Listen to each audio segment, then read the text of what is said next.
All right, here we are. Welcome, folks. How are you doing? Is everyone having a good day, night, time zone?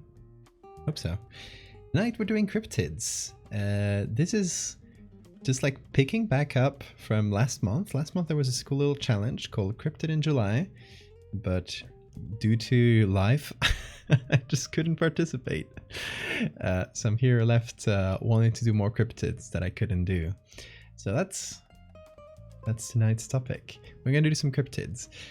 First of all, we're gonna try and finish this this little guy, the chupacabra. We've been tinkering with this for a good while, but I feel like we can just bring this to the finish line. It's already a good way like towards being done. So hopefully we'll be able to. So yeah, hi everybody. How are you doing? Who's here? Cryptid. Hello, Sora, Siphon, RGV, Sophia, Victoria, Capri, Gabble, Dawn, Pyro, Outposts, CH3. Hey, Copper. Hey, everybody. This topic, along with your username, is gonna be mildly confusing. True. I'm just gonna call you Leo this time to avoid confusion.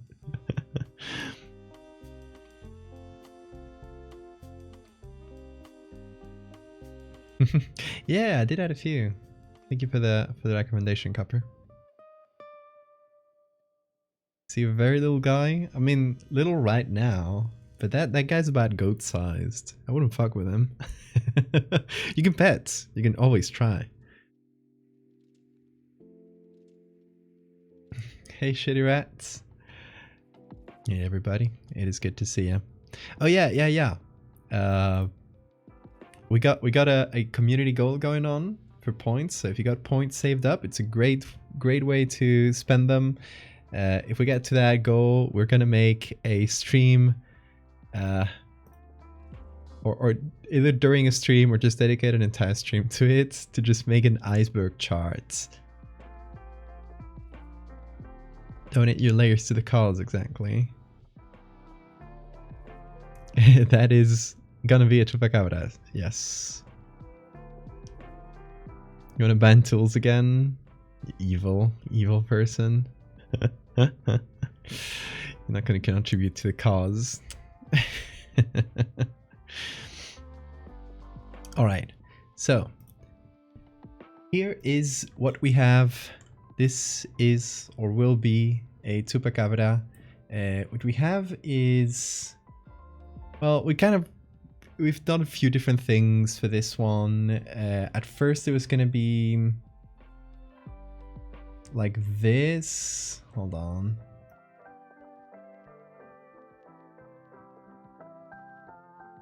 Like this, where it was like looking back at us. But then we found this really good body. It's actually a greyhound. And I was just not feeling like the pose and stuff for that one. So I just threw it away and decided, let's just start again with this pose.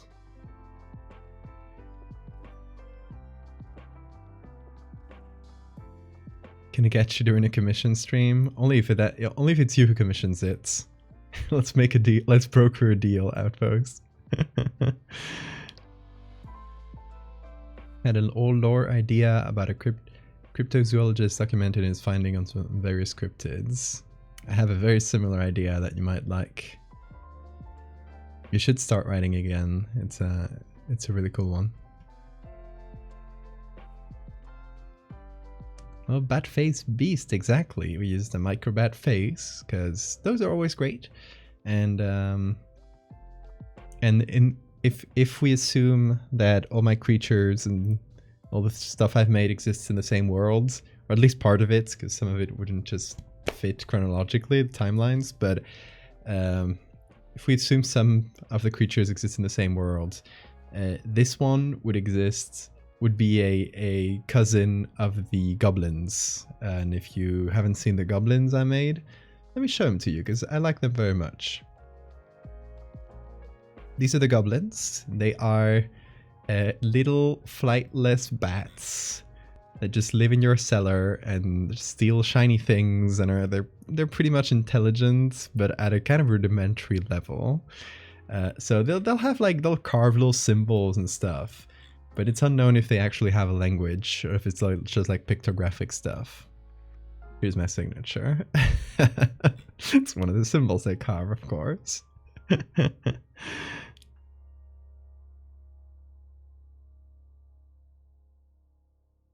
Is the third image on my stream inspired by Dino-Kairos? How you pronounce that? Kind of, little bit. It is. If hold on, let me see the order I posted them in, because I think you're talking about the Nessie one, right? Yeah. So this one, for those wondering, is based on a Nessie sighting from the 1930s. It was actually related in the 1970s, I think, but it's supposed to be from like before like the initial Nessie sightings. And it's some guy that saw it, some like military guy that saw it called Fortis, who saw like this camel-like thing on the road, and it was very hairy. It's like not at all like the rest of the Nessie sighting. So I liked it a lot, and I decided, hey, this thing has like 3 drawings ever. I want to make it more popularly known. Hey, Bean. So yeah, that would be kind of related species. I feel like flightless bats. Hey, Bean, come here. Did you guys hear him scream? Come here, Bean. Stop screaming. Come here. Don't be shy. Oh my god. He's there in the corner. He just flopped. What is he doing? Hey, Bean.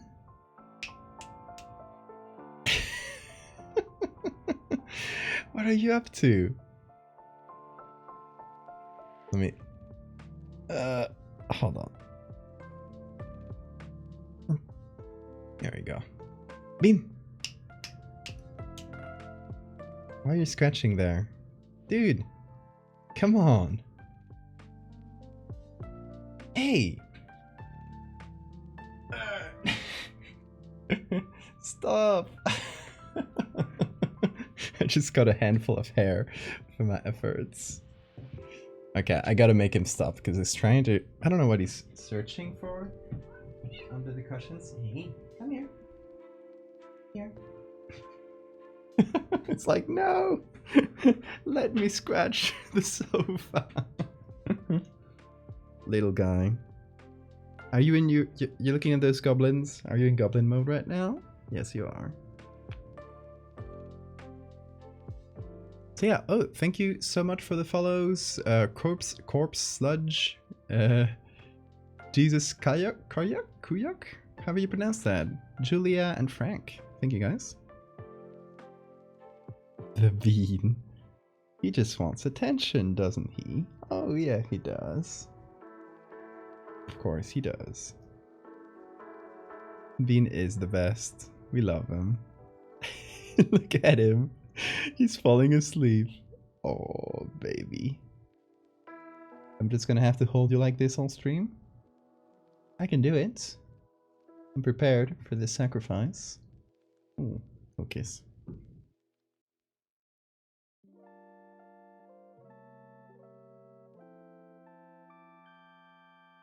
He's a pleasant creature.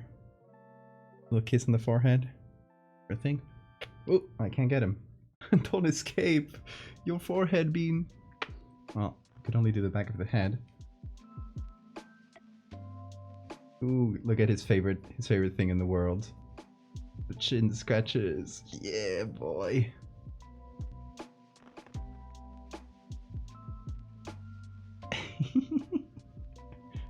You love it so much.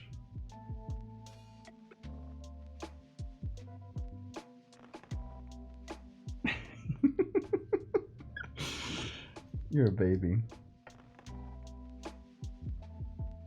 He has a beautiful pattern, doesn't he? That's a funny thing. Like, he looks at least from what we've seen, he looks like pretty like pure breed Siamese.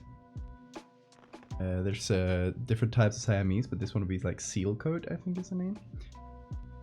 But we picked him up on the streets, so we don't know if he has Siamese parents or just like one Siamese parent, and he just happened to pick up all the correct genes.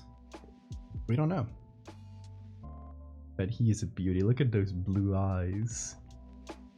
They're half closed now.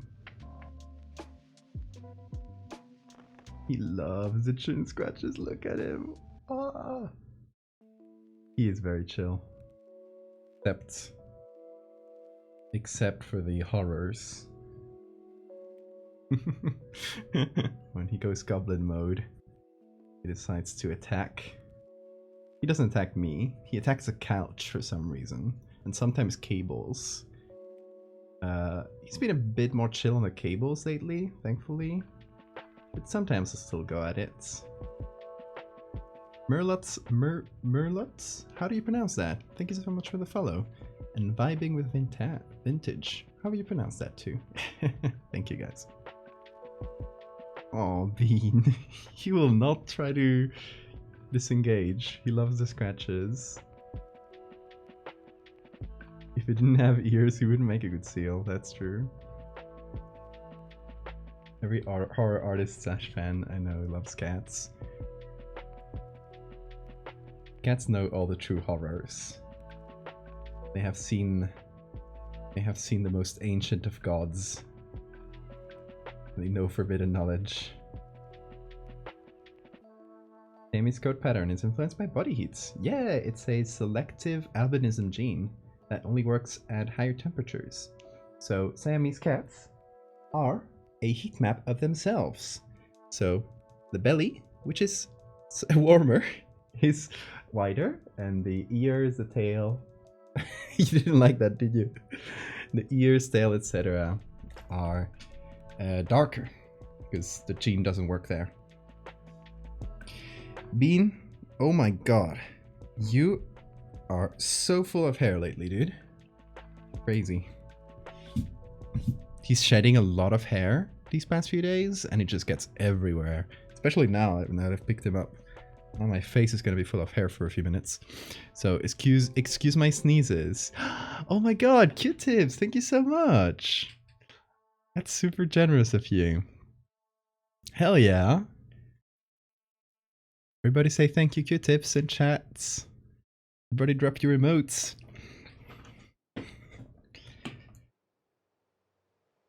Also, okay. Here he is.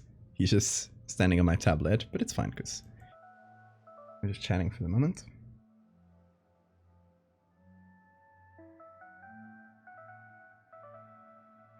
I'll suddenly get up with chat.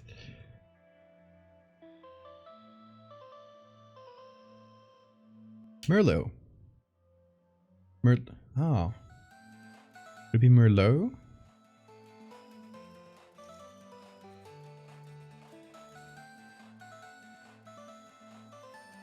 You came in for cool horror art and found a cute cat. Both things are equally valuable.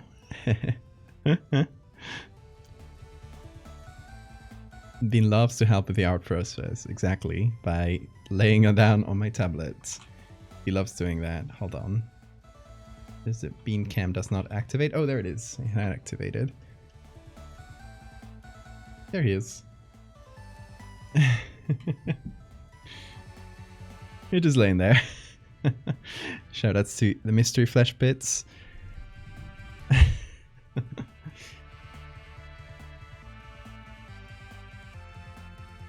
Hey, Mactol. Drip check, drip check. Official mystery flashbit merch, which was gifted to me very kindly by Trevor Roberts, who's the creator of the mystery flashbits. After I had him on this stream.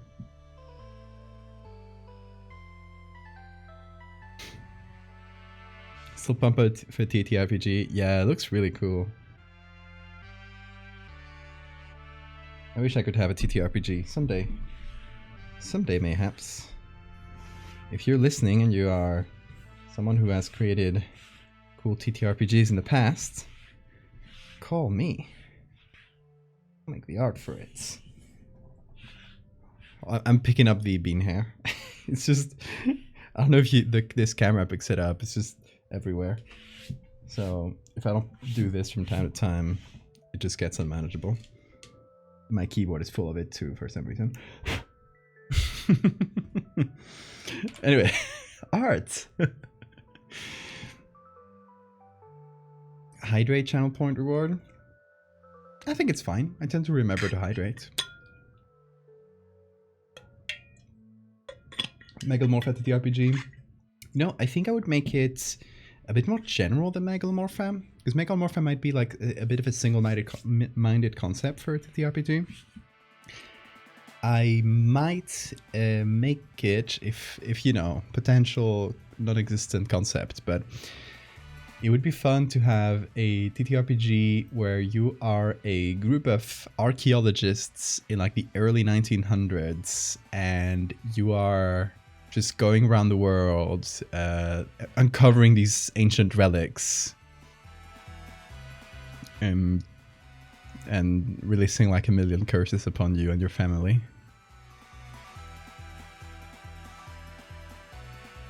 Megalomorphic game where you play as the big bug. Now that's a good idea.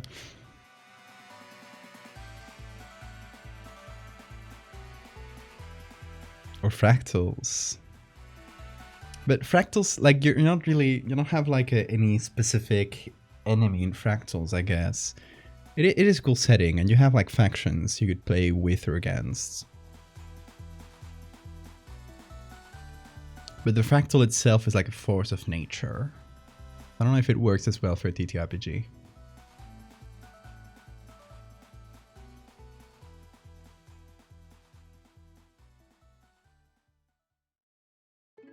Nice. That's cool, Mectal. Hope you can play your trumpet now. Hydrate channel point reward, but it's not for the streamer, it's for the chat. There's a rule in this chat. Every time you see me drinking and you hear this bottle noise, you gotta drink yourself. That's how it works. I don't make the rules.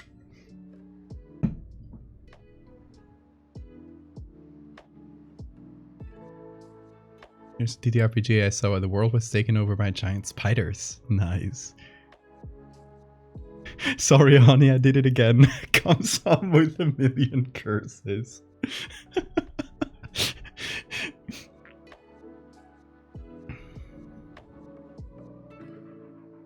Fractal game where you don't actually play and you just get turned into a fractal the moment you play. Yeah, exactly.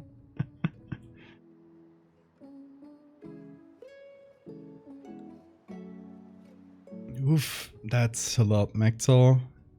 Hope you're okay.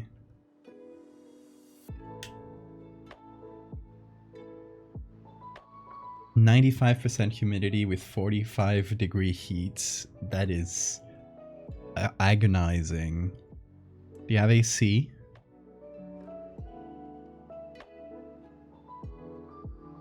Being outside feels like what Imagine Meat experiences in a sous vide. Oh my god. I feel ya. Okay, but here's what we're making. The idea I had for chupacabras and chupacabras, or chupacabra, can be singular or plural depending on where, is a cryptid that was born in Central America from stories of livestock being attacked. The name was actually born kind of as a joke by someone who was like mocking the concept of people saying, oh, people think there's this creature like sucking their goats. They call it chupacabras as a kind of a mocking name, but it caught on. And although it's, you know, we don't know how true this story is, or if there actually was, like it was actually called that before, but the first like written appearance is like someone mocking it. In any case, It all comes from stories of livestock appearing like drained of blood, exsanguinated, whatever the word is, and people, recurring to going to folklore to explain it and talking about this creature. It started in Central America, but then it quickly expanded throughout America. There's two main appearances of the creature, or two main ways that people see it. It's either a really emaciated dog-like creature that probably comes from seeing mangy dogs, dogs who they have lost their hair to mangy, and they're just like sick and hungry, so they might attack livestock, and it might you might see this as a possible explanation for the chupacabras. The other type of sighting is described as a lizard-like creature, sometimes kind of alien. There's a lot of alien lore mixed in with chupacabras. Sometimes it's just a creature, sometimes it's an alien. The one common thing is that it's described as having spikes on its back.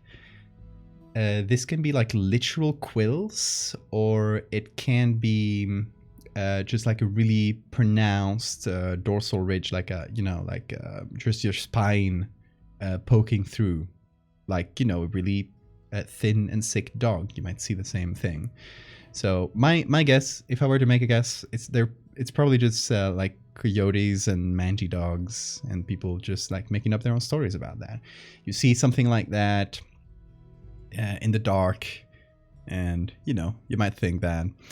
There's another thing about the chupacabra's description which we should try to include, or at least make a reference to, and it's that the victims, the livestock that are killed by the chupacabras, have 3 round holes where the blood was sucked through. So it is supposed to have like 3 teeth or something forming a triangle. That's what we're gonna do. We're gonna do 3 pointy teeth, or I don't know exactly if we'll do 3 pointy teeth visible from here, or if we'll just do 3 holes.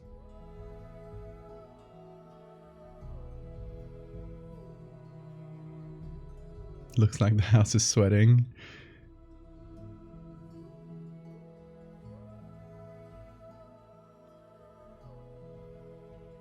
Ever heard about Chupacu? I have not, but I can imagine where this goes.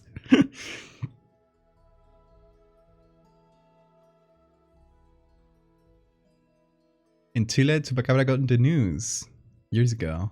Interesting. Yeah, it's gone. I think it's originally from a country in Central America. I don't recall which one. And then just expanded throughout Central, South, and a bit of North America too. It was me eating the goats. I was hungry. All is forgiven.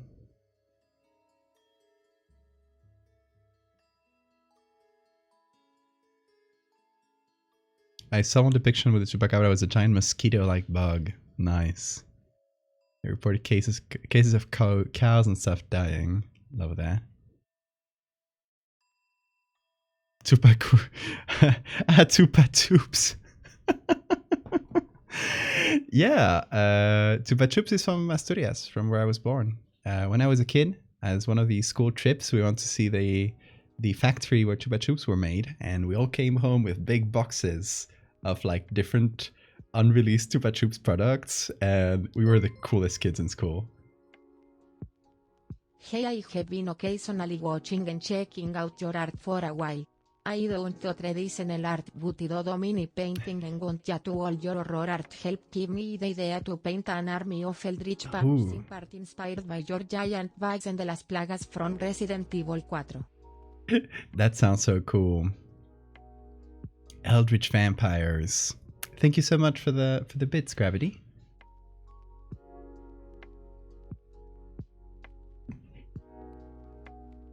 I think it's Puerto Rico. I think so.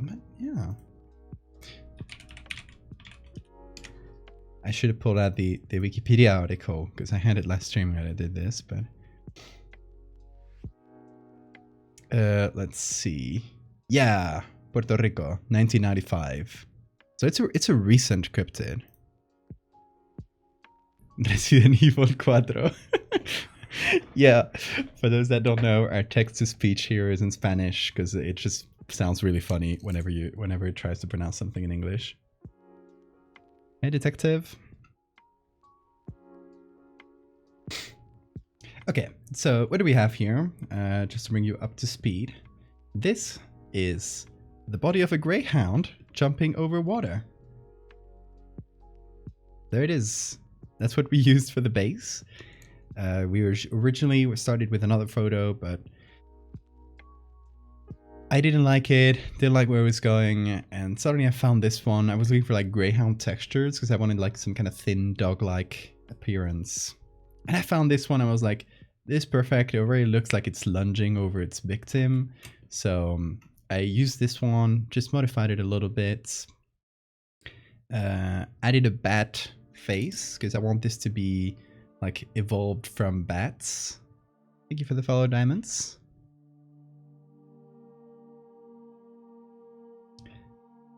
I need to know if I'm the only one that loves to believe in lots of cryptids and legends, because the idea of there being no mystery of otherworldly creatures is actually really lonely and depressing. I like that, yeah. I would say I love the stories. I don't like per se believe in any cryptid or creature, folklore creature. But I just love thinking about them and imagining them. I think for a similar reason, right? Like, there needs to be a little whimsy left in the world. And it's actually like that very reason is a big reason I do my arts. And the specific style I do, where it's all like stuff that's supposed to happen in the real world. It's like, you know, when people for a second believe what I do, it's like there's a little bit of whimsy in the world. There's a little bit of mystery. And I love that. That's what I want to impress on people. So yeah, I think that's a really good sentiment to have.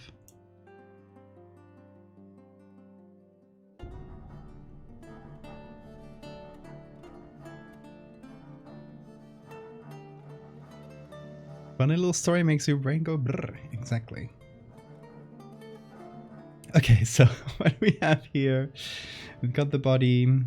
I have this, which I took from a bat wing. I just like removed the membranes between it because I wanted to feel like a bat, like it evolved from a bat, but it probably doesn't have like really functional hands yet. They're just kind of gangly and not very useful. So it probably just uses its teeth more than its hands to attack its victims.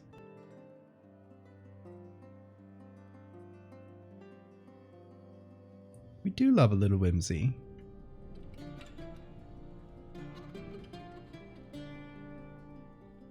There is still a lot of whimsy in the real world without cryptids and such. Yeah, but compared to the past was full of creatures and unexplored lands. Horrors involving the depths of the ocean. Yeah, that's a really good place to put like unknown, mysterious, unexplored stuff, because it is unknown, it is mysterious, and it is unexplored.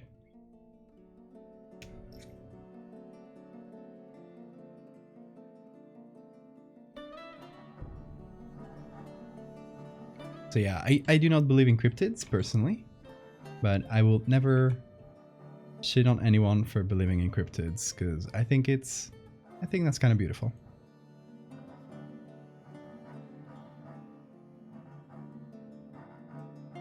Okay, and while I was preparing the stream, I was thinking of what to do with the spine.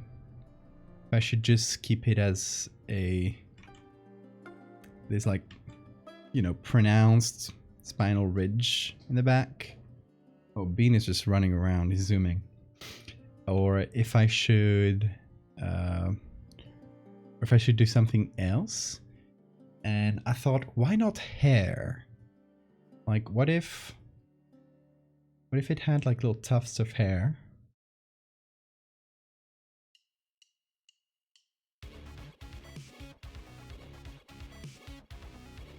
creating a sort of spine-like appearance. Nothing super long, right? But it just gives it a bit more of a shaggy appearance, maybe? I'm just kind of sketching. We can use actual reference, although I don't know what I would use for reference for something like this. So it would explain that that common appearance of it having spikes in its back. But in a way that feels a bit more realistic than giving a bat quills.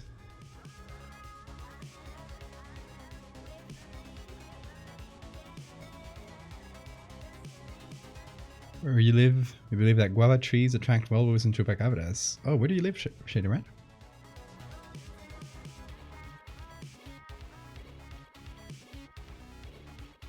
Oh, gnome videos are so fun. Did you see the gnome thing I made, Mitzi? It's kind of an homage to those gnomes are real videos.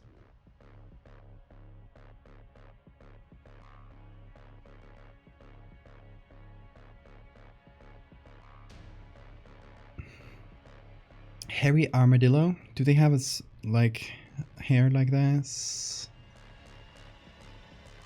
Thinking maybe like a horse's mane, one that is kind of cut short. But I don't know, they're usually pretty groomed when they're cut short, so they'll be, you know, it won't look too natural. Brazilian gnomes are really scary. They can and will kill you. Search for peludos. It's a hairy armadillo. Let's see. Oh, I had this open still. For those who missed it last stream, we found the funniest image in the world. It's Jolly Jumbo, the world's largest hog. Oh, to be Jolly Jumbo. Anyway.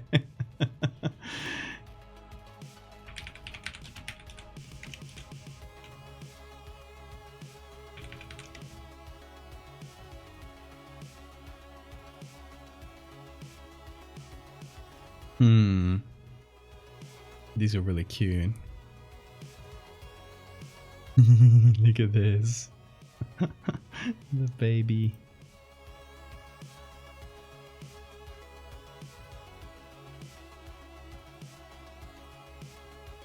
Those gnome videos we watch during that stream. Yeah, they're great. I love them. I had a friend who had a dog like that.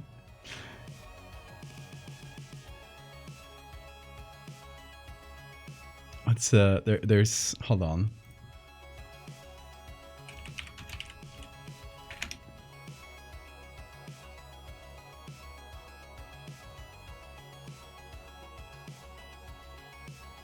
I just got reminded of this image. Bobcat drinking of my pool.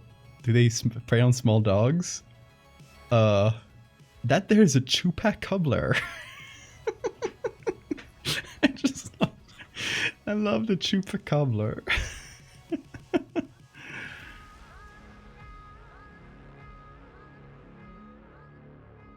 Tattoo carreta. Gotta look at that right now.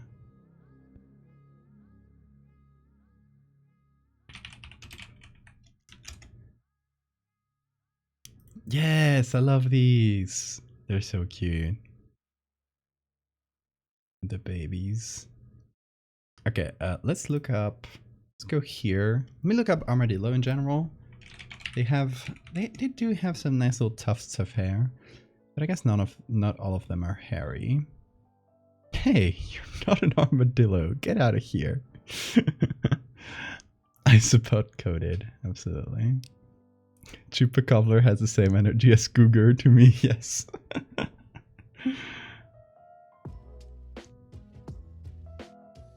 Peds, thank you so much for the follow.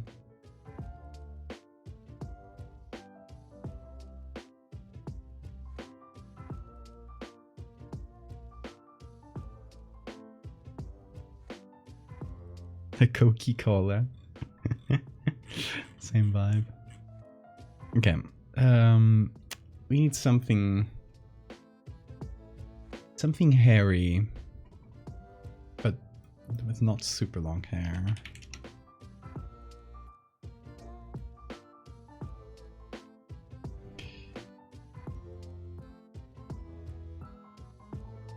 Maybe certain horse manes might do the trick. Even lion manes could.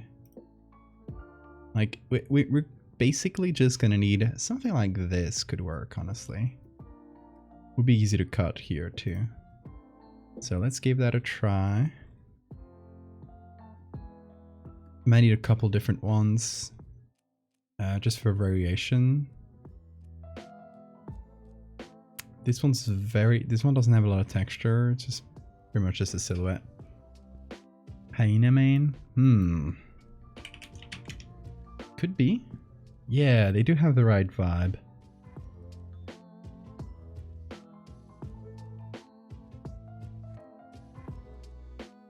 Tamandua? Hold on.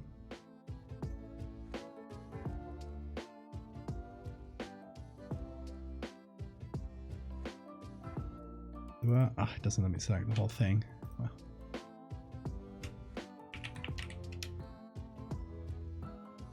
Yeah, anteaters! They're so cute. Stop right there. Nobody move. Stay where you are. I love this pose.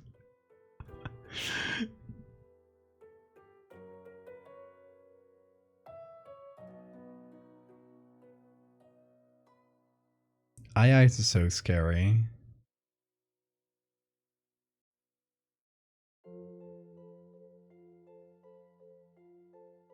Nobody move, give me all your ants. Porcupines could be. Let's look through the hyenas first.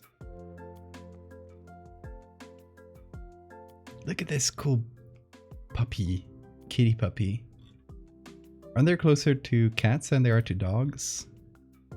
Or am I wrong?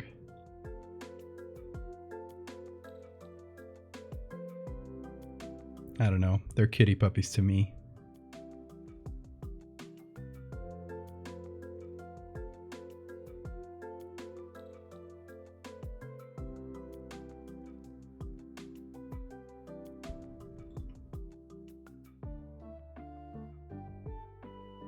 See, this one's a chupacabra. Hyenas are their own species. I know, but like phylogenetically, they're closer to. I've heard that they're closer to cats and dogs. In the tree of life. If dangerous, why is it friend-shaped? Exactly. Yeah. What's your name? News? Do you say news or news? We say new in Spanish.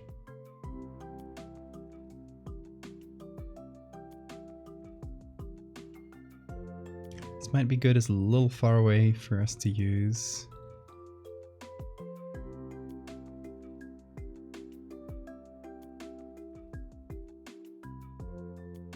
They're closer to cats and dogs. Yeah, I heard the same thing.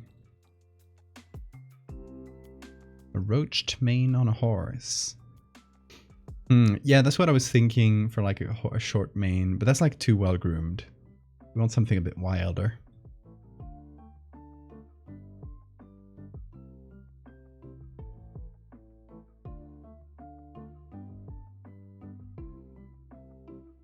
Hey, you're not a hyena.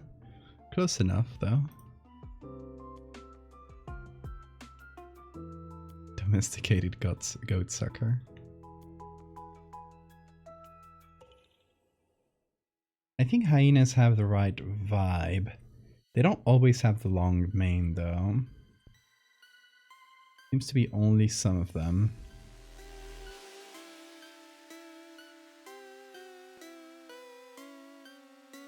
But like, to be honest, who said like, yeah, hyenas kind of have like chupacabra vibes. Hyenas in the suborder Feliforma, which includes cats. There we go.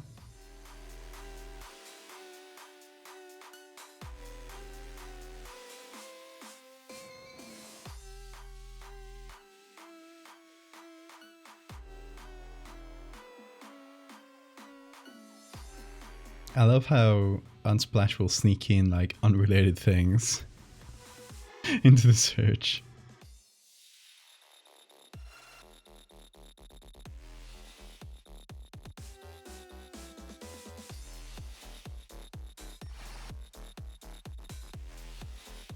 Oh, love this one.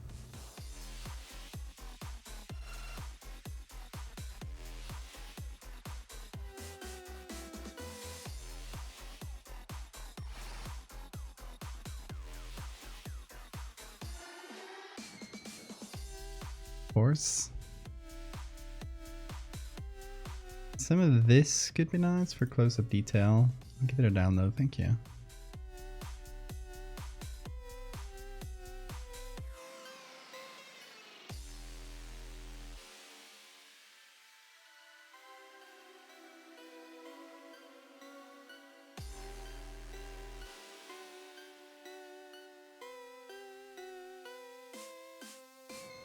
Okay, these are not hyenas though, right? The one with the big round ears? Is that like spotted dogs or something? I don't recall their names. For some reason they appear on the same search, but...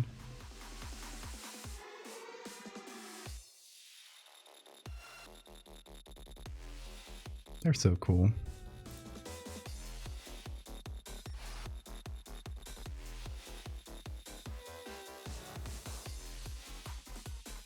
Okay. We might have enough, so let me go back to Photoshop. Let's try it on. Let's see. What do we have? We have this one, which has really nice detail. This one has cool texture, and this one has a bit of both. Painted wild dog. There we go. Hey Lilith. Big silly doggy, that'll work too. Oh, that's good done. Final horse. Thank you.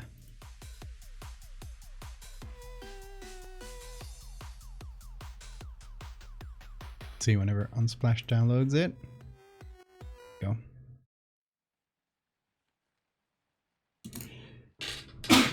Ooh, bean hair got in my nose. Sorry if that was loud on the mic.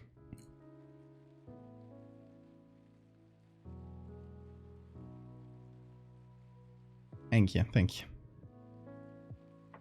It's always a bit with the bean hairs. Where to get the music? It's a playlist I've been building up for quite some time now.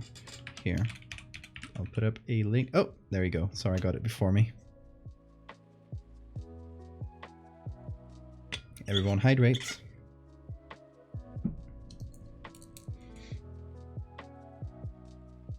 Okay, this gives us pretty nice on the hair. Let's just select this. It's actually, dare I say, that's a really good selection. God damn, Photoshop. Might not even have to touch it. But let's try it on first, before I praise it too much. Soon I'll replace you. Wendell, you just open the stream, I'll be sorry.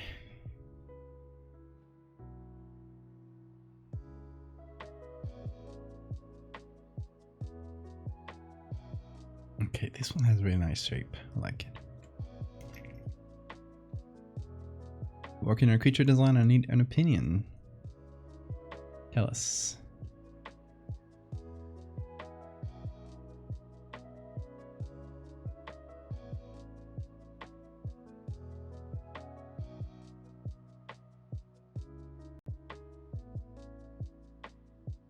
What's the color that first comes to mind when I say beetle? I would say green or just black, like a shiny black.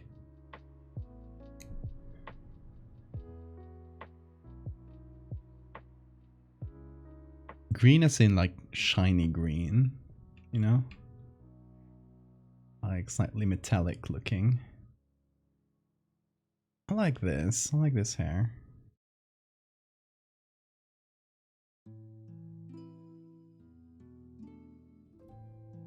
10% closer to the iceberg. How much are we?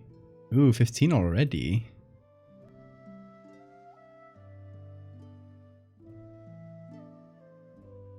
So yeah, I know you guys will get really fast.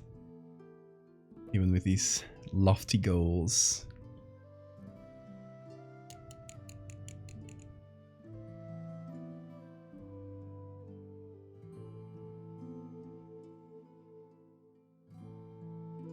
And we pick up here. And let's see if it did such a good job this time. Not such a good job. I won't praise Photoshop as much for that one. Gonna have to go in and carefully hit it with the hair tool.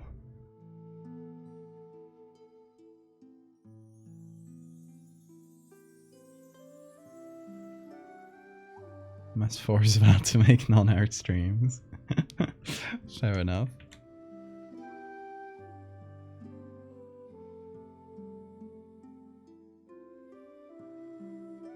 Okay, we need to make the hair much wider.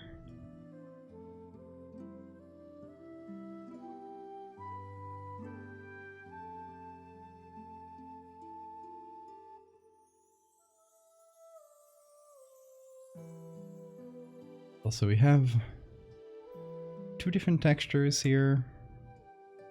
So not perfect. I might have to go over the lion mane and just add a little bit of hyena texture to it.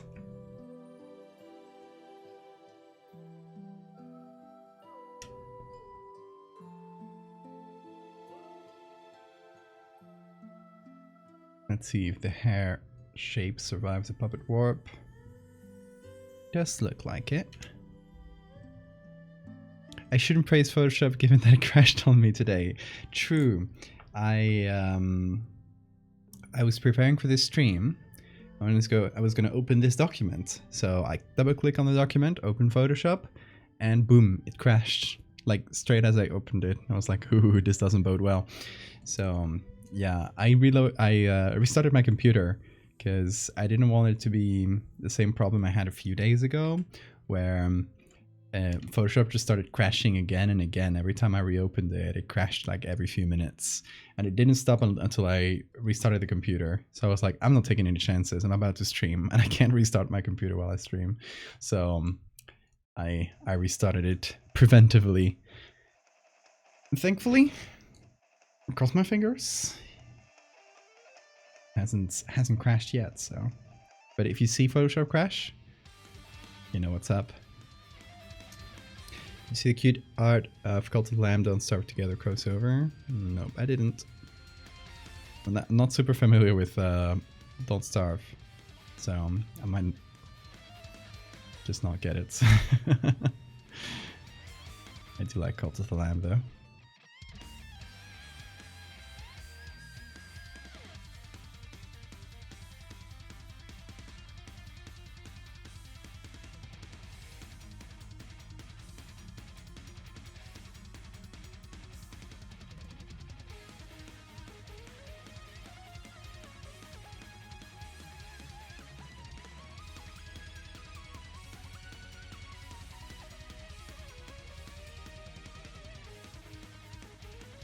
Okay, we can do something like this.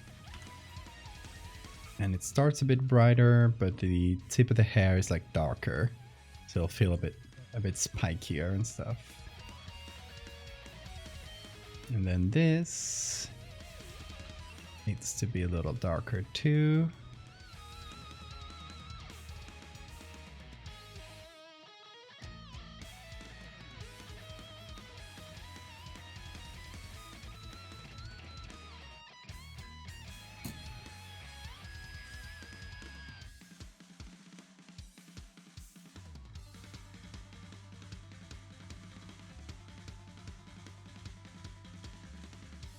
No, that's really cute, sorry. It is cute. What's my opinion on Monster Hunter?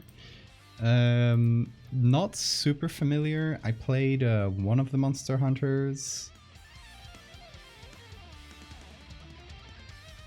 in the God, many years ago on the Wii, I think, maybe.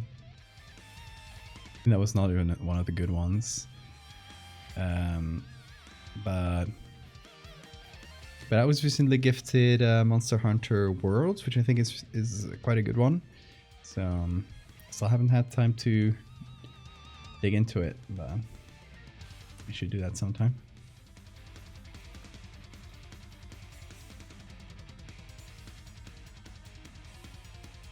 Gonna repeat a bit of this hair.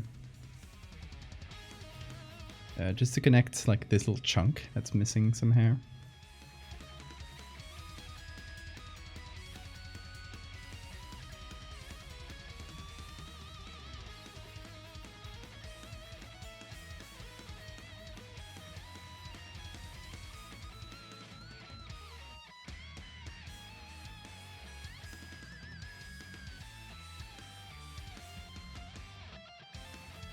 There we go. See, that's pretty nice and spiky.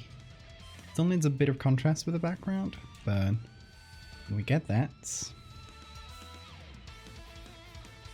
Okay, let's call that spiky back.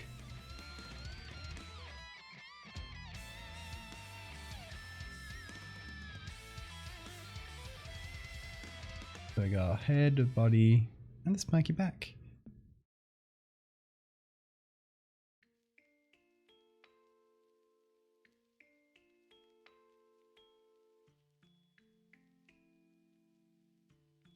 Get a few more streams out of Cult of the Lamb. It might be fun, like revisiting that world, see if all the followers are alive.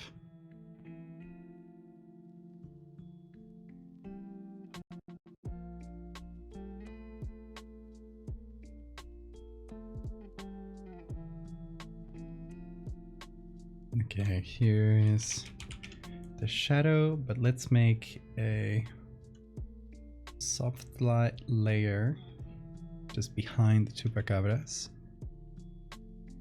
To my spouses. Who did I marry? I think I married Ocean, right?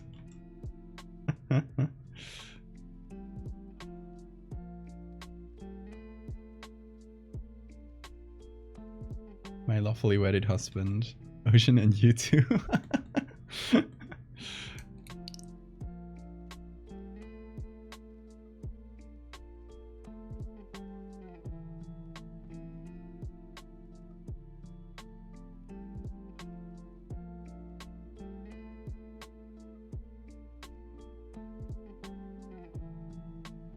Oh yeah, by the way, Ocean got a new commission because I opened a couple more slots to open the commissions on Instagram since I had finished most of the slots. I just have like one more commission to do. I opened a couple more for a total of 3, posted it on Instagram, and right as Ocean heard about it, he got another commission. So we're going to be doing that on Friday if all goes well. So yeah, if you want, there are still a couple commission slots open. One might have been taken, I'm not sure.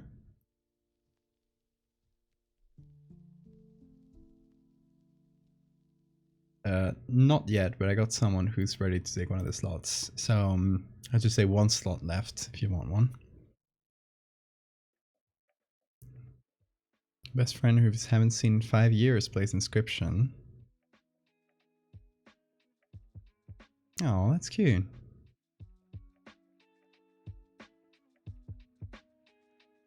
There we go. Thanks for the link, Sora. You got a link to the commissions in the chat if you want to take a look. Grab a slot before it's too late. Because I don't know, next time that I'll open them, it might be a while though. Depending on a few factors.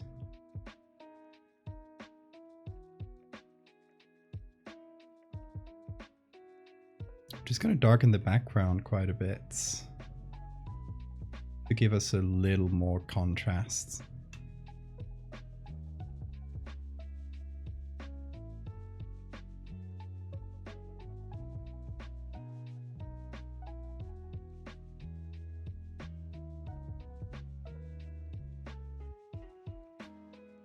Let's go a little bit tighter with this selection. No, overdid it. Need to darken it a little then. Yeah.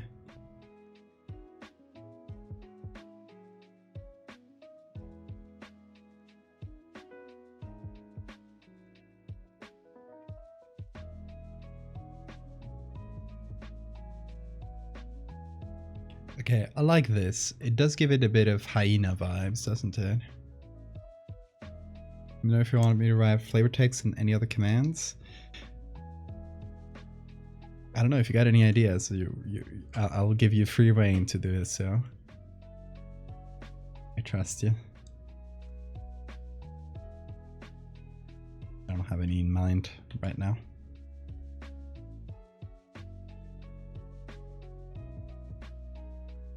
You work better under pressure.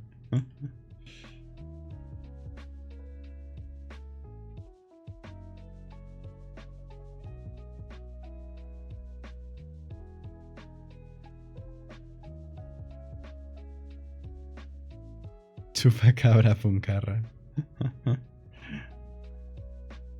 Punk is not dead.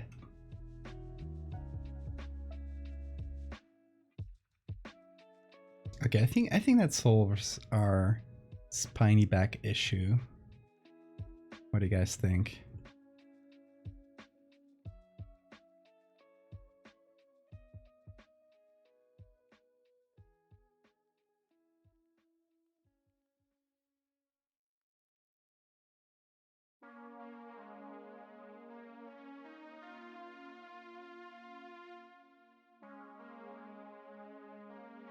Why does it? Oh, this is part of the first layer? That's... It is. Okay, I'll just brighten this. There we go.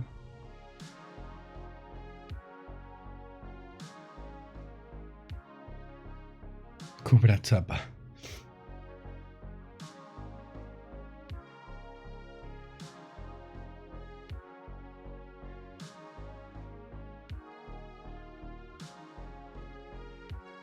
I think this needs to be more prominently spiky. We could just like cut into the hair a little bit to give it more of a spiky shape.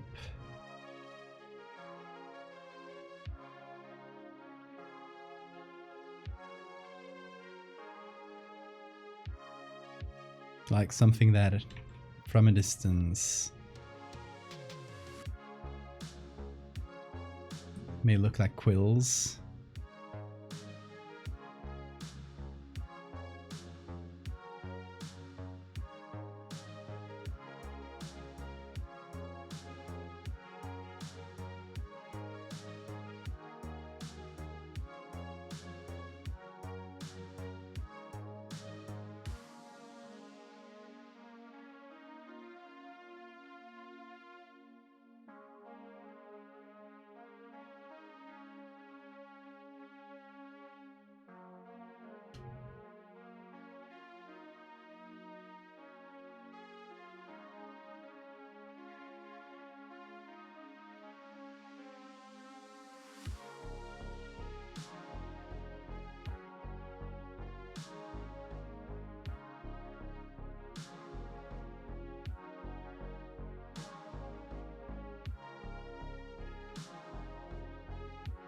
Where did the lore tome go?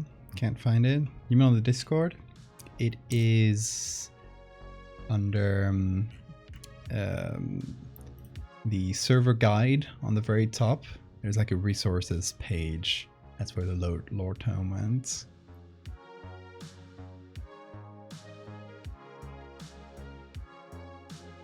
Back fur is greasy. My dude hasn't had a shower in a bit.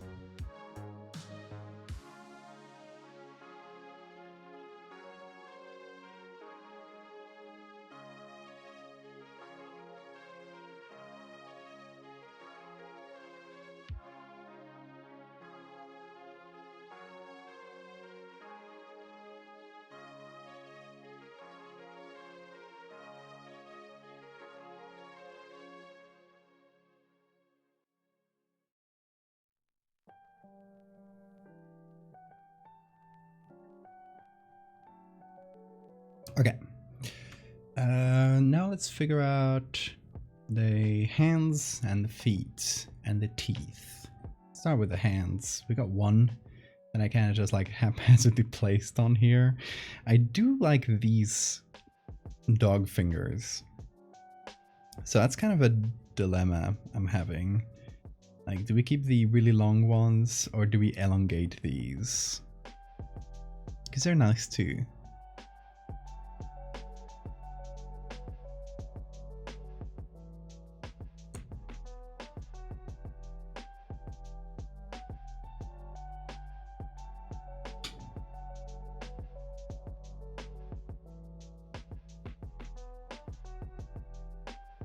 A dog paw? Alright, let's give that a try. So, let's go here on the body layer. Let's find the ones. Okay, it's technically just 2 layers. It's the same hand twice. Don't tell anybody. Because the original, you check the original. This hand was in the water, the original picture. Same with the feet. Why they're kind of disappeared. So, here's what we can do. I'm gonna delete this. Gonna make a copy. We're gonna remove the puppet warp because we don't need that. And we're just gonna keep the paw. I think this distance should be enough. Maybe a little more. Just in case.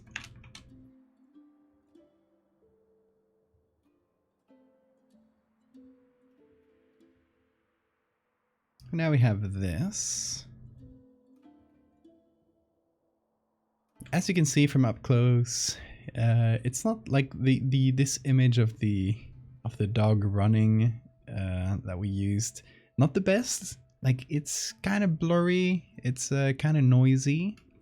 But our base image is very blurry either way. So we're just gonna have to work with the minimum quality of all the images. So we're gonna have to bring the quality of this down to this level. So I'm fine with having like a bit of a different quality levels between each part, because you'll just get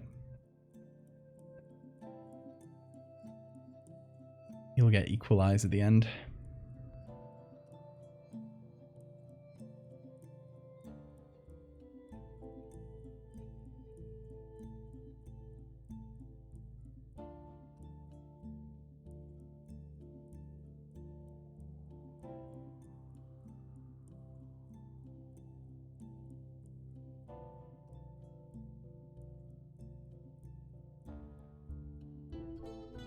Wondering how to bend these.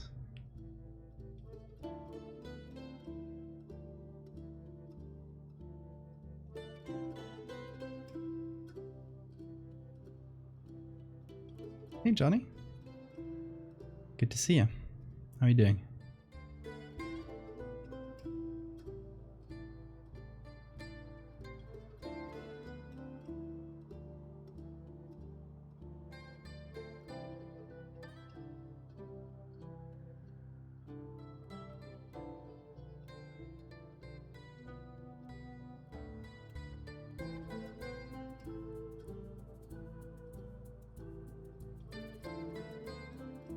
That is the chupacabra.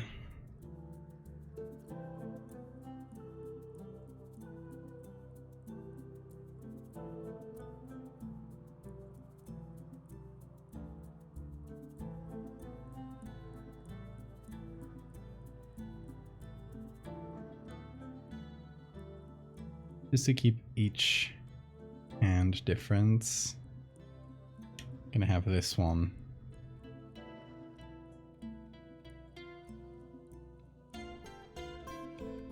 grabbing onto the side like this.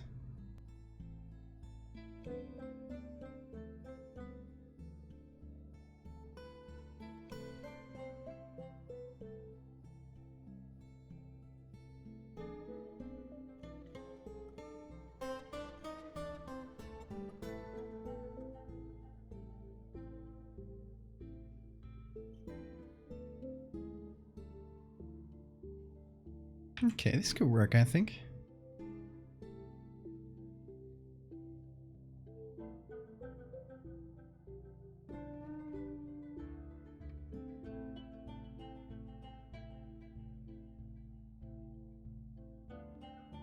Kind of gives it the feeling like just weird elongated fingers.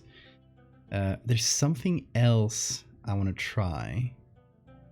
Because like, okay, just thinking about the bone structure of this little guy. This here, we're here, right? This is the wrist. We're here. So we could technically have each finger go all the way, or not all the way, but nearly all the way back here to just make them feel like a really long set of fingers. And maybe have like a little thumb popping through. Something like this. I feel like that could work.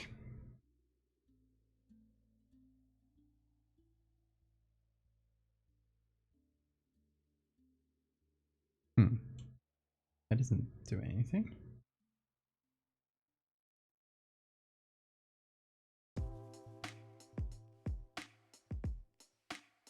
There we go.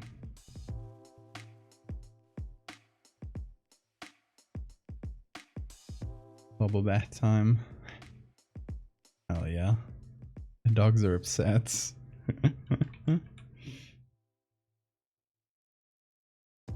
Those 1950s insect close-up pictures.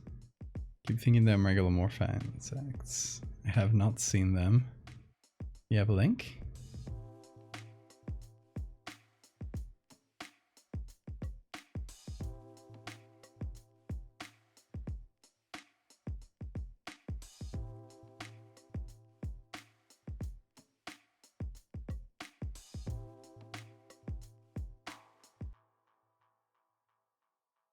Now those feel like weird fingers. I like it.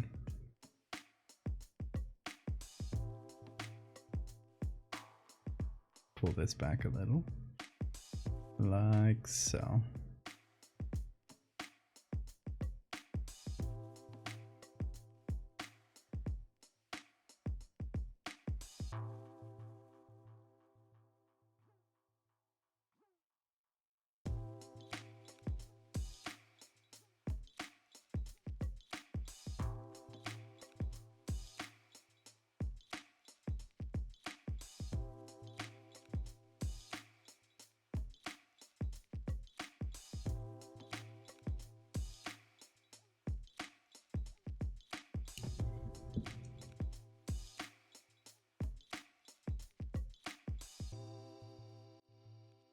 He's a little guy, and it's his birthday.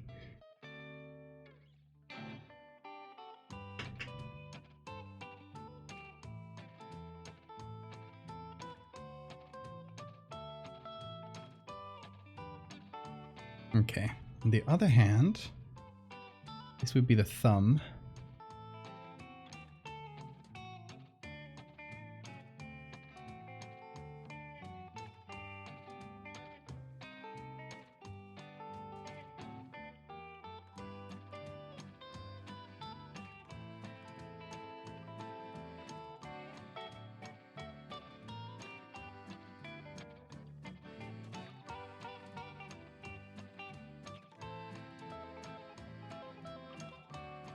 Now they feel like messed up little hands, don't they?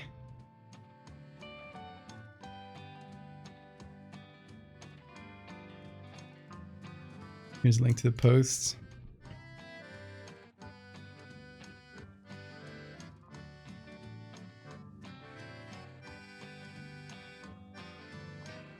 That's really nice. Have you guys ever seen exaggerated postcards of giant grasshoppers? Let me show you. Exaggerated postcards were basically like old school photo manipulation, and some of them were really good. Okay, just to show y'all.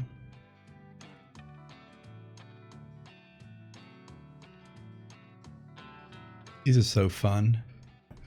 Like, they just make animals bigger, which is a lot of what I do too. And some of these are like super well made, especially considering that they are, you know, it's like someone in the 1930s making these in the dark room. So it's not, it's very, very traditional methods, like good day for dogs. And honestly, really well made, especially for the time. Oh, I hadn't seen this one. This one's really good. The one I'm trying to find, big rabbit. The one I'm trying to find is the guy with the grasshopper in his hand. It's not this one. This one's fun too, though. Apparently quite a few ones have giant grasshoppers, though. Here's the one. This one's really good. And, I wish this was better quality, though. Let me see on Tin Eye. See if I can find the original.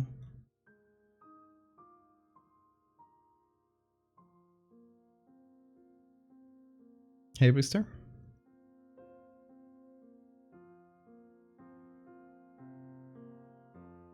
Okay. No longer exists. Come on. Give me a good link. This one's an unsplash for some reason. But there we go. Like, look at this.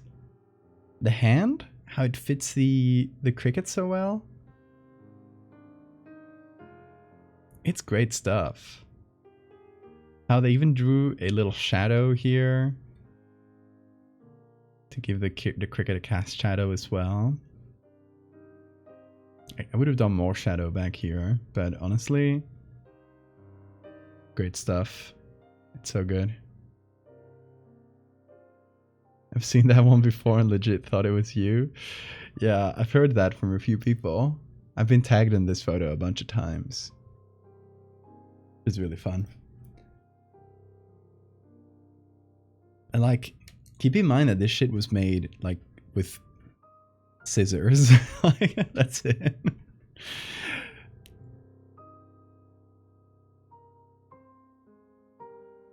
Like, Photoshop is a luxury that they couldn't even have imagined.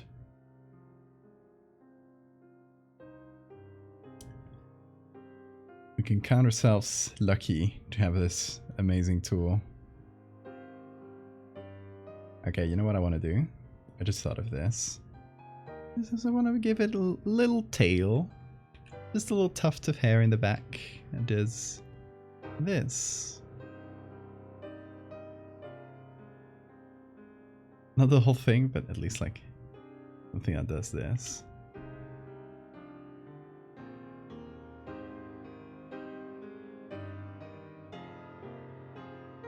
There we go.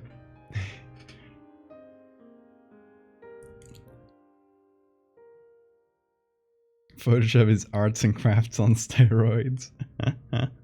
True. It was a literal Photoshop, yes.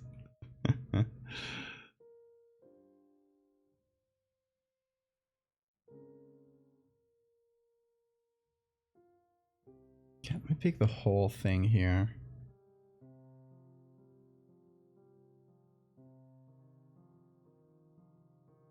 What is this layer? Is it empty? Sometimes I just create a layer and then forget about it. It happens. I'm gonna call this the Chupa Cobbler.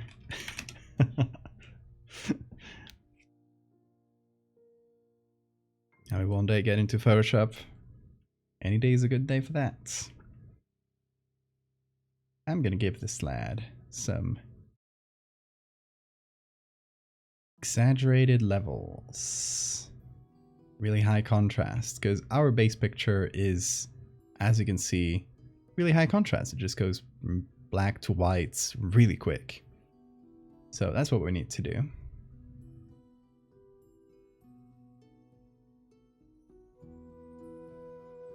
Alright, just create that look.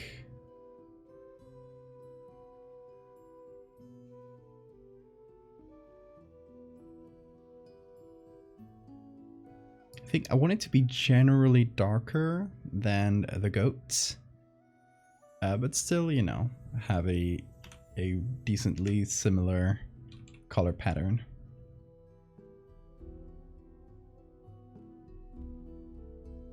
Just so it doesn't like stand out too much.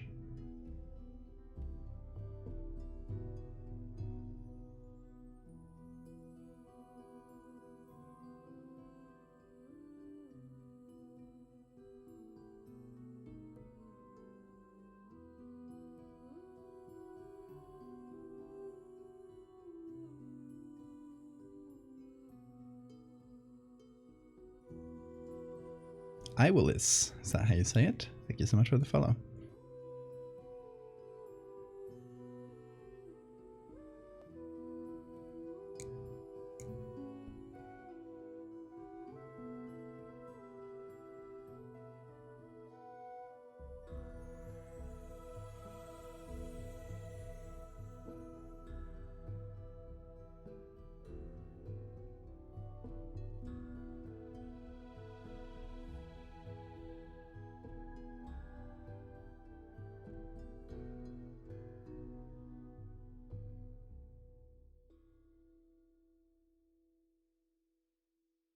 Okay, I love those gangly little fingers. They look cute. A chupacabra. That there is a chupacabra. I love that so much. for those who haven't seen it, hold on. That there is a chupacabra.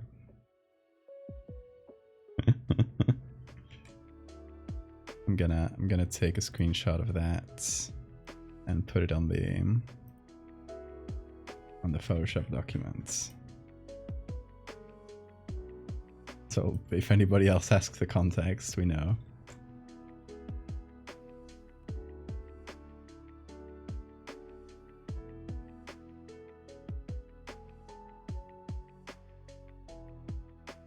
Okay, what are these images? Did we use them? No.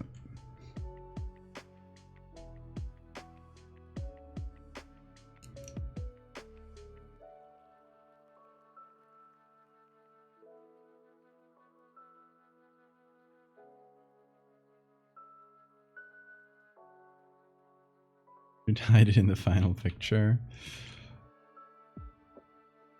Just hide a cobbler. A cobbler is a type of cake, right?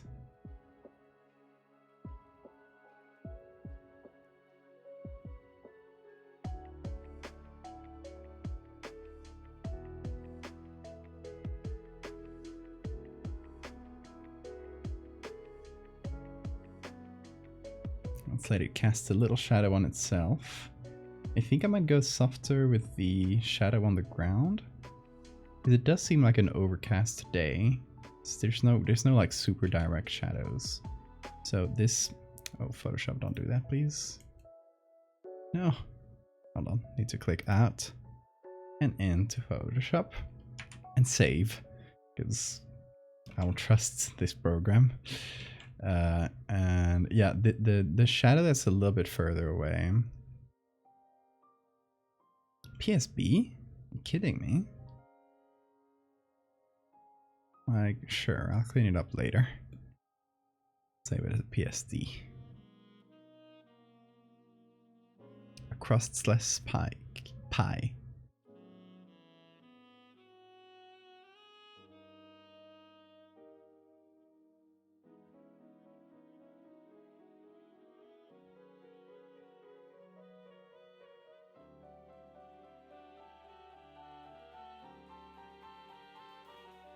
That's a bit better in terms of shadow. We should keep like the strong contact shadows, like wherever it touches something.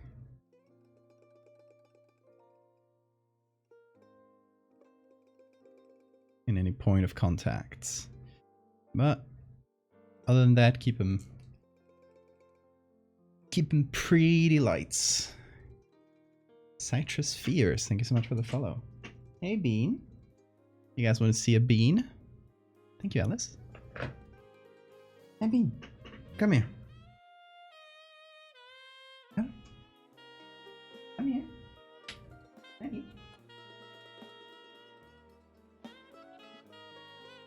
The box. Oh, that was a box, Bean. Hello. Wanna come up? You wanna be my scarf for the moment?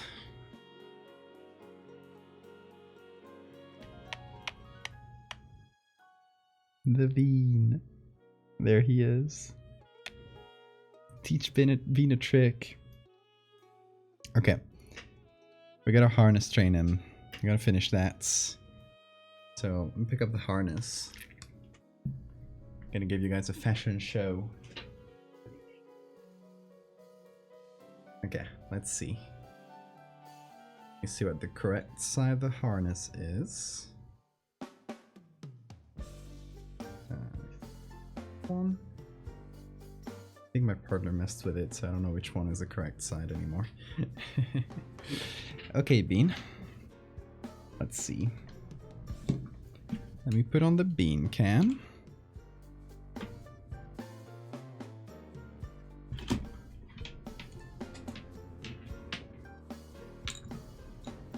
Yeah, pick you up.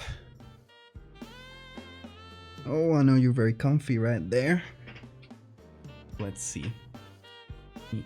Put you here. Here we go. Stay there for a minute. I'm gonna adjust this. Oh, I'm gonna turn around now. Come here. Step on here, just through here. There we go. Now through there. Stay there for a moment. Stay there, stay there. He's like, I don't understand this. What is going on? Okay. This is the right. Hold on. Gotta adjust now. He's confused. It's like, what is this thing on me, father? Where's the adjusting thing? They lose her here. I'm not gonna put it too tight. Because for now it's just like getting him accustomed to the thing. Whoa. Bean, don't flop. Don't you flop. Come here. I need to turn you around like a baby.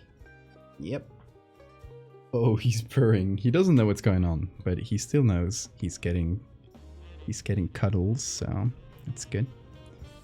Not scared of it. There you go. That's a good boy. Need to adjust it here. It's a little tight on the back. I think I might have put it backwards. But it's fine. You can just adjust here. There we go. That's a good baby. Let me show you the phone beam cam. The baby mode. Okay. Is that good? Does that impede your movement? Seems good. Here is a little treat for you. For being so good. Yeah. Get that. Very good. Oh.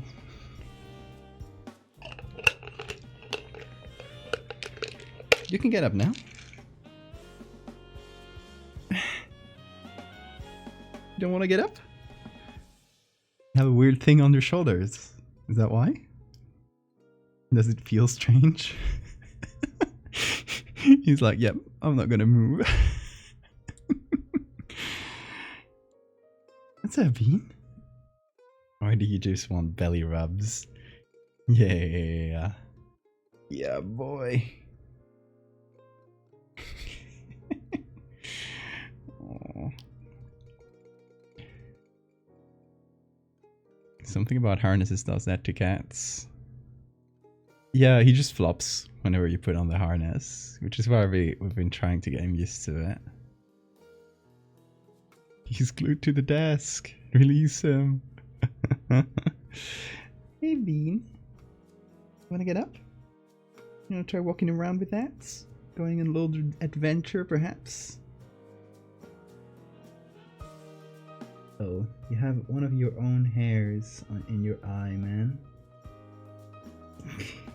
Poor little dude. So many hairs. That's a hair. Aw. You just gotta blink a lot. It'll go away. I won't put my finger in your eye. It was just infected, so. Oh, look at him. You're a comfy boy. Yeah, you are. Oh. He loves that. You've come back to Bean time. He's fashion Bean right now. I guess you can't see it from here, but we picked this harness because it was blue, and it was like, oh, it'll go with his eyes. And we didn't realize until we got home that it has a unicorn pattern, so it's very fashion. Very cute. Bean has unicorns and stars. Don't you, Bean? Yeah, you do. It's so stylish. He's fashionable. I mean, it's the color. Look at the color next to his eyes. It's perfect color. Isn't it, Bean? Okay, get up. Okay. Let's get up. Let's go. Come on. We're gonna scratch you in that spot. So you get up. I'm gonna scratch you in the magic spot. He doesn't want to. It's like, I won't get up until you remove that thing from me. Okay. There you go. Walk around with it. We'll see. Walk around with it. Oh my god. Oh, your hair, dude.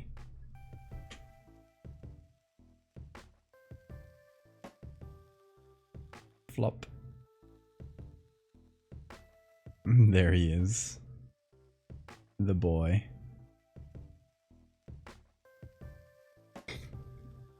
Okay. Where are you going, Bean?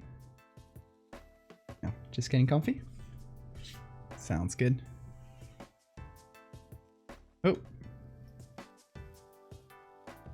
You're just gonna... Yeah. He saw me do something with my hands, which is picking up his big hairballs and he's trying to play. So he got...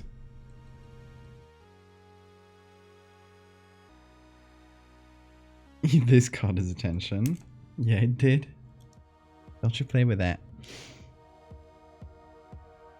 You gotta play with your toys. You got plenty of them. It's Bean's stream. It always was Bean's stream. Ever since he got here. He's the main focus. Ooh, Discord roll. Hell yeah. Let me give that to you. While we look at the Bean.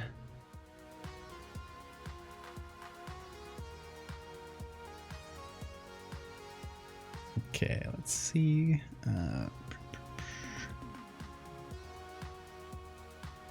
There it is. You got your roll.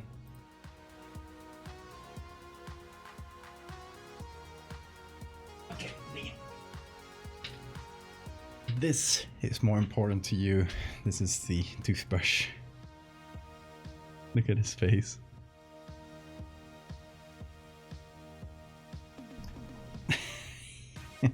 Get it. Kill it. Destroy. Attack. See, now he forgot about the harness.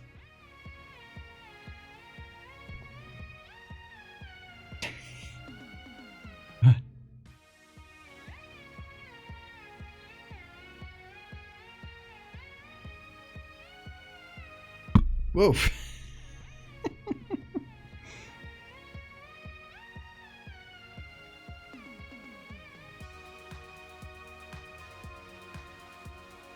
She was so mad that she literally walked 2 steps outside and flopped to the side. That's what Bean will do with the harness. But he's a quick learner, isn't he? Yeah, you are. Hey, his brain is not small. He's the smartest boy in the land.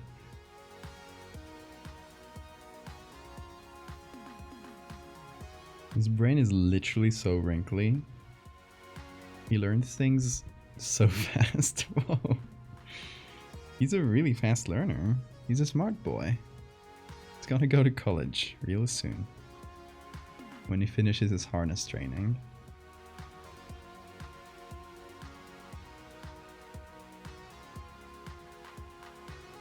What has it been? Okay, I'll let you be here. You can be here. But I'm gonna keep working on the chupacabra. Okay? I'm gonna pet you in the meantime.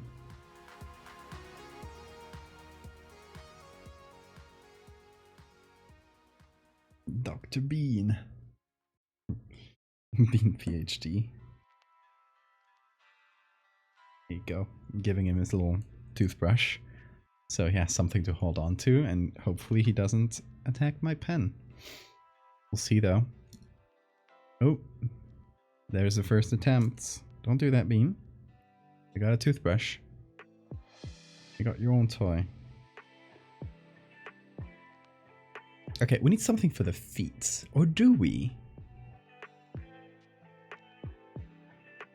What is it, Bean? I mean, we definitely need something for one foot. For this one here. Because it just kind of ends here. This one, you know, it can be hidden in the straw. I'm fine with that. Hey.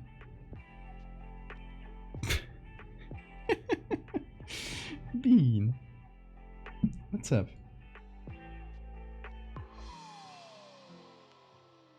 I'm gonna give him pointy boots. Here, while he's here, I'm gonna try and remove some of that loose hair. It gets everywhere. Yeah, dude. No, let me... let me just get you. Ooh. Here. There you go.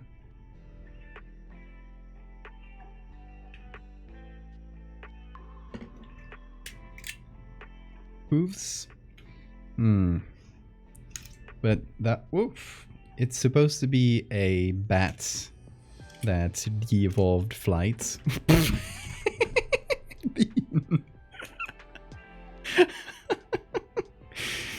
You just flopped way too much. There he goes. He's going. Oh, he just flopped behind me.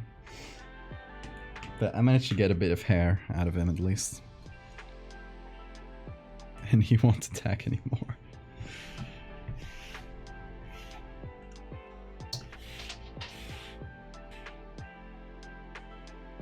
Okay, what did Bean do? We just moved things. Okay, I'm fine with that. That can be reversed. Here's his hair. My trash can right now is just like half Bean hair. I'm gonna make a new Bean out of all this loose hair I'm getting. Nobody told me cats shed so much. Okay, Sora, see you later. Do you think he walks on 4 legs? I think he would mostly walk on 4 legs, yeah. Just like scurrying. Creeping. That would be the type of movement it does. Sounds good, Fate. Have a good night.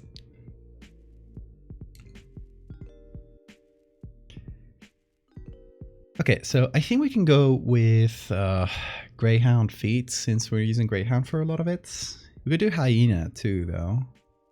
Be against that. Chupacabra. Let's see. We have this search for Hyena. We can take a look and see if we can see the feet of... Hey, this is good.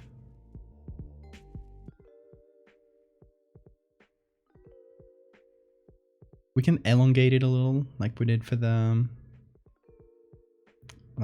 hands. We just like edit it slightly. Let's see if this works.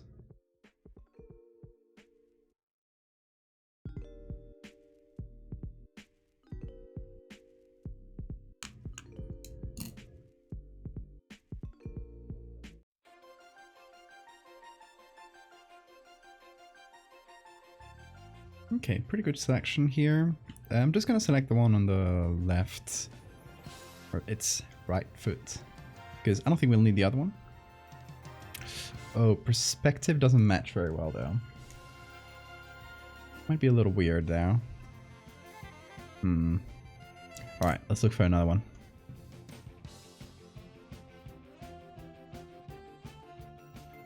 Hey, Awa.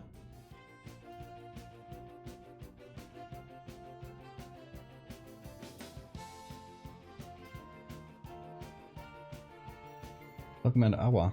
Let's drink.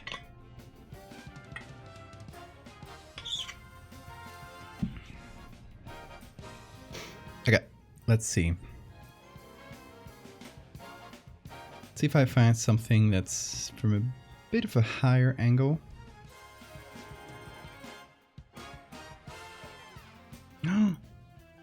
Look at the hyena beans. So big.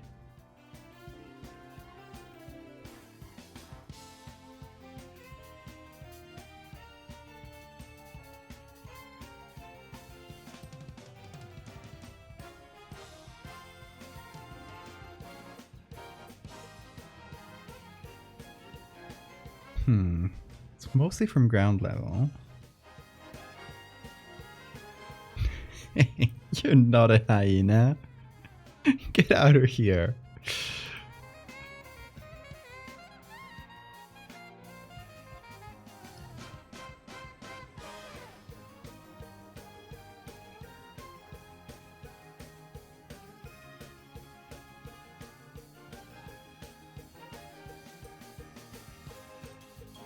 Okay, let's try Greyhound.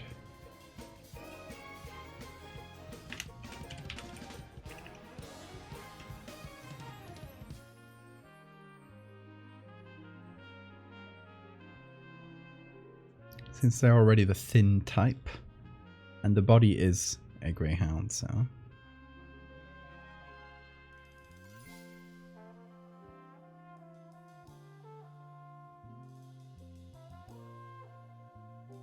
Greyhounds are so strange. I love them. Pointiest beasts.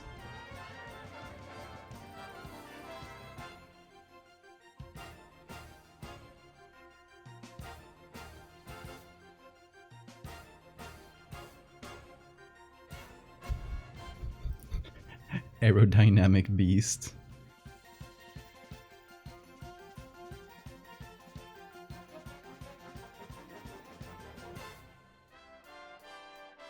Here's a...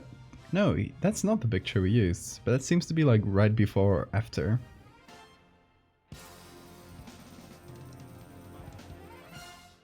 Oh, look. Here's the one we used.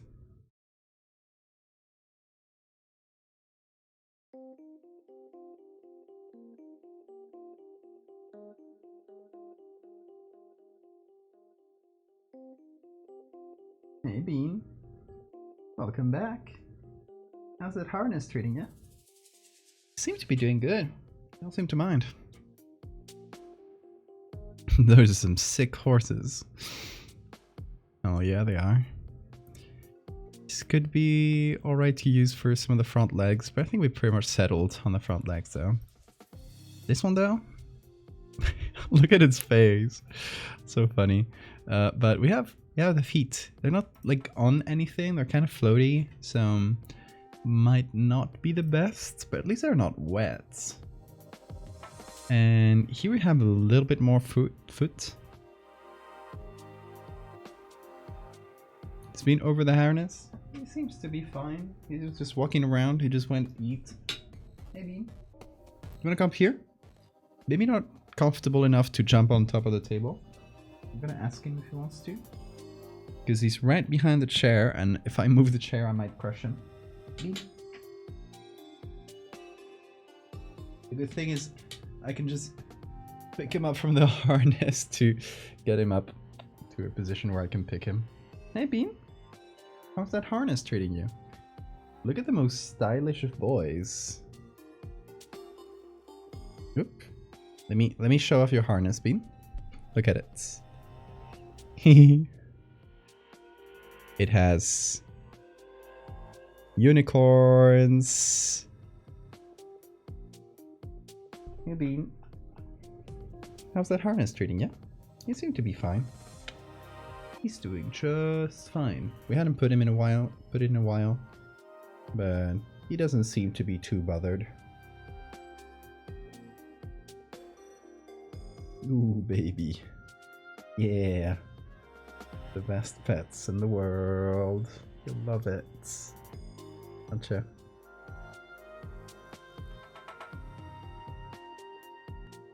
You wanna go? Bean hair. Nope! No, Bean! He just went straight to my keyboard and flopped on it.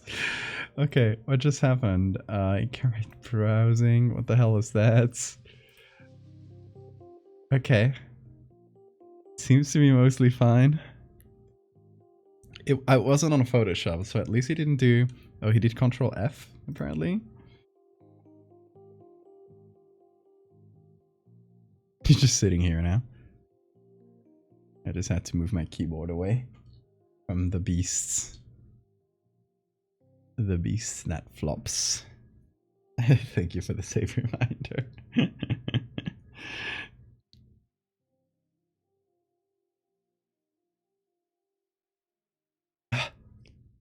There we go.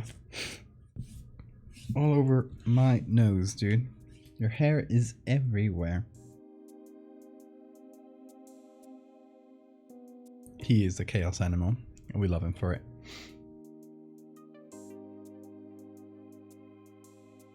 Okay, I'm wondering if I can use any of these.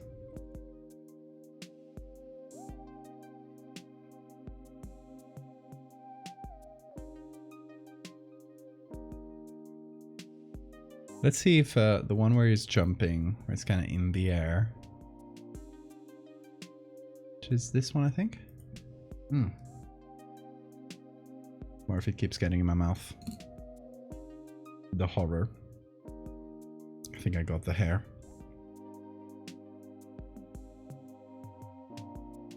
Your fault, little beast. Little creature. Trying to move it all away. Hopefully it works.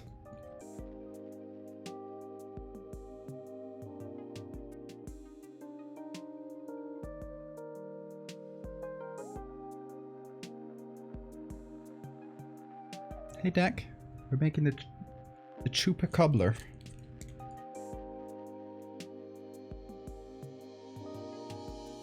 Okay, not a great selection, but I guess this picture is kind of fuzzy anyway, so... And we don't need anything super good.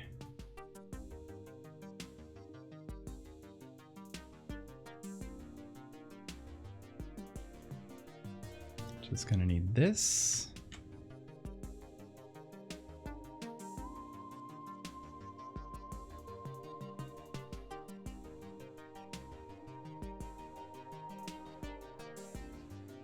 Now just skip it this small.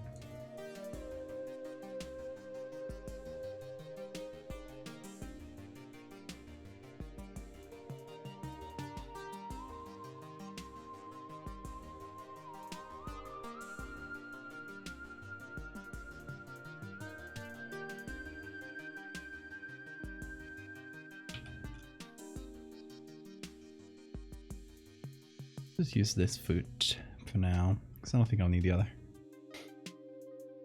Whoa! Another Valdevian Discord roll. Hell yeah, we're rolling in them today. It's finally yours! Hell yeah.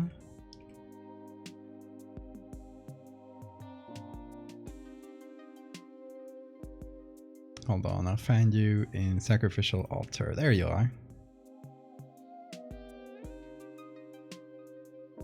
Boom. You now have a little googly L next to your name.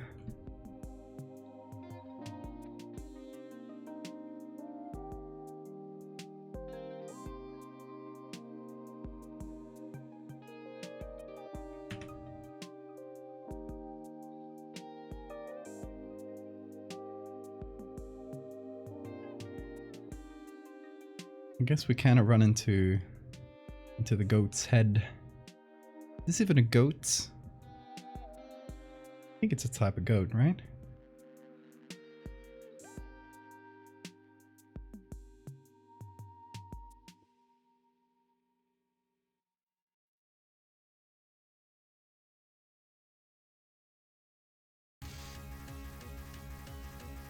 Valdevian gang. Oh yeah.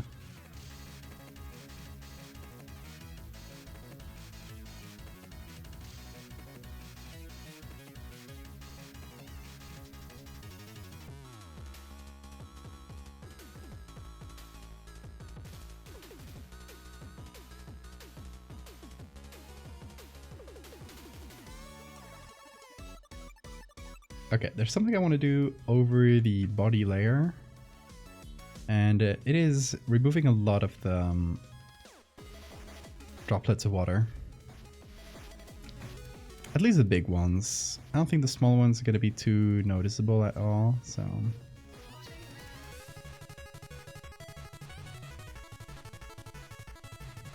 Like, you can even pass as like fur pattern or something. So I don't really mind.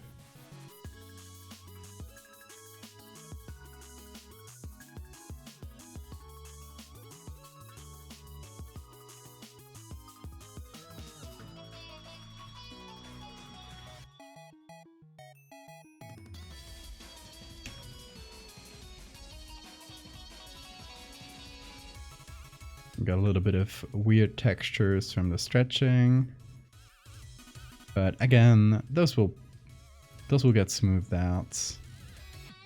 Doesn't bother me too much.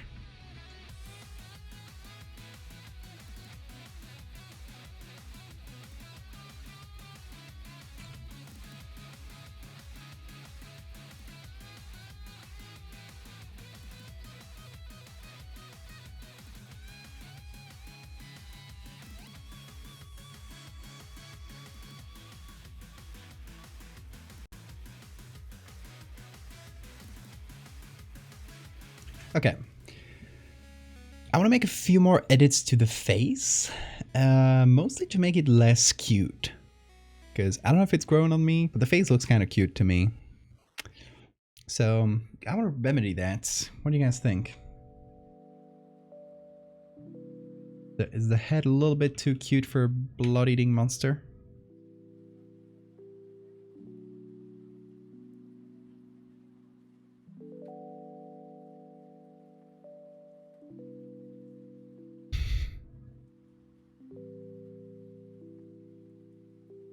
You just want to give him pets? Then that's a bad sign. To make him scarier. He's a goat sucker after all. Yeah, bats are cute, so that's kind of a problem.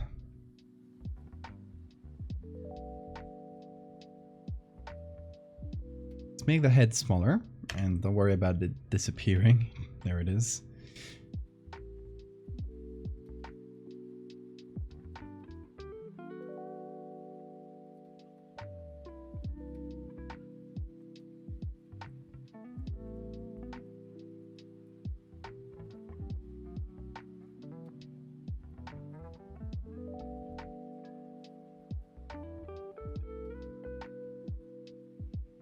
So a nice decomposing deer with a visible skull the other day, and I have time to take a pic.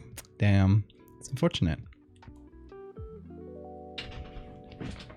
You at least got to see it with your eyes, which is nice. Hey Bean, are you gonna press the escape key again? You're dangerously close, my dude. How about I use this little contraption to whoop. Get you in your bed. 2.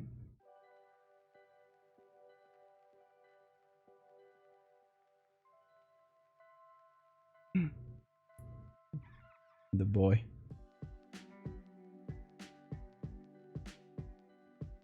Do we give the man a treat? You know, it's a yes.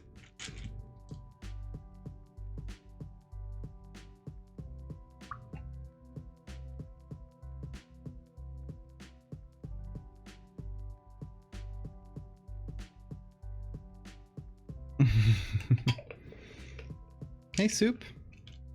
Welcome back.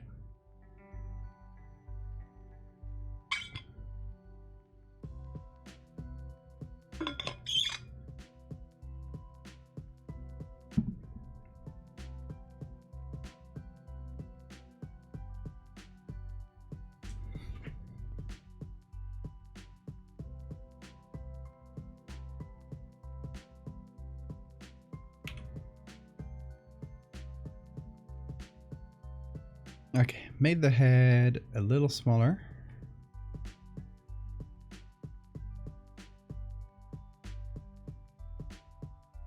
Yeah, I think that's way more proportioned.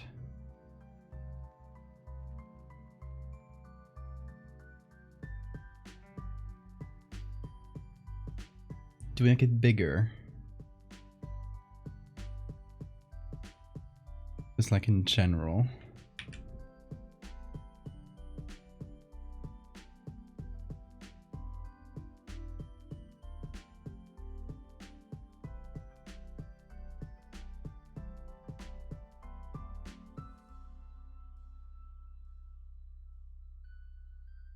Although I'm feeling like composition-wise, we do make him bigger. It's kind of making all the weight of the image up here, and there's kind of nothing down here. Originally, it was meant to be here, you know, which makes more sense for the base image, but maybe not as much for the. I don't have a lot of image to work with, so my thinking. How big is this? Already down from the original, and I'm fine with that. Can go up to here.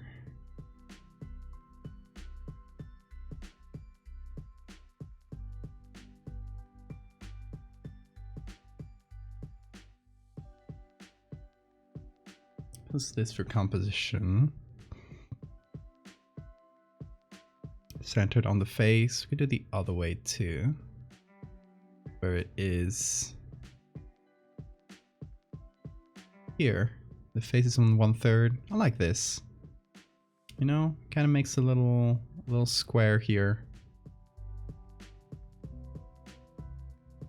with the two creatures' faces.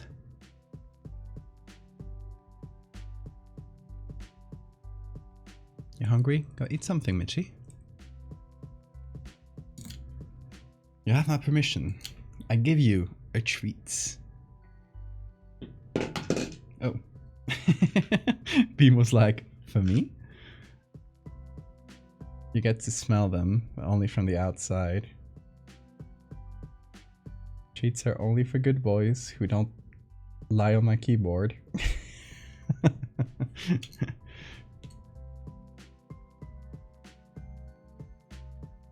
Treats for Mitchie, exactly. Oh, shit, wrong tool.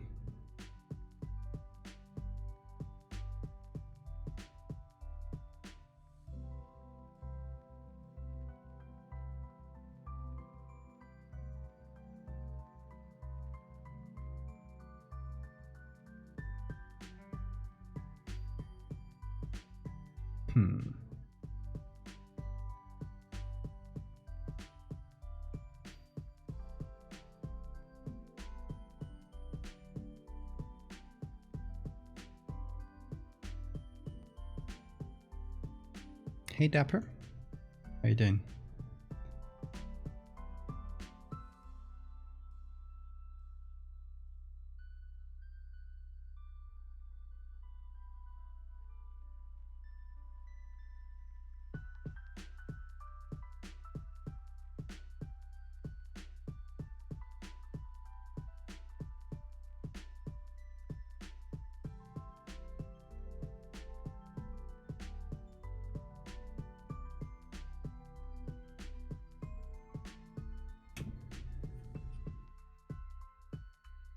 Gonna darken the dirt around here too.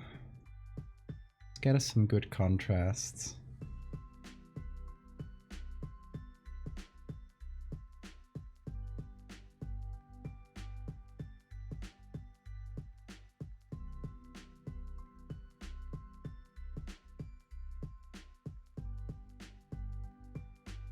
Here's the difference.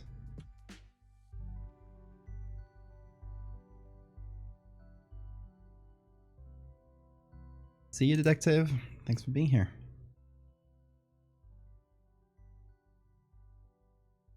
Doing Chiropteran Chupacabra. Yeah. Big ol' microbat nose.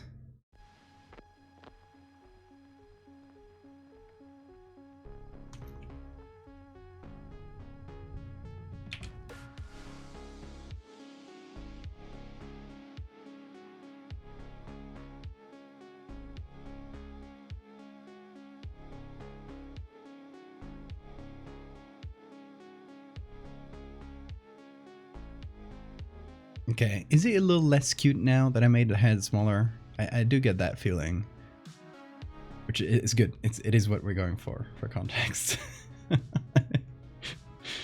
I don't want it to be too cute, because it kind of ruins the vibe. We do like cute creatures, but not always. Sometimes they do gotta be a little scary.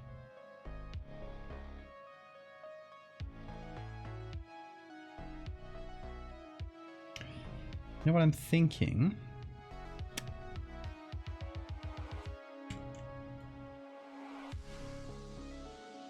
A little less cute. Thank you, thank you. I'm thinking moving it a little to the left.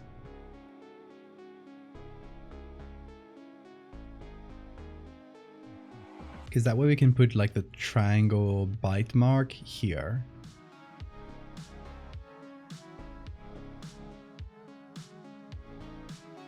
So we move this a little bit lower. Oh, where are you going, Bean?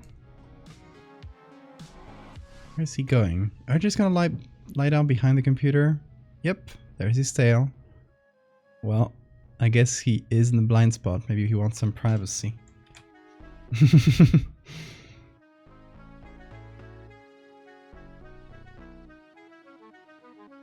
3 bite marks. Yeah, one thing that's sometimes associated with the Chupacabra is like 3 bite marks on like a triangle on the animals it attacks, where it sucks the blood from. Computer's warm. He's not really on the computer at all. He just likes that little corner. It's like this safety corner for him.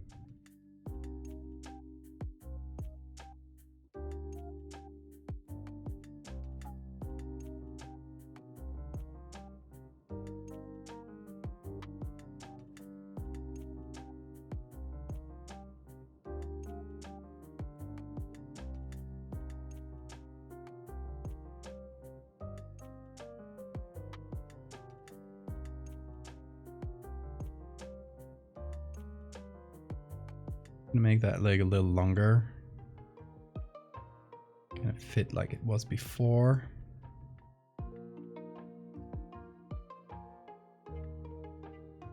Gonna change the shadow to match the new place.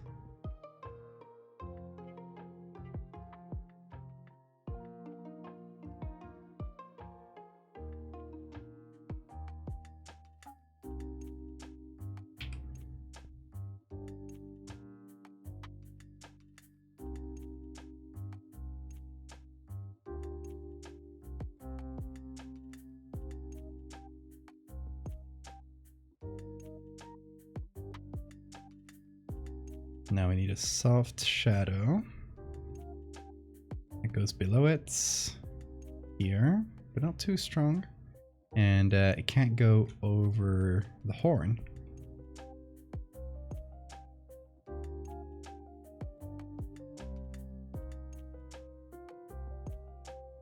Or at least like not most of the horn. Should do this in a layer mask, I'm silly. There we go.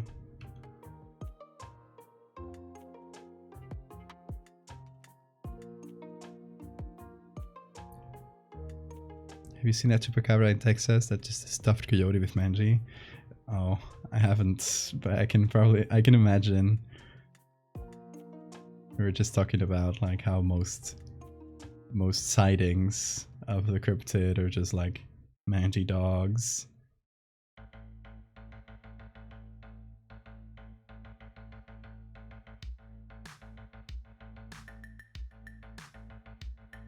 Is it a gazelle? It was marked as a dead goat. But it could be wrong. It sure is dead.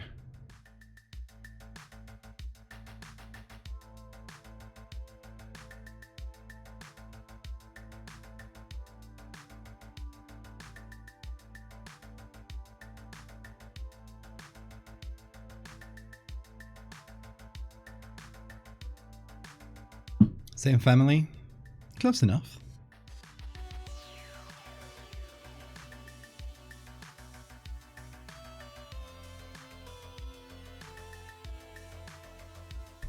But if that is a gazelle, we're gonna have to make up a good excuse. So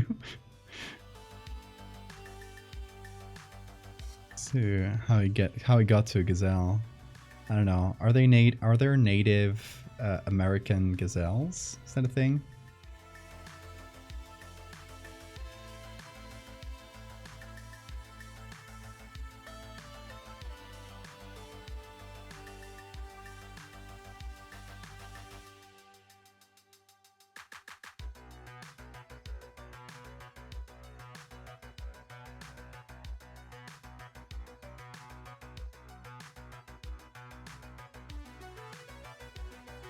Deer? With that horn?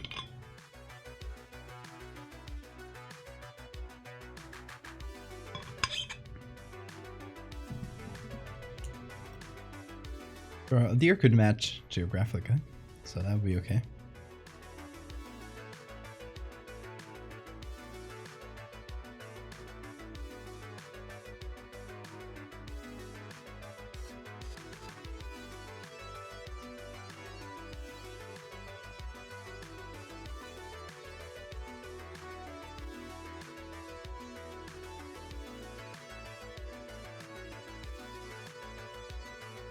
Yeah, right. That doesn't look like an antler to me. For it to be a deer.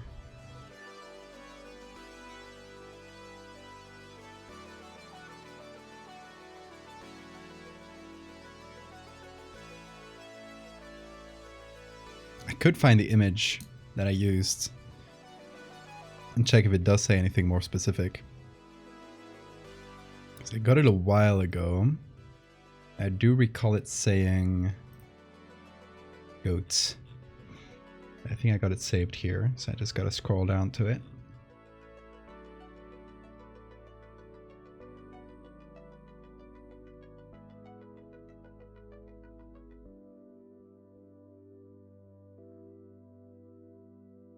Oh, there we go. We got a species. Hold on. Let me put in the browser. Enable this for a sec.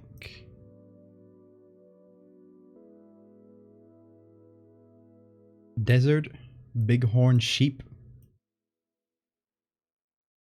Received from Lake Mead National Recreation Area. This was the first lamb found dead on August 20th.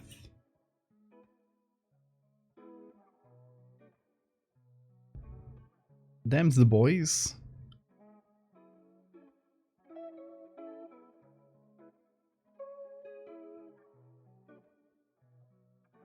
I think it's a female. Or lamb. Yeah, it's a small one. It's a baby. Lake Mead National Recreation Area. We could just like straight up set up the story there.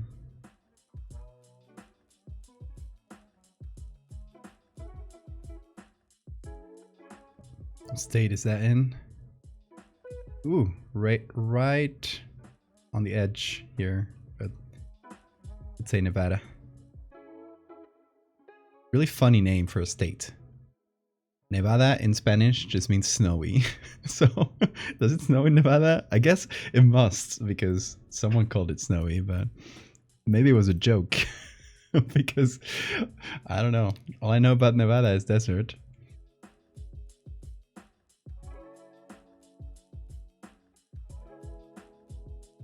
It does now in the mountains. Okay, makes sense.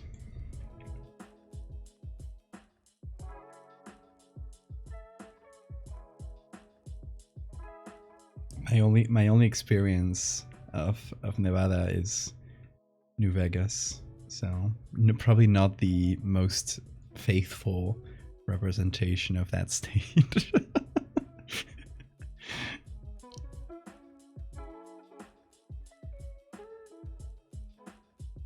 I guess deserts do get cold. That is true.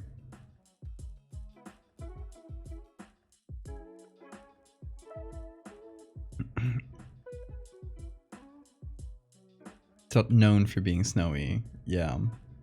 It's like over here in the Canary Islands, in the big island, which is Gran Canaria, where I live.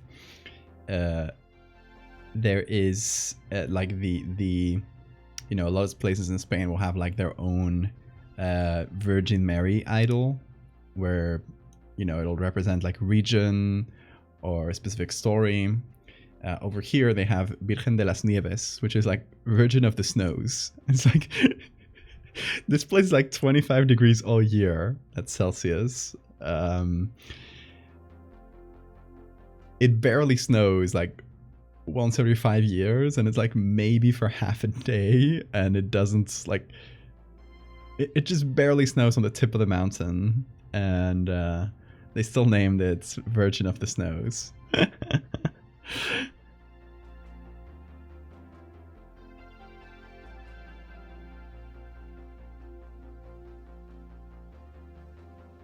It's like Greenland and Iceland being named opposite of each other, exactly.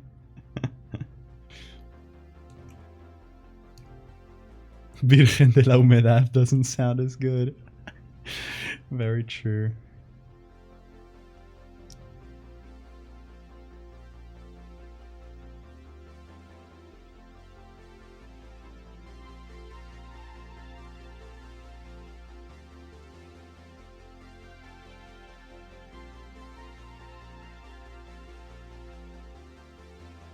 Okay, how are we feeling about this lad? Should we make the eyes even smaller? Because originally they were like this. It's a microbat. So I decided to make the eyes smaller. We could go a little further, I feel. Oh, I gotta take this layer too. It's 2 layers. Because small eyes... Oh, I gotta take the pupil and move it, but that's fine. I'll do it manually.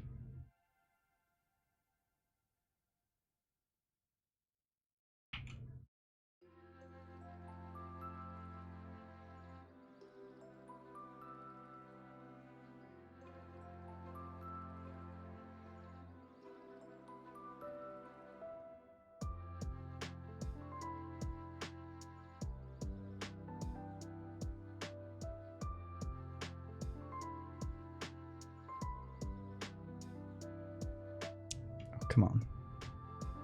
Come on. I hate when the moving tool just doesn't respond. Okay, I'll just move you pixel by pixel. God dang it. Same with you. Let's nudge you over there. More eyes. No, it's gotta be biologically plausible. Although I do like extra eyes.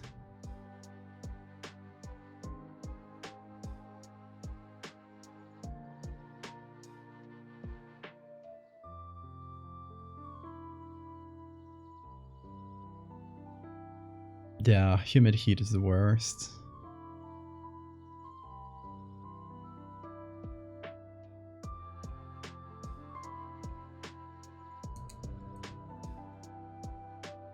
It's the stickiness for me.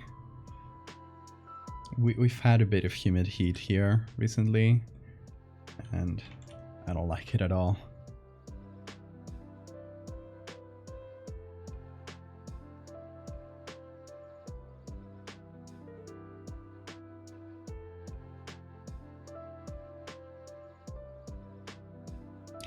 Okay, we need to add those 3 holes.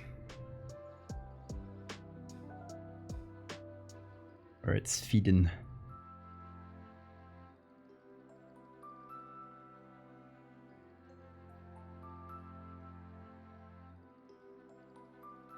I got you, Michi. Where I come from, in Asturias. It's the north of Spain. And people tend to think of Spain as like a very dry place because they mostly go to the south. But the north of Spain is really, really humid. And most of the year it's fine, but in the summer it's only that humid heat.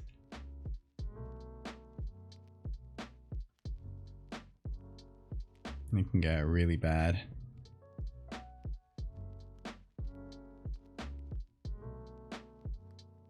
But I won't complain because it's more temperate than the rest of the country, so.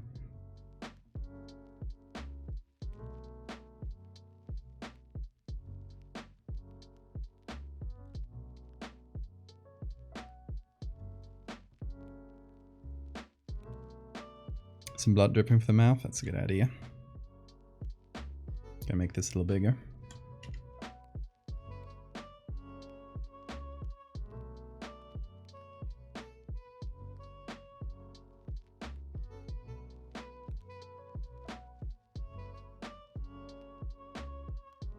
Okay, where's the head here?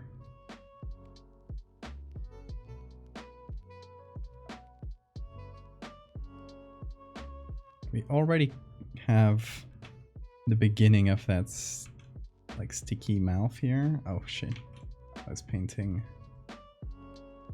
on here. There.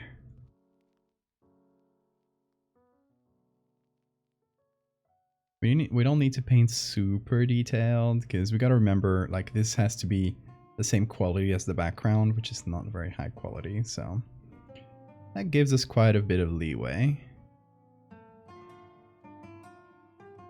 I'm happy to just paint it, you know?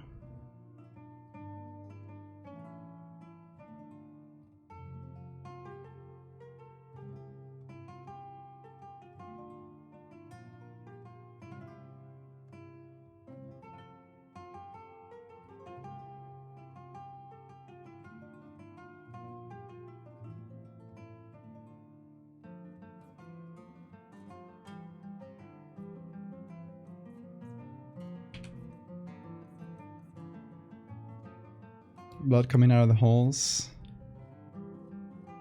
I don't know about that. Because it has to feel like completely dried of blood.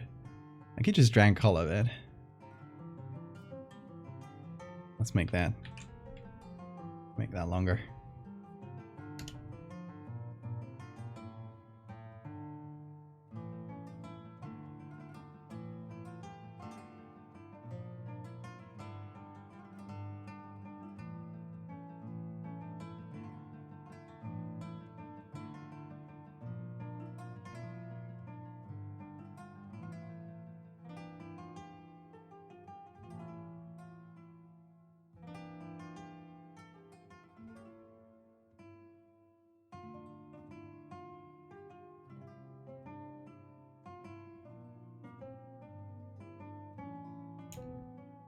He's a thirsty boy. Exactly.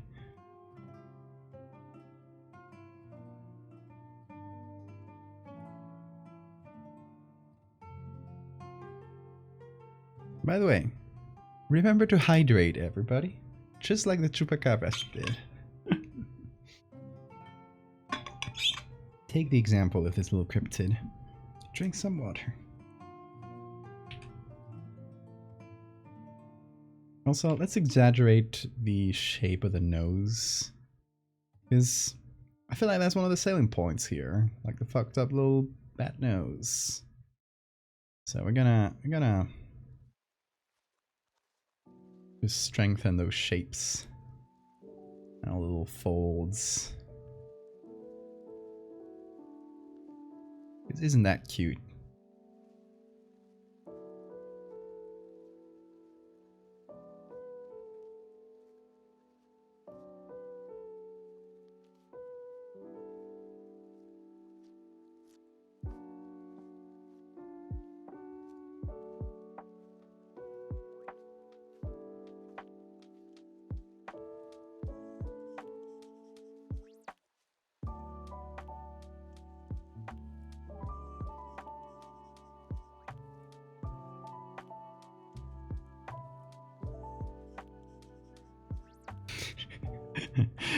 Slurping that deer like it's like that goat, like it's a juice pack.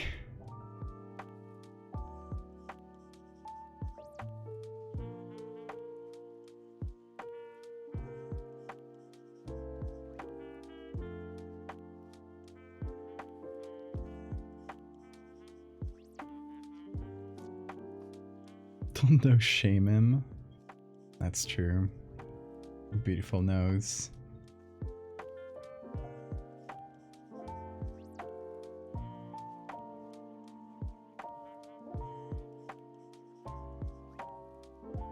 Look at that. So cute.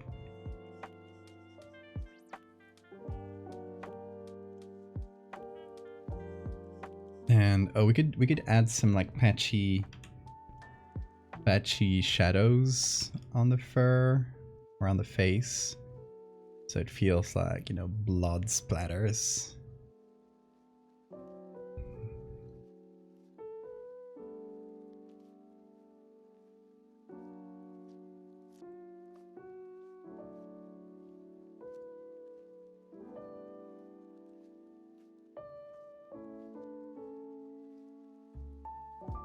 Caption this: me when I eat shrimp.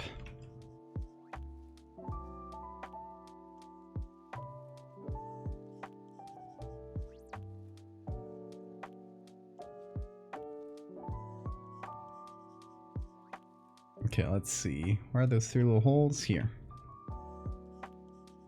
Gonna give this a bit more definition, even though I don't think it'll matter too much.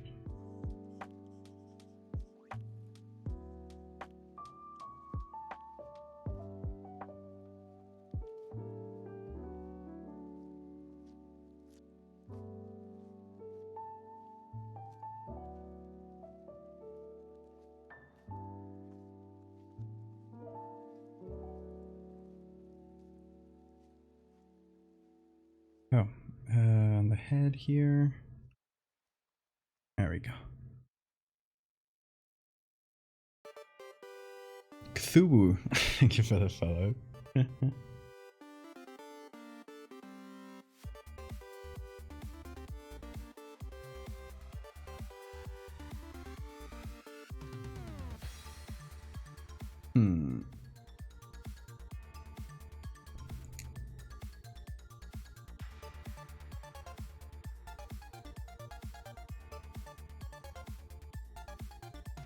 This song is my jam too.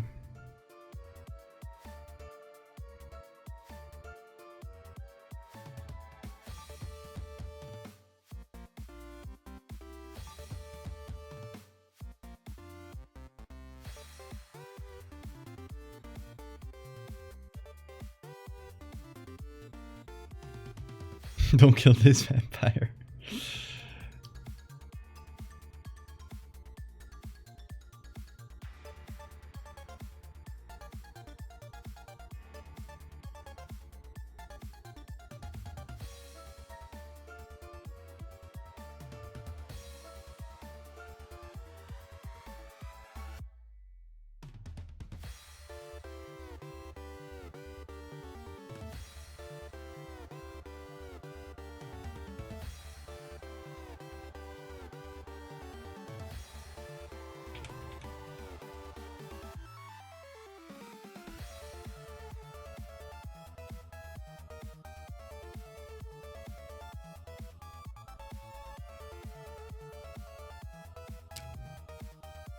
To be honest, this stream should have just been Castlevania music, or remixes of Castlevania music.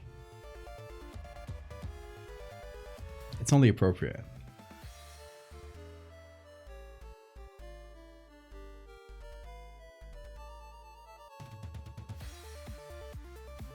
Should we add a second one? This was the original one we tried, and we then discarded. I'm really happy with this one though. This was our original sketch. So honestly, we didn't go that far from the sketch. We do a white stroke around so we can see what the hell I did. There we go. This was the original sketch. So obviously we didn't go for spikes. But apart from that, is it Chupacabra in Castlevania? I would not be surprised because they include a lot of wacky enemies and a lot of like urban legends and stuff. It's mostly Japanese urban legends. So let's see. Let's look it up on Google. Castlevania Chupacabra. Oh yeah, it exists. And it's just a fucked up little guy. Whoa. Why did they go for that design? Okay. Sure. It's just like a little guy.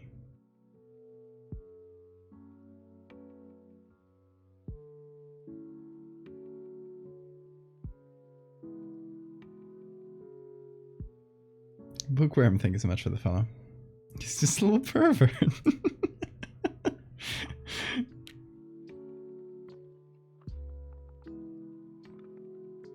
Yeah, it's a few notes that we did. It is nice, it gets us a nice view of the creature. I like how it's still like decidedly...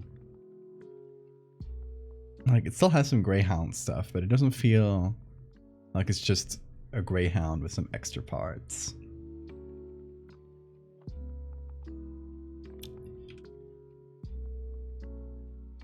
He's gonna suck your goats. I don't know. How are we feeling about this little guy? Not the Castlevania one. This one.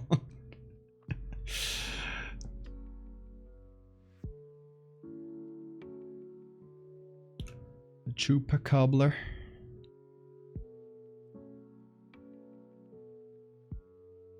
And once again, that is a reference to this post. Oh, that there's a Chupacabra.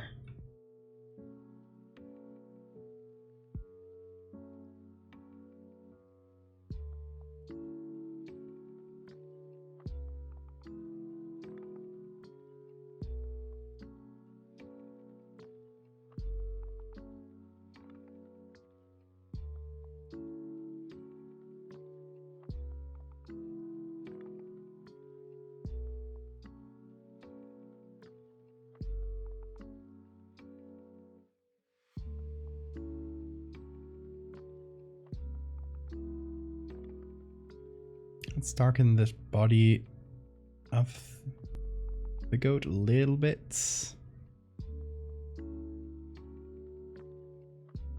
Because it goes a lot into like pure whites and just gets lost. A lot of detail gets lost. Which I guess we should also kind of do here. Just to be faithful to the image.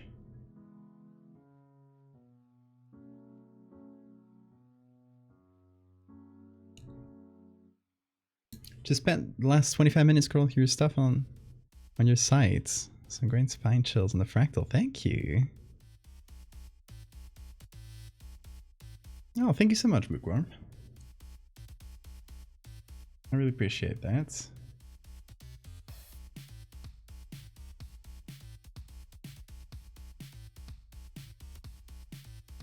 What's this? I got a lot of layers that I've never used. There we go. It's a little better. I got the discarded booty version. Don't look at it too much. We do need to make, because I did promise this, okay? And I'm not gonna back down on that. I do have to make it, even though this one is not it. But there is a promise I made that if I reached 170,000 followers on Twitter, I would do the Chupacabras, which is Chupacabra, but with a huge booty. So I do have to make that, but it doesn't work with this pose because we don't get to see the booty. Name my layers? Never. Naming layers is too inefficient. I only name groups. Technically, Twitter doesn't exist anymore. Are you trying to give me an excuse to get out of it? That's smart. That's smart.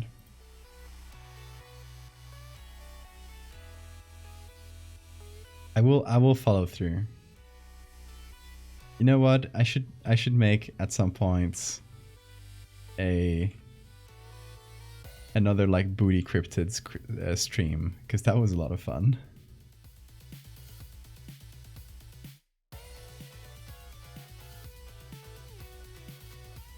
Would you guys be up for that? Is that something you want to see?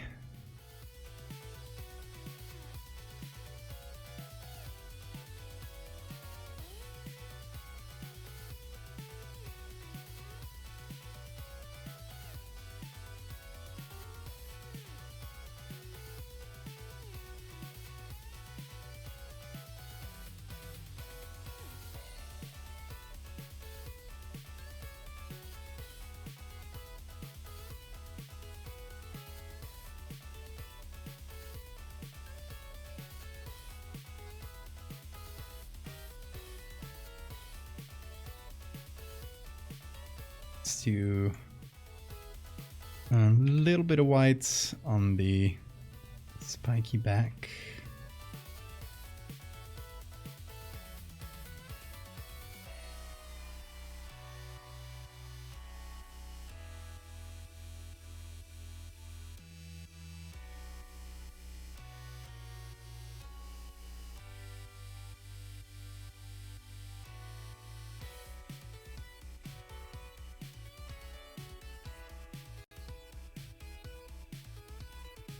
I still gotta figure out this background. You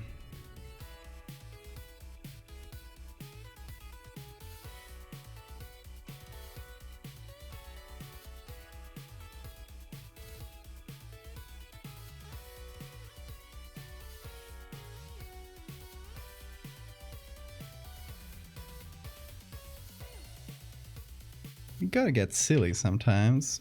Thank you so much, Capri. You have a good night.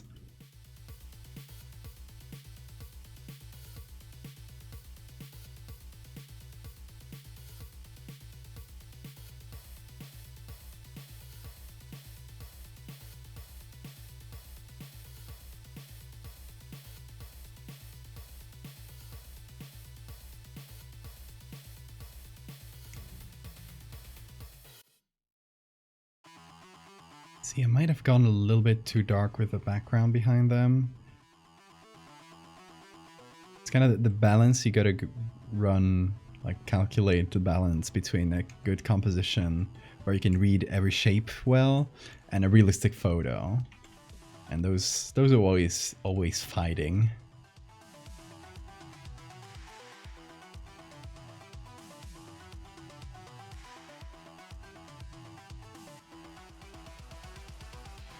Yeah, how about something?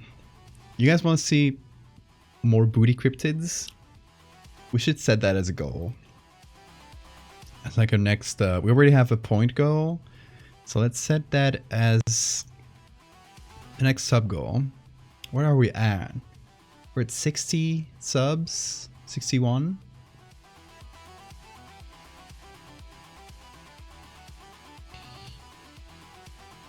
We can do at 75, for example, or we'll just do like new sub points. Yeah, it's better. 15 subs, and we do booty cryptids stream.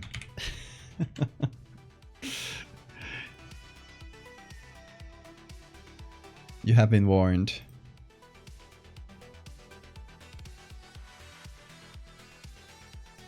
That is where we would realize the chupacabra-s, the chupacabras.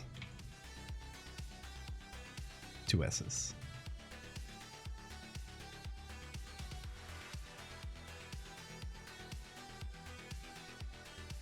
Also, where the heck do we sign this? Straw? I mean, we could pick up some loose straw in this clear area and just gather it up, bundle it, and make a little signature with it. Exactly what I was thinking, Johnny.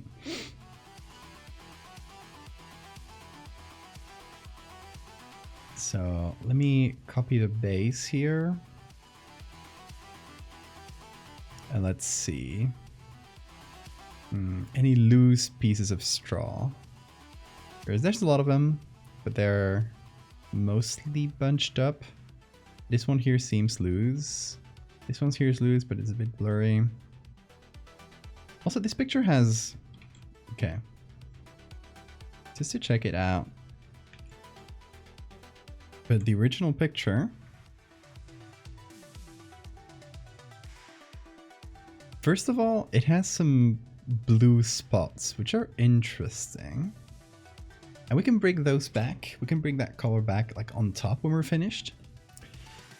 And second of all, it has like this blurred edge effect, which is quite interesting too. I'm getting distracted. I need to sign this. I think this loose piece of straw is our only hope. Hold on, it's 31. That's empty. Okay, there we go.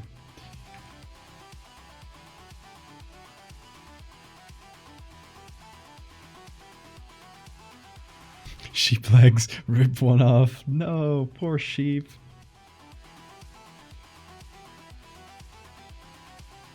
Poor sheep has already had enough bullshit for today. See, I've been calling it goat and it's a sheep technically. How are you doing back there, Bean? He's sleeping. Sleepy boy.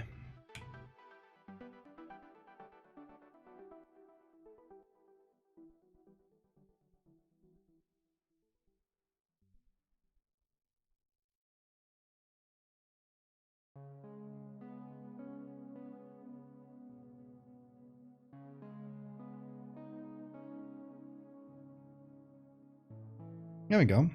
We got ourselves a lighter color maybe? No, just normal should do.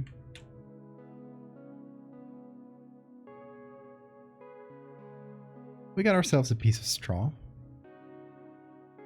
Just a normal straight one.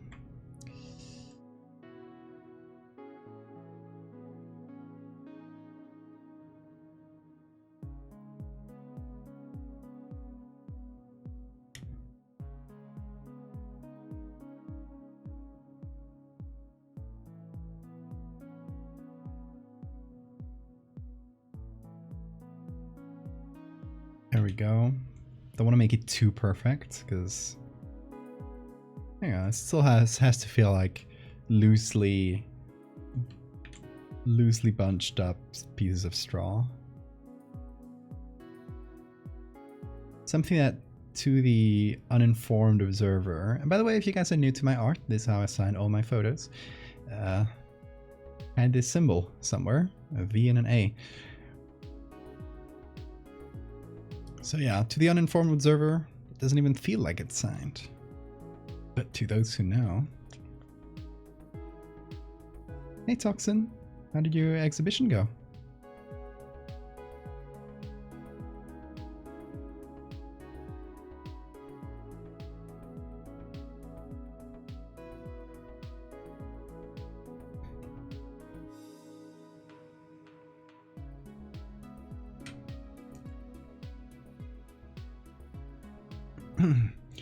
Okay, now, hold on. I should do my new shortcut, which is Shift F11. And now it runs me through blur plus sharpen plus everything. So we're gonna look at, there we go, the sheep's eye. This being the original, right? So I'm just gonna blur it until it starts blurring, basically. 2.6 seems like a good spot. So now everything is kind of blurred to the level of that base layer. Get some art this weekend. Nice. You should do that more, absolutely. Hope it went well. The open night had a lot of people. It's gonna be up until Sunday. Nice.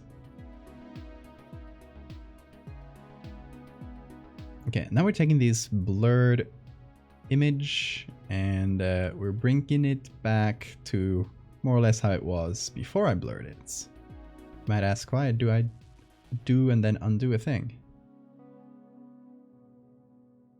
And the only objective, if I did this well, might have to retouch the numbers. Okay, here is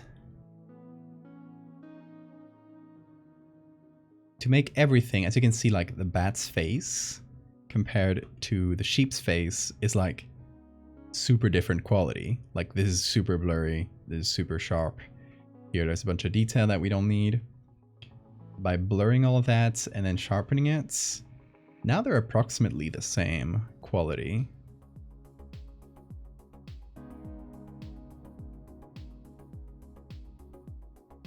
So that's why we do that.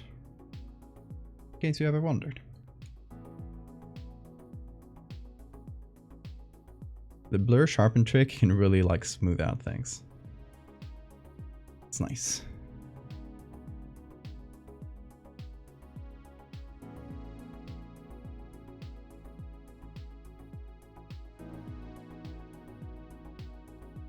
We already messed with the contrast quite a bit, so we're not going to touch that too much. It's already really an image with a lot of contrast. So, can't overdo it.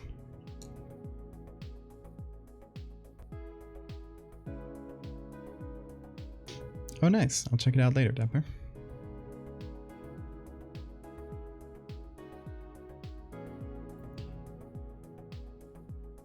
Okay, now we're gonna add some of our classic chunky grain.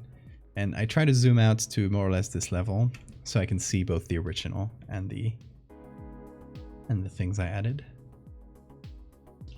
And I want to do more or less the same thing I did before, where I just change the size of the grain until I start losing detail, then like stop right before that.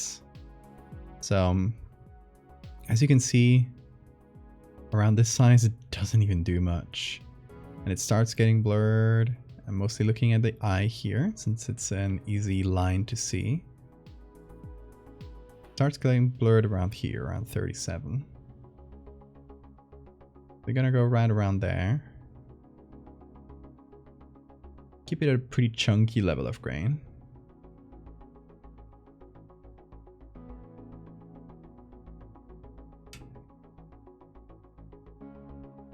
See, all the blood I drew, now it's just kind of blurred there. It's not. It didn't matter if I drew it or if I took it from a reference.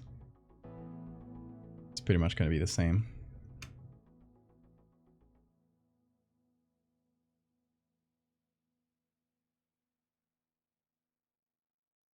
Yeah, we love film grain over here. And then this grain filter in the effects section of the camera raw filter is the best in my opinion, because instead of just being like a 1 pixel size grain, you can choose the size and roughness. It just allows you for a lot more customization than most like just noise filters.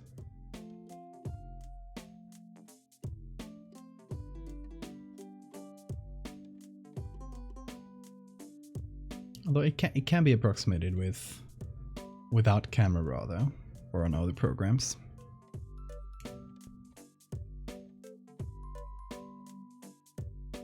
Vignette time, always a little. In this case, it already kind of has a natural vignette, so there's not that much to change. As you can see that I didn't change a ton on the camera raw.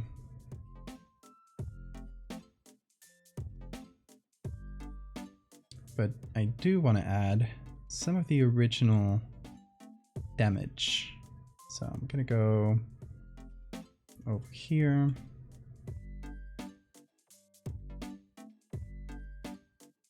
Re-add that color.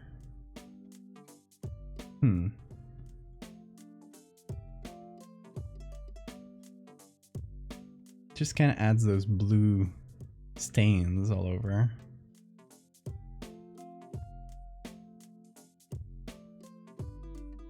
I'm just gonna put it at 45%.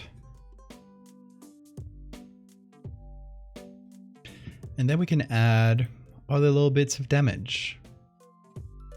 I like adding some dust and scratches. It's a little hair, dust, grime, etc.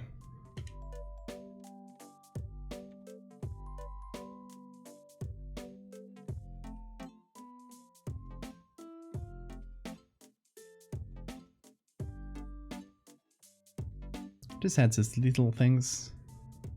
Quite nice.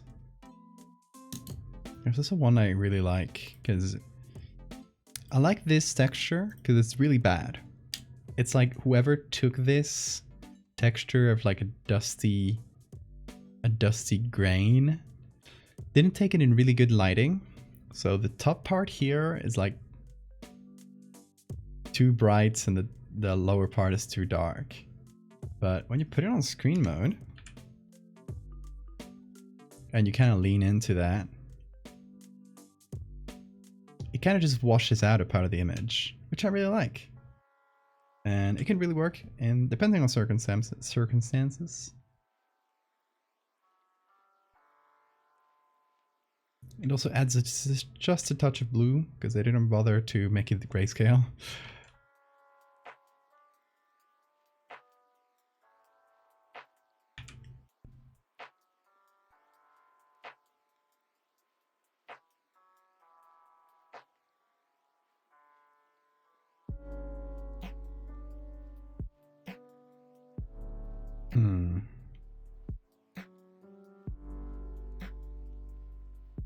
I like it here, but a little bit less, a bit softer, just a touch.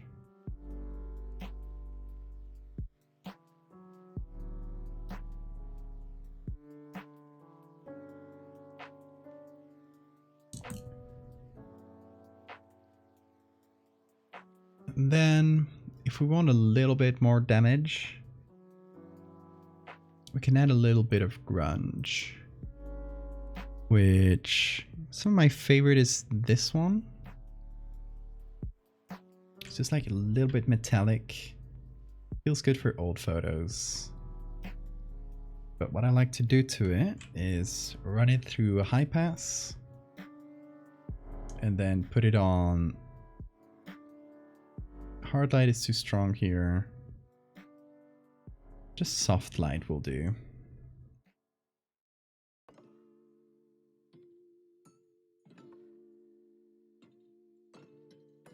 So it's kind of like random stains, basically. If we put it on hard light, you can see it better.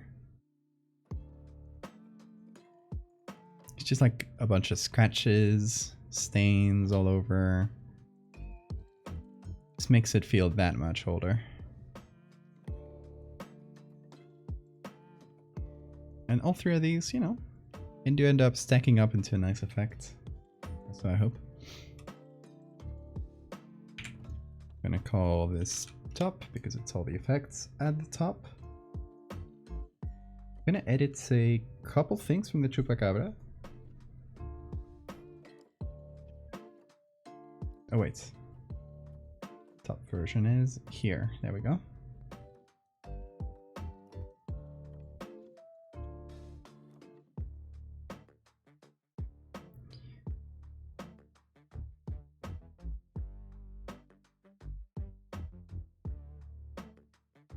Check if lake meat existed when you want this pics in. Did it just start existing at some point? Is it man-made?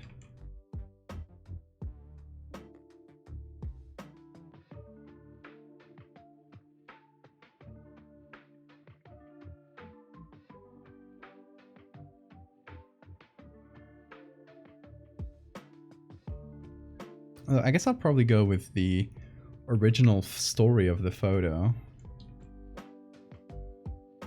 Or at least like the setting and the year and stuff. Didn't really exist before 1938. Uh-huh, it's a reservoir. Makes sense.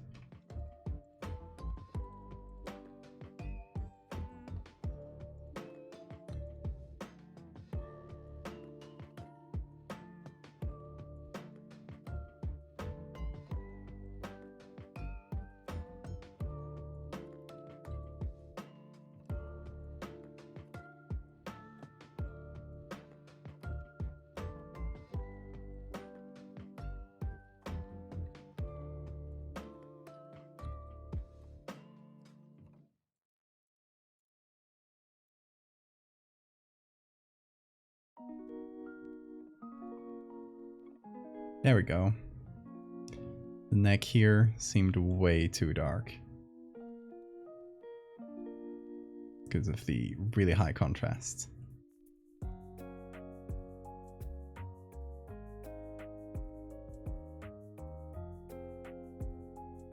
Still needs to be a little dark, but I'm gonna reduce it.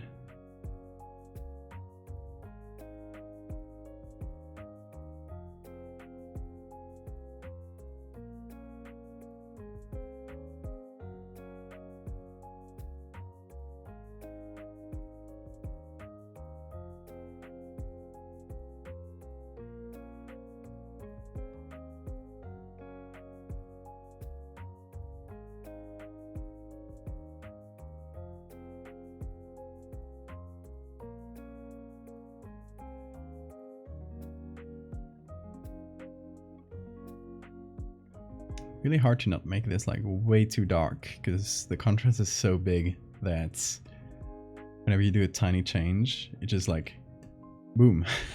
That was just from one click. It just makes it completely black, which for most cases we don't want.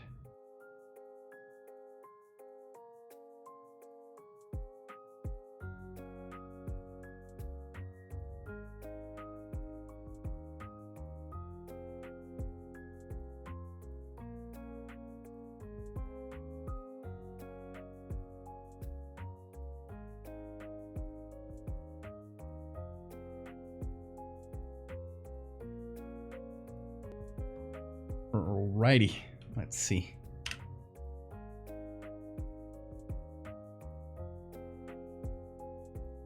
Let's re-render those. Okay, whenever we do get to doing Booty Cryptids Part 2, which ones should we cover? Because we do owe the world the Chupacabras, but what other ones? What other famous ones? Because we've done Mothman, we've done Nessie, we've done Freestonite Crawlers, a bunch of them. We've done the Loveland Frogman. Flatwoods Monster would be really good. And I think the last one we ever do before we call this gimmick over is Big Ass, aka Bigfoot. Jersey Devil, that would be good too. I think it has to end on Bigfoot. Like it's the only like major cryptid that we haven't done. Mongolian Deathworm.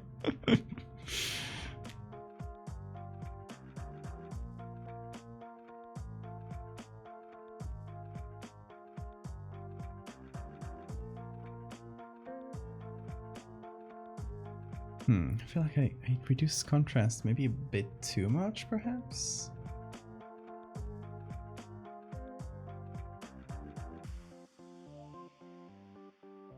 Back to the drawing board.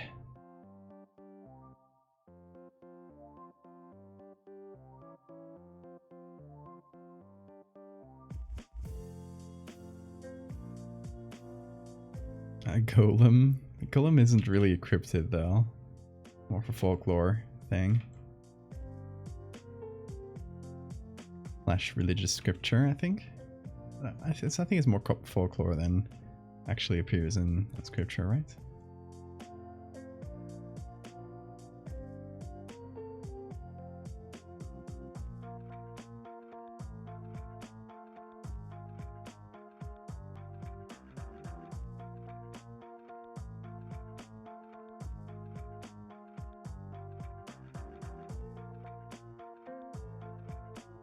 Is Mokele Mbembe, I don't know how to pronounce that. Is that the one in Congo, maybe?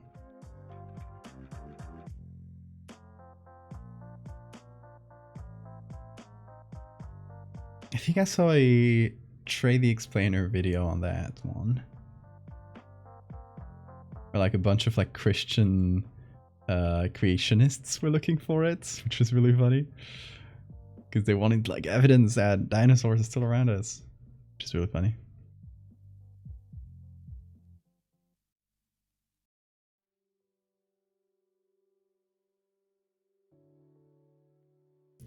Renty, thank you so much for the follow.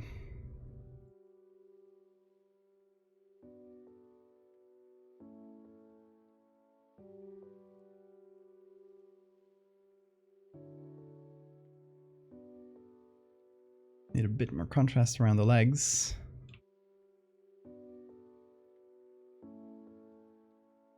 Once again, darkening the background. They're just gonna be like really dark straw. We'll have to run with it. Cryptids are awesome. That is true.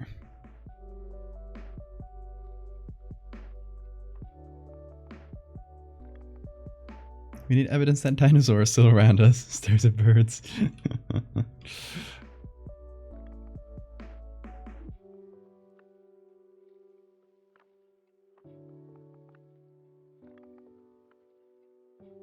But that would prove evolution, Sora. I want to disprove that.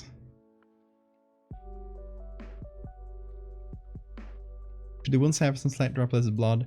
I figured no, because, you know, Chupacabra is drinking that.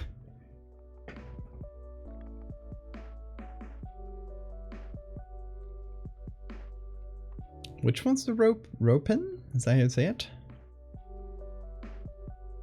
Skunk-ape. I feel like skunk-ape is more of a subspecies of Bigfoot, though.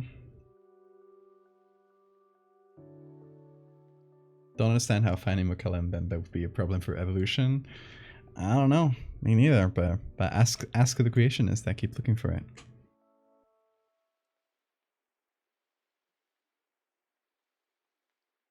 You know, the type of people that love pretending there's like dinosaur prints on the ground next to humans. Say like, see, they lived in the same era. The Earth is like 4,000 years old.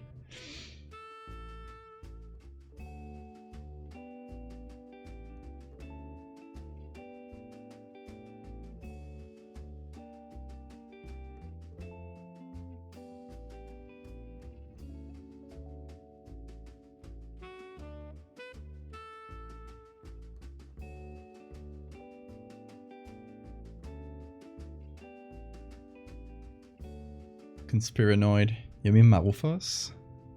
Magafos? Those... Oh wait, hold on. I will evangelize about this word once again. Since it is in topic, it's part of the topic.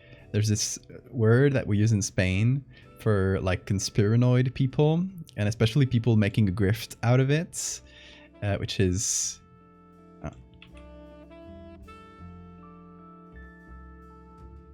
Marufo, and it is a contraction of the word maro, which is magician, and UFO. It's like people who believe in like magic and aliens, basically.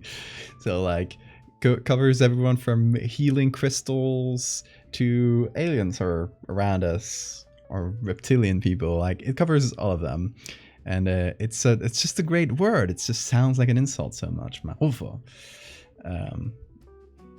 But it also, I figured it also works in English. So we're going to try to spread it through the world. So you can call people Maguffos.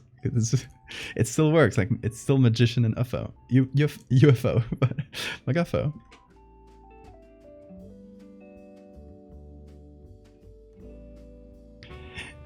Papurica. Thank you so much for the follow. People that think that UFOs are demons tricking you into believing in aliens. Oh my god. The ultimate trick. They got us now. I can't believe there's people in the US government again that believe in UFOs. Shaping up to be a really funny era. And it's really funny that people are now saying like, see, now the US government confirmed it, so it's real. As if there hadn't been like 2 separate US government projects to find UFOs in the past that all failed. It's already been done. The US government has already been tricked by it. It's not a new thing.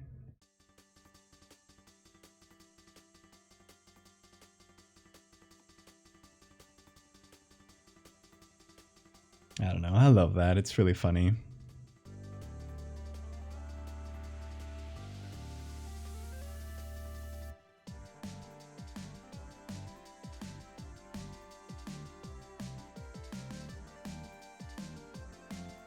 When were there ever not people in the US government that believe in the UFOs? Exactly. I mean, it kind of died down because people mocked... It died down, like, officially at least, because people mocked UFO conspiracies for a long time. To the point where now they call them UAPs, because the word UFO is kind of tainted. But, I don't know. I think they're cowards. I think they should call them UFOs and talk about little green men abducting them, because that's funnier. And I like the folklore of it. But I guess that's passé. Sadly. Sadly for me. It's like passé as a serious topic. It's still very much in popular culture, but... I love little green men. They're so fun.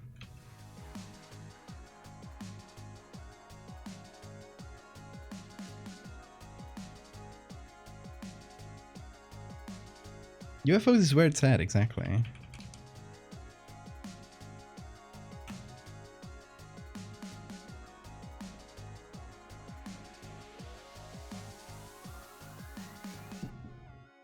Hey, Bean. How are ya? Come here. Oh, hello, baby. Oh, you're just lying down here? You're just flopping? Okay. I will adapt. I will persevere.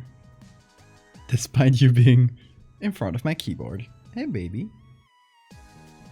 Hello. Oh, yeah. You're the sleeper. You are the sleeper.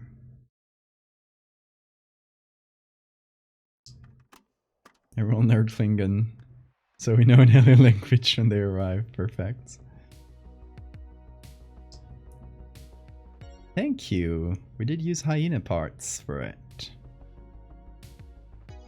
Hyena and lion. Yeah, we wanted to emulate the look of a hyena mane. So I'm glad that comes through.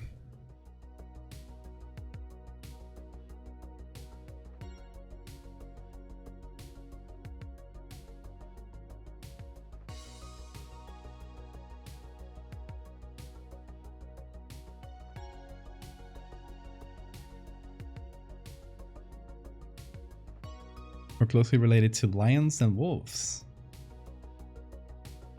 They're kitties. I call them kitty doggies.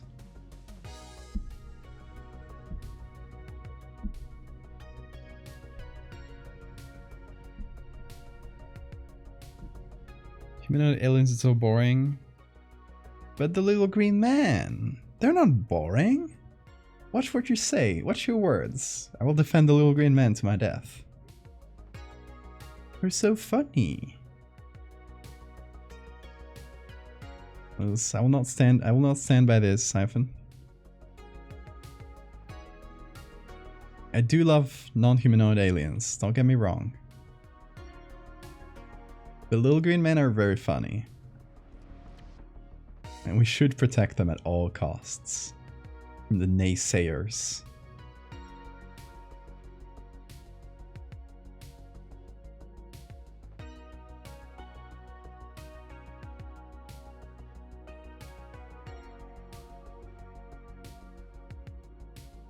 And see, they also open up a whole new world of conspiracies, which always ties into aliens, and people tend to forget of aliens actually being time travelers from the future of humanity. So they actually, the little green men are actually just evolved humans.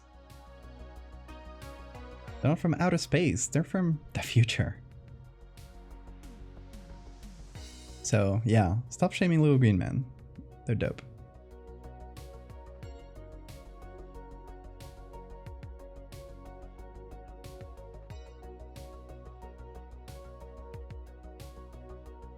Looking at it and petting the mohawk.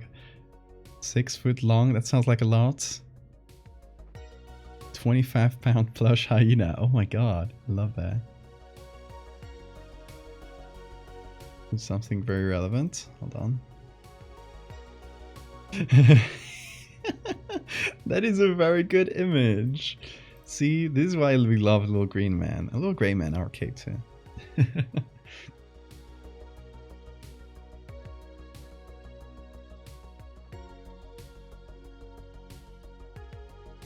Hey, Bean.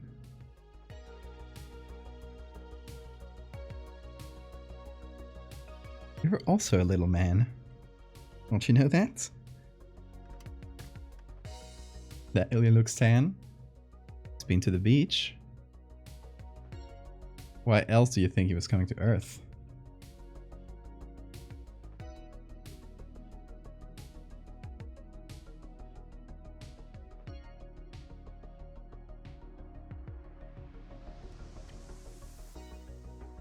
Can I have to have my arm like this so I don't disturb the bean's peace?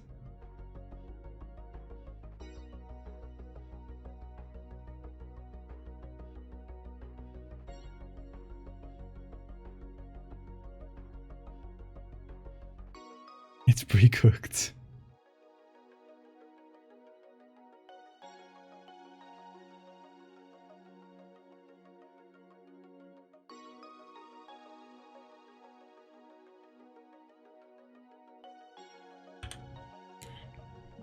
Hey Bean, you comfy there? You perhaps believe that I'm petting you when I'm trying to get over you to get to the keyboard. Do you mind if I rest my hand on you? I seem to be fine with it. I'm not gonna crush him, but at least I'm not constantly having to do this with my shoulder. I rest my hand on the bean. Oh my god, you're like a little armrest. You're doing this for my wrist health, aren't you? He's so thoughtful.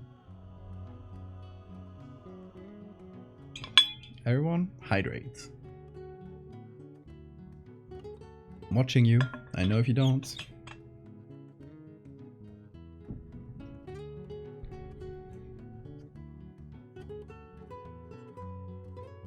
Okay, let's check the difference. Oh, Bean, are you just creeping? Are you creeping here? Hey man, you're kind of just flopping around. Where do you want to go? You want to go up to your little bed? Is that what you're creeping towards? Okay. Oh boy, get up. There you go. You just needed a little push. There you go. Just a little push to get to bed. The man.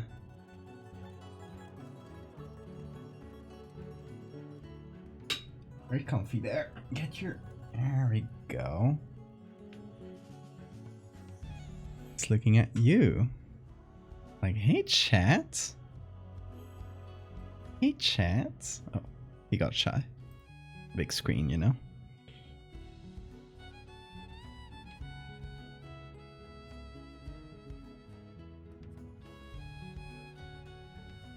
Okay, now I can rest my wrists. How nice. Okay, this is way better. Way more balanced here. That's nice. We did get more balance, but we also lost a little contrast.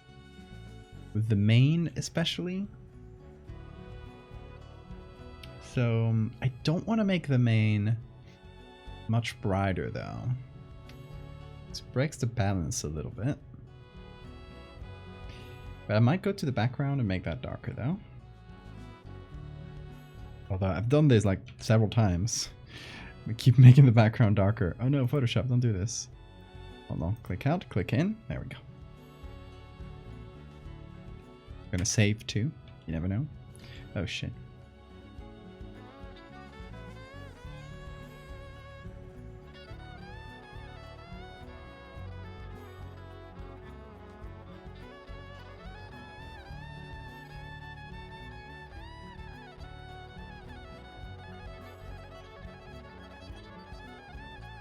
Just a little bit.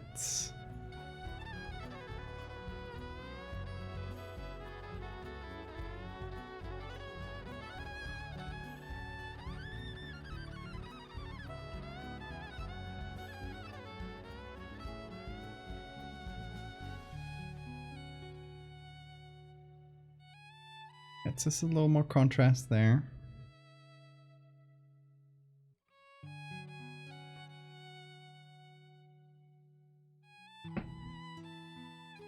Bean, you're so beautiful. Prettiest boy there is. He's so fashion too. Look at, okay. Check out how his eyes combine perfectly with his harness. Isn't that nice? Look at his face. It's like, unhand me.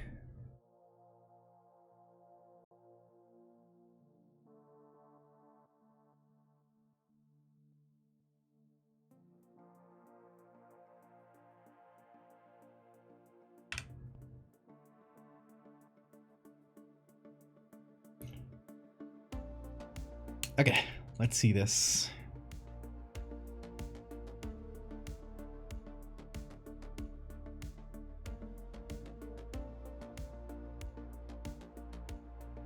Oh, activate this. There we go.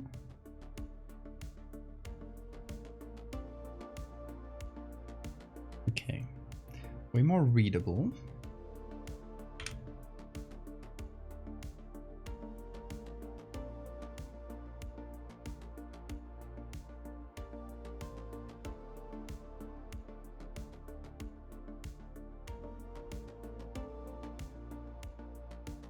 Like the ears are less readable though.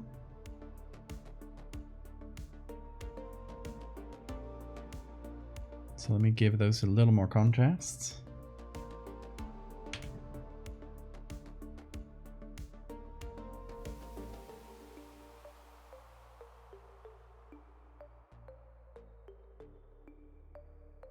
Just doing some minor touches. Bean keeps hitting my tablet with his tail.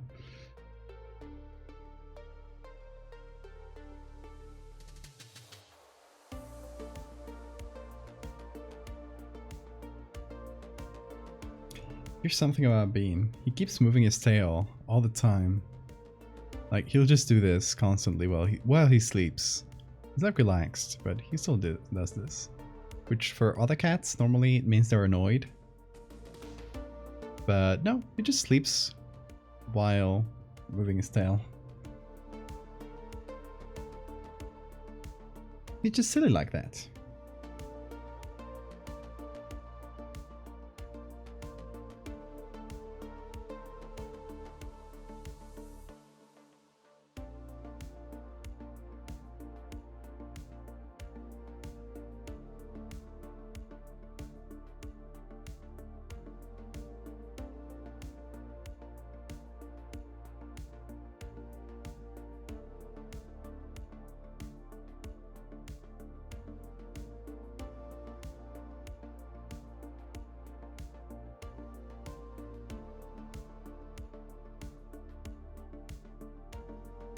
This piece has so much contrast and such a busy background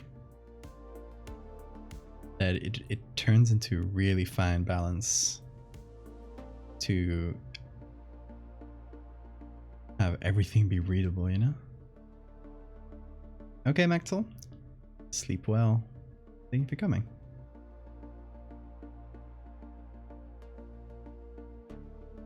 Let me know how the weather and the trumpet go.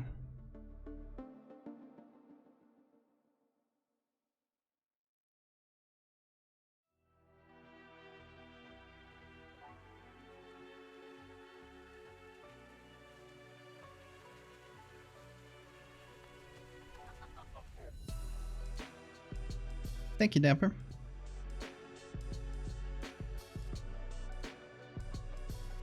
Have a good time zone as well.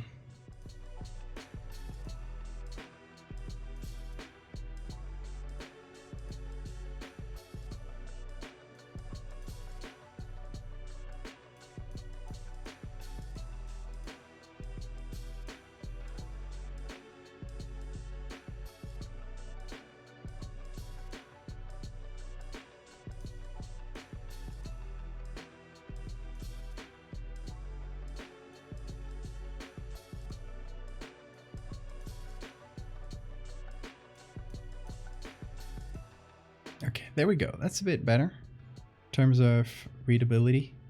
Kind of just zooming out and seeing, like, can we still see the main shapes? Can we see what's going on?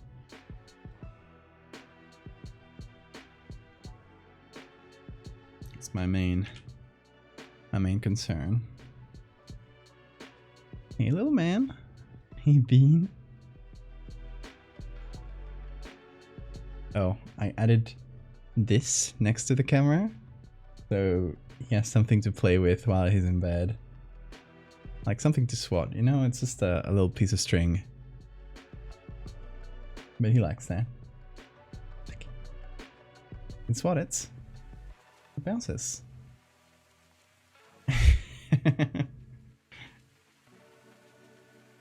Helping him understand what the purpose of the string is.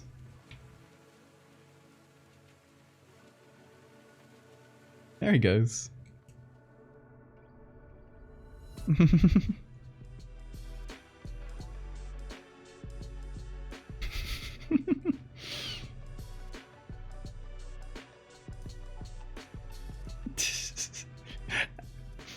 And it also makes him look at the camera, so you guys get to see Bean.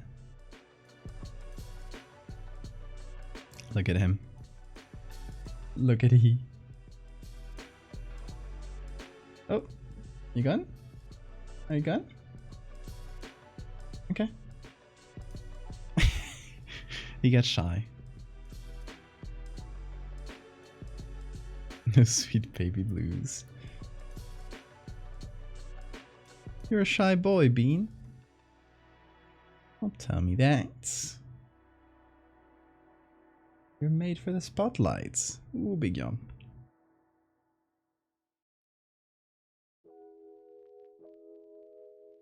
Oop, you gone? Oh, he's just...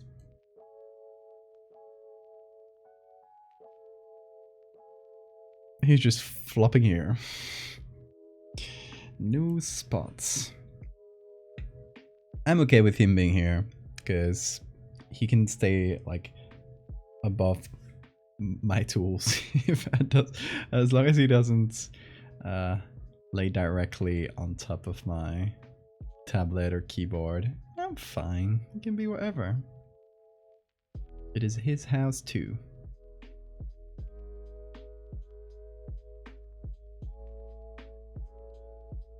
Is he comfy in the harness? Yeah. He's not like fully used to it, so sometimes he'll just like creep around in it, like low to the ground. But once he's walked like a few steps, he's fine. He just keeps going.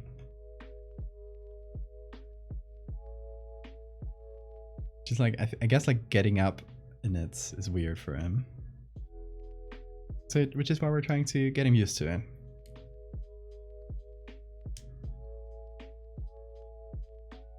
So I turned the Teach Bean a Trick reward into we put on the harness until I guess someone gets it again. It's a toggle. Someone gets it again, we remove the harness. And that way he'll just get used to it being put on and removed. Just walking around the nets. Gets used to the motions, you know?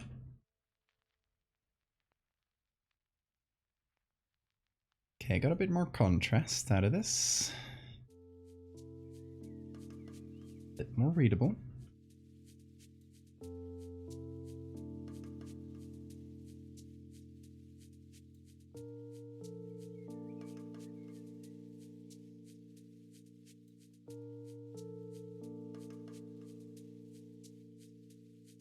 Yeah, that's the ultimate goal is to walk him outside.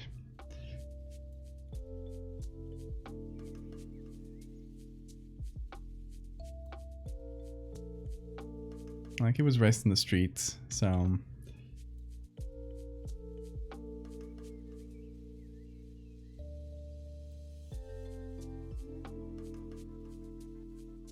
we don't want him to miss out on the outside world completely. But he gets really scared, so that's mostly the work we gotta do.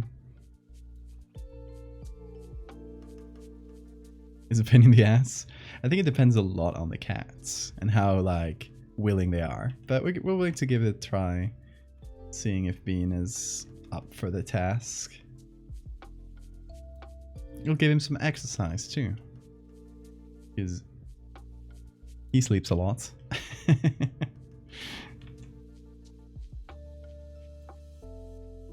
Gotta move him a bit. Yeah, for now it's like getting him used to the harness, and then just walking him around the house until he gets used to like following us.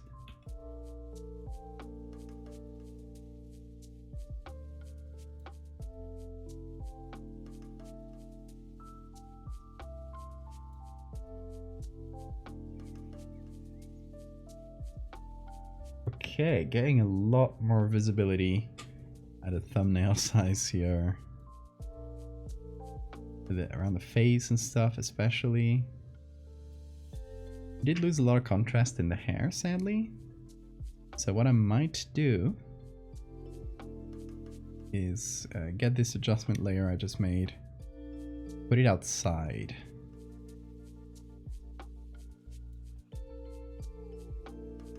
So we got like a little bit more to work with.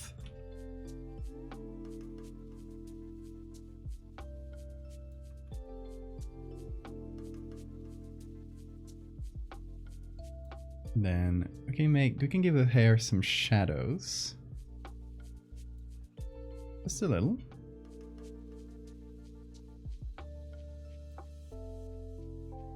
Just to make it feel puffier.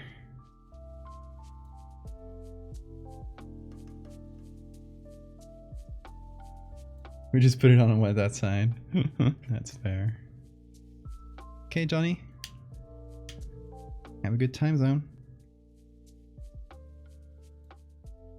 I thought you were talking about harness training the chupacabra and not Bean. Someday we will. That's a wild 5 seconds. I love that.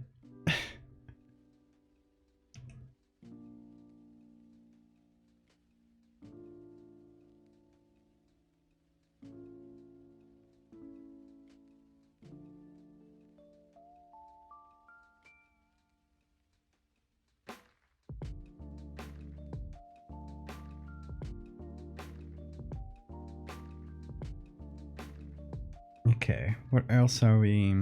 Oh yeah. The head here. Just want to give it some contrast with the background. So I'm giving it quite a dark shadow there. And that'll hopefully take care of the issue.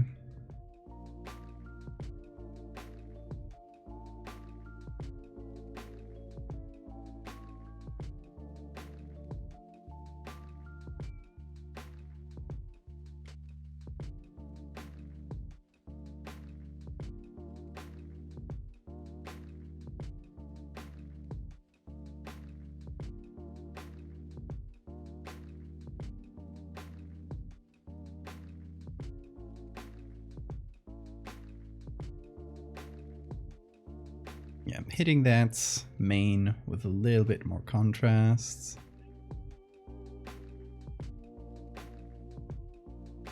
Hoping to get a better read out of that. Now, we hit it again with all the filters, put on the varnish finishing coat and seeing if that helps once, you know, everything's been churned out and processed. So that would be now. This would be before. Oh yeah. Now we can read the silhouette, right? Like, it's way clearer to me. And keeping it at a small size like this, because, you know, and at the end of the day, that's like the first impression. That's what most people are going to see. Important to have a clear first impression, most of all. Comparing it to before, even better. It was just like mixing in. It was a lot of things going on here. A lot of contrast everywhere. Chupacabra was like too bright, so it didn't really make a silhouette. Now it's not as contrasty, but it is way more clear. Way clearer. Darken the background behind a bit more. We can do that.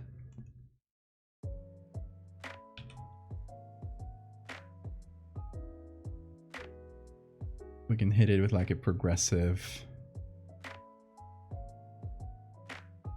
shadow.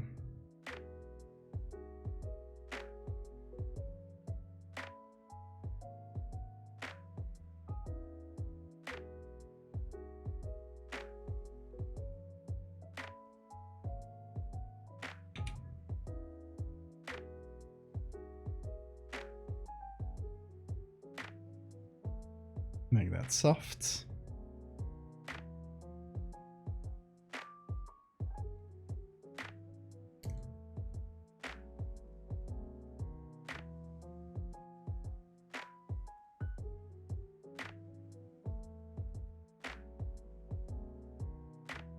There we go.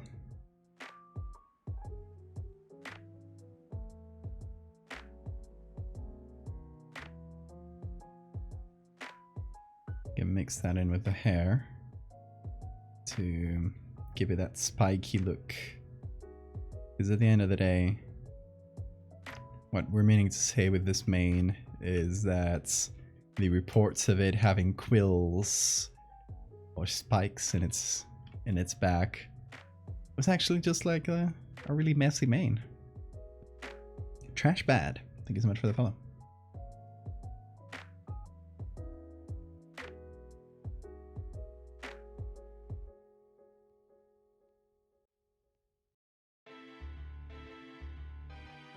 There we go.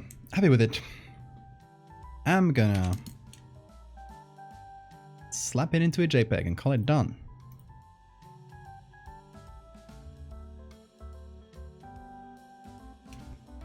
How long? We've been 3.5 hours. This is in total. This edit has taken so much time. We've worked on it on 3 separate streams, but I guess we did start with quite a different concept and then just like pivoted, so it does make sense. Hey Blazes, how are you doing? Good to see you.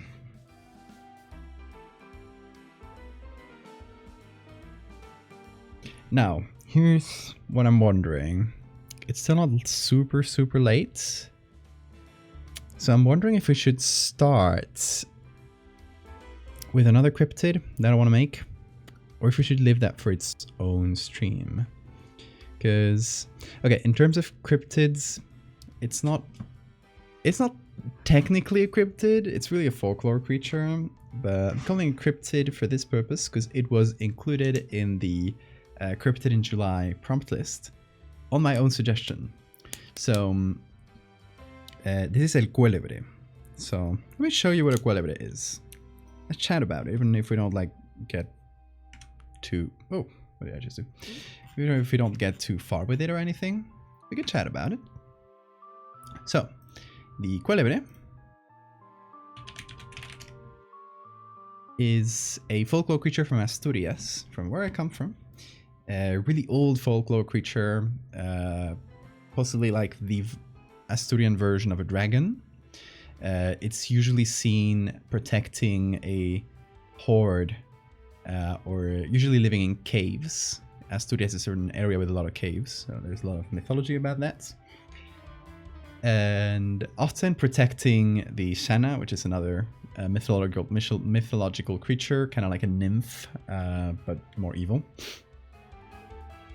And it is possibly the only folklore creature from Asturias which has like actually dope art of it. Because like this one's dope. This one goes so hard. Here's the full one. Like that just goes hard. This one goes pretty hard as well. Kind of a classic sea monster look to the face. I like it.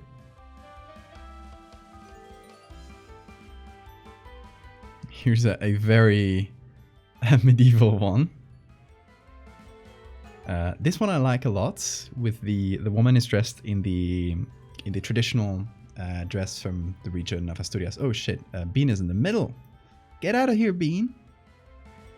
Get your ass out of the photo. This one's really cool too. So it is, out of all the classic like mythological creatures from Asturias, it is the one that possibly has like the most, like the coolest art already, which is why I haven't done it as one of the first. But I've always wanted to do a Valdevia. I really like it's like usually a snake, but with some like added things. Like this one has ears, which I really like. This demon-like tongue and spikes all over, and obviously the wings. The main things are snake, big snake, and wings. The winged snake more than a dragon. It only has the 2 wings. It doesn't have 4 legs. That's what differentiates a winged snake from a dragon. Still this for your D&D campaign, absolutely. So, the cryptid angle for this is, it is obviously a very folklore creature, very old folklore creature at that. The cryptid angle is, and this is an article from 2014. I don't know, it just looks very outdated with like the cropped photo and shit, but and this website is way too bright. But hold on, I'm just gonna put it in my second, because it's in Spanish. You guys won't even be able to read it, most of you. You guys can watch the Valdevia. Well, I tell you about the Valdevia of Felitzosa. 1964. Suddenly there in the newspaper, a lot of people start reporting that there's this winged dragon from folklore that has appeared and is attacking livestock and people, and it turns out it's just like some guy kind of doing the hoax to get like more attention to his region and get tourists, but it's really funny, like how these kind of rumors can get picked up by the press and then amplified and turn into a cryptid story. So someone who saw it says, I was watering a field that we have, and in the next field over there's this big wheel of straw, you know, and it looked to me like there was someone like laying on that straw, but it was just like giving me bad vibes. So I screamed, "Whatever's out there, hey kid!" And it lifted its head and started coiling or uncoiling. It was huge, at least 6 meters long and as big as a light post. I called all the saints, my dad and my mom, and the Valdevia went to a little stream. and she says, "I'm not going back there." That's a woman called Rosaura. And this story from this woman started, going around the village, because you know how stories spread through villages. And immediately they started organizing hunting parties for this huge snake without finding anything. To the point where, like, in the area around it, people started like laboring. People stopped laboring, stopped going to the fields because they were afraid of that monster might be around. So it was kind of like a mass hysteria or mass psychosis because more people started piling on and saying that they also saw it. But it is just a fun little story of, someone saying a story, probably making it up to bring up a little bit of attention to the region, and the press picks it up, and it kind of like snowballs. They should start using this cryptid sighting interview as D&D quest prompts, absolutely. And there are some fun stories about the Valdevia. Sometimes it's just a beast, just a dragon to be slain. Sometimes it is intelligent and it poses quests and riddles to our protagonist. Like this one about a... Oh, is it? Hold on, is the selection around my camera deactivated? I just noticed this. Hold on. Gotta toggle it. There you go. It's been off all stream. Anyway. There's this story, I just half remember it. I read it in a book about like folklore stories from the region, where a man is out in the fields, out in the mountainous area, and as he's going next to like a rocky area, he hears a voice behind the rocks, and save me, get me out of here. So he's like, oh shit, someone's stuck in this tunnel, and there's a rock blocking it. So the guy like pushes the rock out. What does he find? An enormous serpent, a Valdevia, who's like, you fell for my trick, and now I'm going to eat you. And the guy's like, I just fucking saved your life. Why would you eat me now? I was like, I just gotta eat you. It's my thing. Like, I eat people. Like, they're just talking pretty casually about this. And the guy's like, I don't think you should eat me. And the Valdevia is like, all right, let's go around and let's ask the whoever we find, and if 2 out of 3 agree with me that I should eat you, or if like no, if 3 out of 3 agree that I shouldn't eat you, then you're safe. But if any of them agree with me, I'll eat you. It's like, oh shit. So they go around and they first find the man's dog. And this is one of the sort of stories where the animals just happen to talk, right? So they find the man's dog, and they ask, the Valdevia asks the dog, should I eat this man? And the dog is like, no, he might just be a man, he might just be human, and but he's loyal and I love him very much, so I don't think you should eat him. So like, all right, that's 1 out of 3. Then I think he goes out to, I don't know the next one he goes out to. I think it's like one of the man's sheep or something. And the sheep is like, I understand that you would want to eat him because this man is going to eat me someday. He's just raising me to eat me or something. But if you eat him now, I'll just die of hunger because I don't have anywhere else to go. I'm tied here.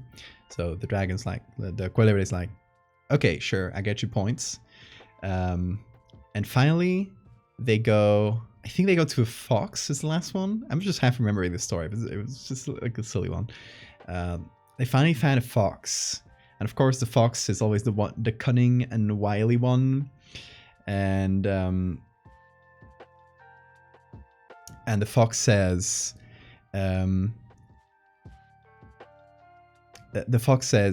I have a question though. If you want to eat this man, and I think you should eat him, but I have a question before.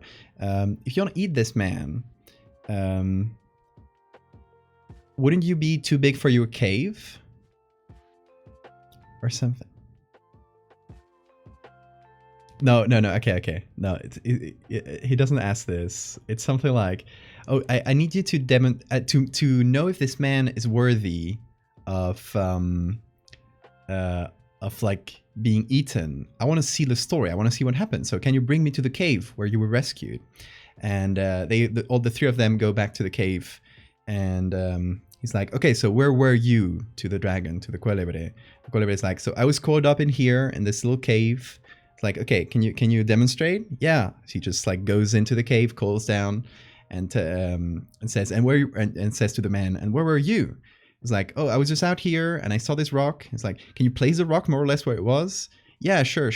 He places the rock back in the entrance of the cave, and the fox is like, there, I just fucking saved you. Bye.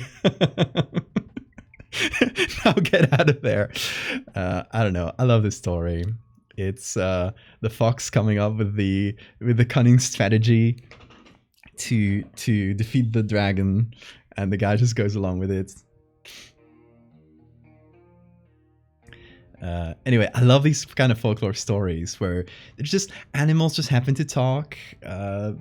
People can just talk to animals. It's just people post riddles. It's like, instead of just like, ooh, big dragon, and just eats you directly, they start going on a conversation and saying like, okay, let's make a deal. I will eat you, but only if...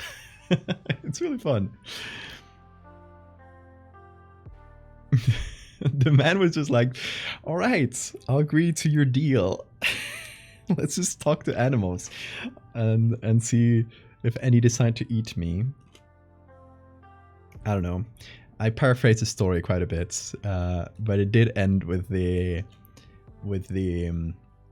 fox tricking the Quelebre into getting back into the cave and locking the door back.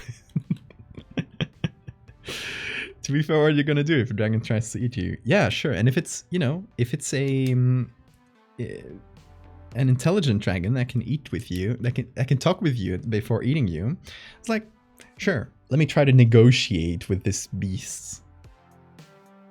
Oh, big dragon, do you happen to be familiar with the literary works of Dante?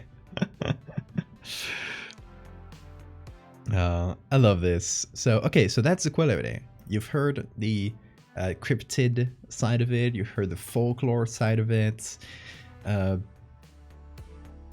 There's a lot that could be done in both sides, but I think if I were to do something, I would do it like, and just let me just hop over to the collections here on my website so you guys can see the folklore one.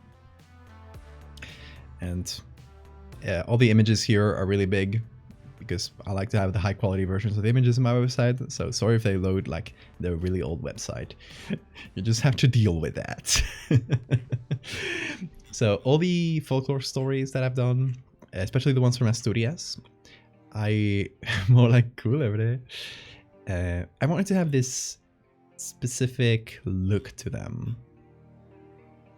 It's not always exactly the same, like in terms of how orange it is, but I wanted to have this like dark sepia tone. This was the very first one I ever did in this style. Minecraft Potato Boy, thank you so much for the follow. And Cyberpunk Sparrow, I don't know if I thank you. So yeah, this is La Huestia. It's a procession of spirits that picks up your soul when you die, and you may find yourself leading this procession. Oh, this one's really fun because it is included here. I didn't like have time to focus on that in the brief text, but there are stories where you may one day wake up and find yourself carrying this procession. Usually the one in the front is carrying a cross. Here, like the story is much older than Christianity going to the region. So I removed all Christian elements from the story. Usually the first one is wearing a cross, carrying a cross. But I didn't do that. I wanted to do like the older pagan version of the story, or like approximate that that version. In any case, in some stories you may one day wake up and find yourself leading this procession. You just wake up and you are walking in the middle of town, carrying a cross. If this ever happens to you, never ever turn back. Don't look back and don't stop walking, because if you do, the shadow people, these spirits, are gonna get you. You need to keep walking, either until you die of exhaustion, hunger, whatever comes first, or until you get to trick someone else into carrying the cross for you. So you need to, and there are other methods. There are like specific people who can see the spirits, because people usually can't see the spirits unless they're about to die. Like if you see them walking, it's your turn next, right, to be carried by them. But if you happen to be leading the procession, people will just see you with a cross, walking like you're, possessed by something. They won't see the whole ghost procession behind you. So you would have to either convince someone that they should carry this cross, and hopefully they'll know the story and they're tricked into it, and when they pick up the cross, now they know, like, they gotta keep walking. They gotta, you're basically passing on the curse to someone else. Or you gotta find someone who, just because they were born in the 7th day of the 7th, it's like a very complicated thing. Specific people can see the procession, and they are the only ones able to stop them. So you've either gotta be able to find someone who can see them, someone who can help you, or you're fucked. But there's many stories on how people got rid of it. You can just lead them anywhere. I think the path is kind of predetermined. I think you kind of like have to walk this path. You're kind of compelled to. But it varies. That like this story is extended all throughout Spain, or northern Spain at least, like taken like from the center of Spain to up north. There's many versions of it. It's called La Santa Campaña in most places. Galicia has a very big tradition of this one, but it's called La Huestia in Asturias. In any case, enough folklore. Or not enough folklore. Let's make more.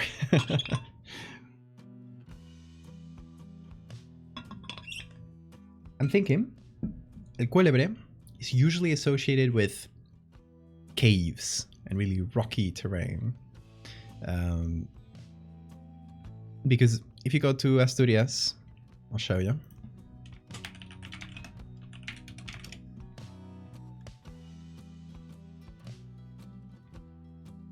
Here are some of the caves you'll find in Asturias. Really, really rocky area, this like karstic area. It's I don't know what type of rock that is in English, but it's one of those types of rocks that makes a lot of caves. So in Asturias is where you can find an incredible amount of prehistoric cave paintings. It's really cool.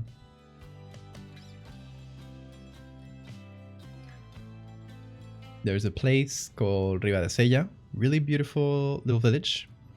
That right next to the village, there is a cave that is, I think, Neolithic, which tells you that from at least this period of time, that little village in Asturias has been in constant occupation. Like it's been, there's been humans in that place for so many thousands of years, and you just go to, it's a nice little village, really cute. Look at Valdevia. Okay, Toxin, see ya. Just a nice little coastal village, and if you go right behind here, like there's a beach, really cute. If you go right behind here, there's a cave. Thank you, Toxin. In any case, I'm thinking of using a cave. Doesn't necessarily have to be one from Asturias, as long as, it looks the part. And hiding our creature in it. What would be nice is to find an old picture of a cave. So we have like, so it looks the real deal, you know? But that might be hard. Let's see. Let's go to Pickrel. Look for caves. Ooh, big stretch. Big stretch. Oh, talking about bats. This boy.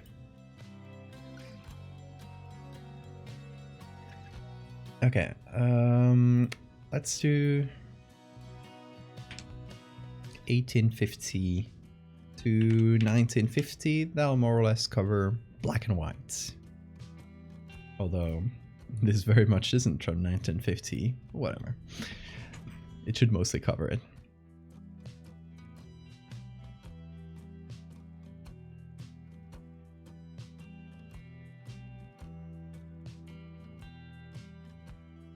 That one's really cool. That's a dope cave.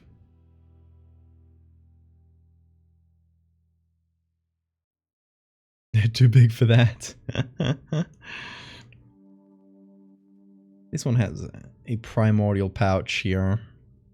It covers a bit, but mostly fine. But yeah, it's gotta be, that's why I'm looking for old pictures, because I don't want it to be like too artificially lit. It's either, there has to be either some natural lighting, like here, where it's like, you know, it's the mouth of the cave, or just like artificial lighting, but off the time, you know?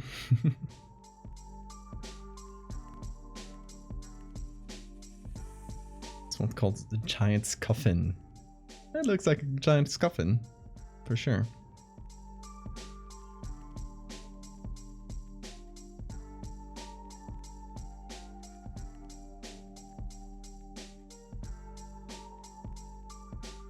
Yeah, I was thinking, yeah, there's a really nice dark tunnel here.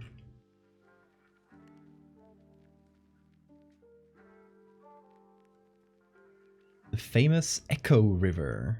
Nice. This one's, the problem with this one is that it has really noticeable halftone. You know, it's an old postcard, so it's printed, you can see the halftone a bit too much. We can't, because if it's a smoother halftone, you can just blur it out and it's fine, but... Oh, that's the same cave, is it? Yeah. Just seems to be like a bit further back or a bit further ahead.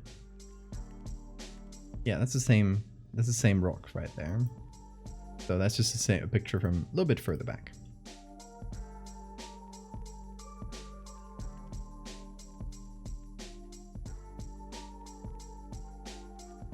In the dark area at the top. Oh, here. Yeah, I wonder if that continues. It could just be coiling through. Like, that would be pretty nice. Like, we get a section of the snake's body, and it just coils through all the little caves. Just kind of be burrowing through. It would be quite nice, wouldn't it?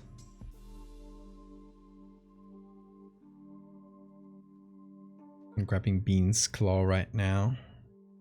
Sharp little thing.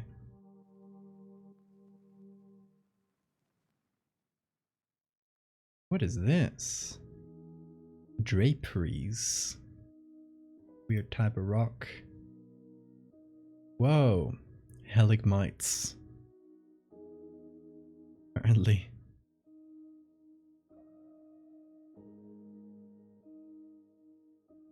Hold the hand. I hold the Bean's hand.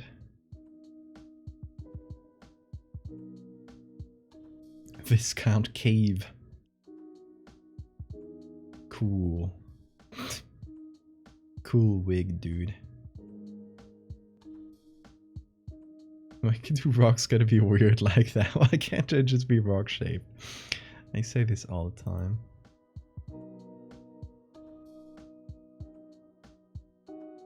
This cave's scale is really nice. I only wish we would be looking into the cave and not outside. You could take this and have the serpent kind of seen from the back. And the person is just looking at it, kind of making a deal with it, maybe, like in the story. Just have this coiling figure. Hey, thank you, Lemon.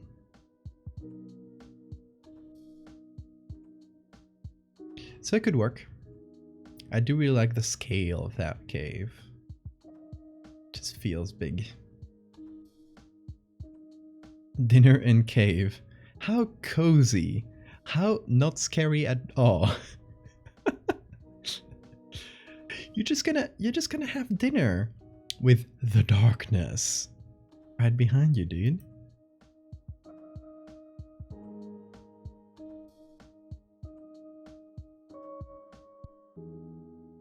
That right there is indeed dinner in a cave. The boy's just hanging out of the cursed tomb. Exactly. Cracking a cold one. Ooh, big stretch, Bean. Big stretch. How's that harness treating you, man? You good? Yeah.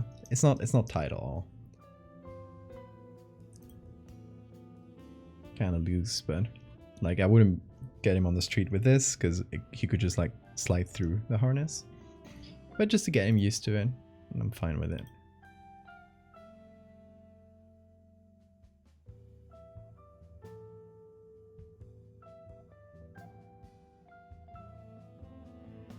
Is this plin plin plon? What's that?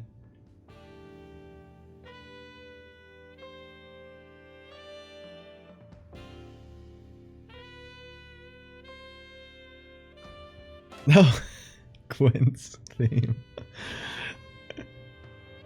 I get what you mean. It is. I didn't know people call it that.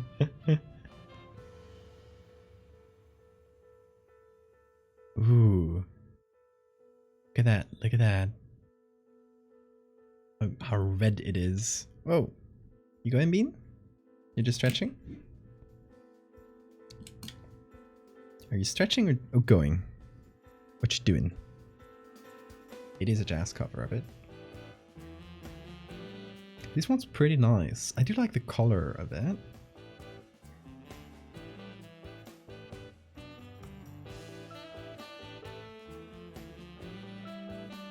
But yeah, you can see the title of the music right here.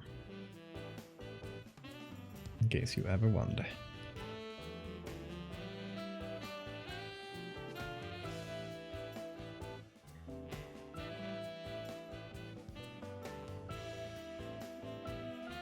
The wizard staff. I love that. I cast fireball. That's a good one. This little man here and huge snake in the back. Blasphemous 2 comes out today. I know. I had completely forgotten it came out. It came out today. I might play it on stream. I love Blasphemous. Could be a good stream game. Where you going, Bean?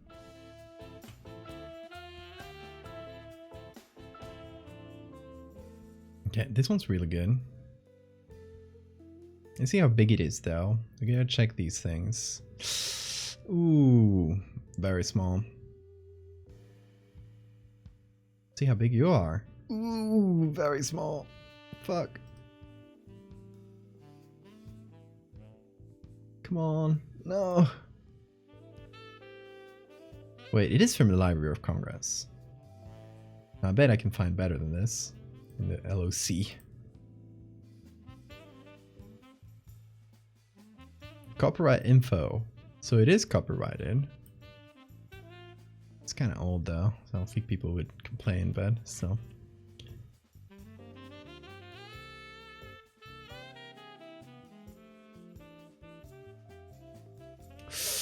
Really small. Oh, sad. This one's from the Library of Congress, so we might get lucky.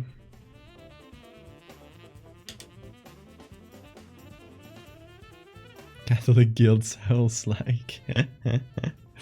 Hell yeah. Spanish cast did great, yeah. The first one at least. I don't know. We'll see about the second.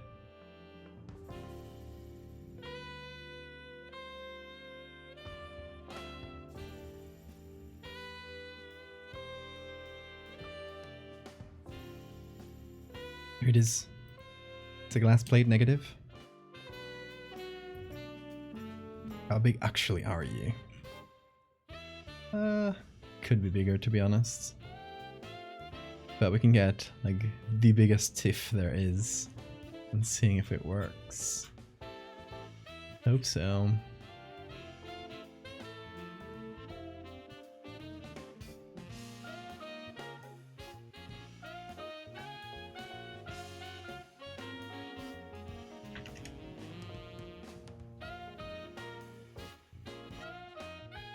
Here's the other picture.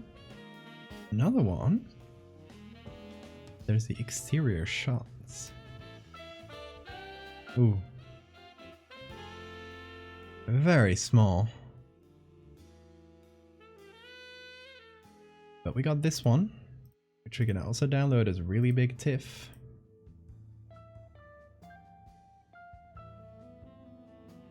This one's tiny. What the hell? Get out of here. Tiny photo. How long are you looking to make the snake? As long as I can put. As long as I can fit into that photo. We'll see how much that is.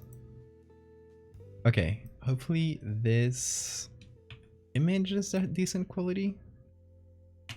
Let's hope so.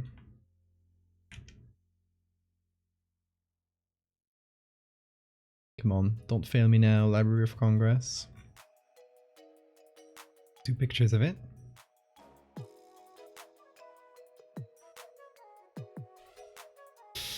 Ooh, that doesn't look very big. No, it's very small.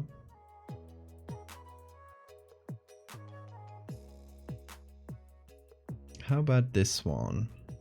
Same cave, different angle, not a stereogram, or whatever you call these.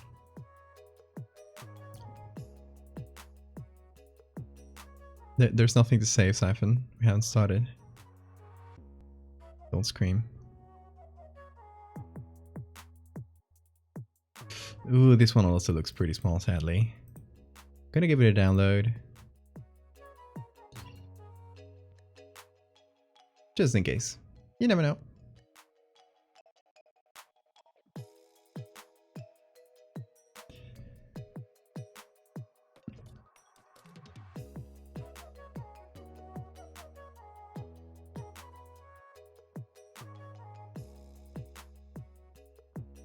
These spelunkers gotta get, yeah, they gotta get better megapixel cameras. These 1930s spelunkers.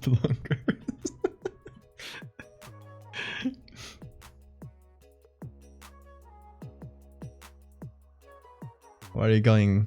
What are you doing? Going to that cave with your shitty grain film? Oh yeah, here's Chupacabra. Hope you like it.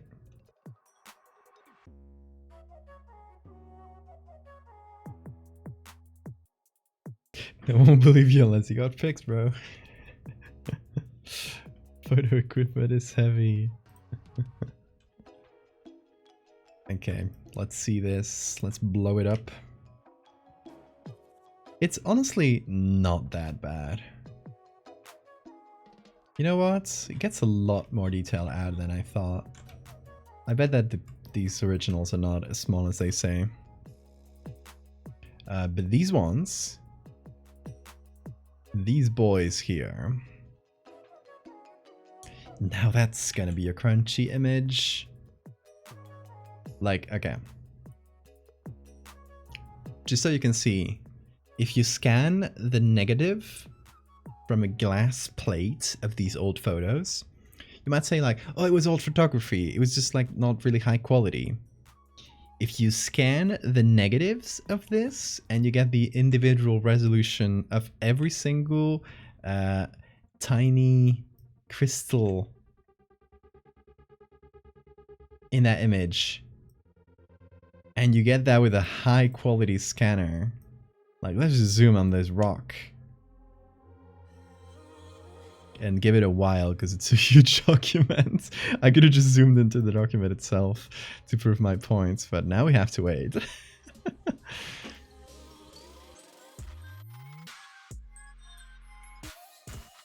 I think I zoomed in too much. Okay. This is a tiny detail in the photo. We can fucking see the texture. No, we can see this little scratch in it. Yeah, this was a big zoom because this image is like 100 and something megabytes. It's big. Like, this is, and I'll remind you, look at this rock. This is how big it is in the actual image. Tiny thing. You can zoom into it endlessly. It's wild how much quality you can get out of an old photo like these. And this one even for the regular like photo viewer, it just chugs it. It takes a while to load. Oh, there's a guy. Hello. Hello, you little man. You're so little. Benefit of having analog originals. Yep. And good scanners. Even, I think for these photos, they don't even scan them. You just get like a really good camera. You set it at a perfect lighting and stuff and just take a photo. Because it's like, you'll get like better quality than the best scanner there is. Mega goed. Time for him to bargain. I gotta bargain with that snake, dude. Yeah. We could go with both images, but I'm kind of partial to this one. Because I just like the nooks and crannies of it. But let's check out the others. Or the other. There's just two. We can keep updating until while the technology gets better. Yeah, you can squeeze more quality out of this. You could totally do that. You get to the point where okay, so for those that might not know how analog photography works, you have the film, which we're zooming into right here microscopically. It's basically a gel with little particles of silver embedded in it. This is just a black and white film, right? A color film will just have like different stacks of it, of different colors, and filter for different colors. So it'll essentially just get you like 3 images that you don't like. They're stacked onto each other, and that's the color film. So you get these tiny silver crystals, which are microscopic. And when the light hits it, it'll just, hit the crystals in more areas. Like, it'll hit these crystals, but not these ones, depending on how strong the lighting is, and it'll oxidate them. It'll go through a process of oxidation, which will turn them dark. And that's why in a negative photo, it's like this. The dark parts are like since the light hits this area more, it's more, the crystals are more oxidated, and thus it gets you the negative image. Anyway, that's how photo work. So if you zoom in, you can zoom in up to the point of those microscopic crystals. You can technically get there with like some macro photography.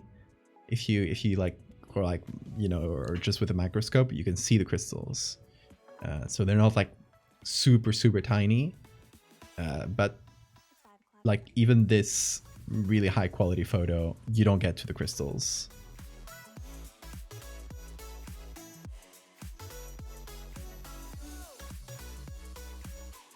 Exactly, that's why it's negative. Photography is like super ingenious. Like we're used to computers, but imagine a guy in like the 1850s or like 1830s, 20s, maybe even. I don't know exactly when that first happened. But imagine just figuring this out and just being the first person to capture light into a stable image. Dope as hell.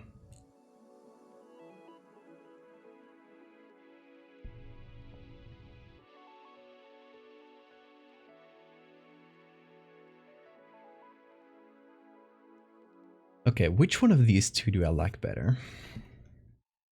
Here's the idea I want to do. So if you're just joining, we are doing at least like early stages. We're figuring out how to represent this mythological creature from Asturias called the cuélebre. The cuélebre is like a winged serpent, basically. It's a kind of like a dragon, but just a serpent with two wings. And it lives in caves, usually associated with caves. So I was thinking like this terrain that's full of holes. We could have the snake, and I might need to give this stroke black. All right. So we could have the snake coil through, and there's a little guy here and here. We can use either of them. I'm more partial to this guy because you could just be facing the snake, you know? So I would like to have the snake kind of coil around, basically, so we could see like different parts of its body. We can't see the full length of it. It's just like too large to even conceive, if that makes sense. So it's just like you can see another chunk of it here, like up close, and then they get this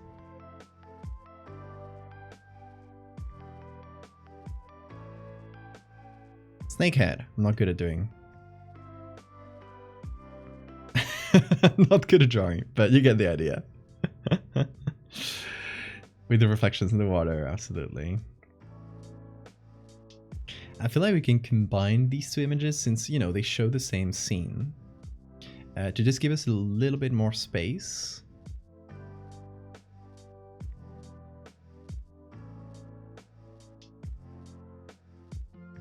Where we could have the snake kind of facing the guy here. Angry. And just like going back into this cave.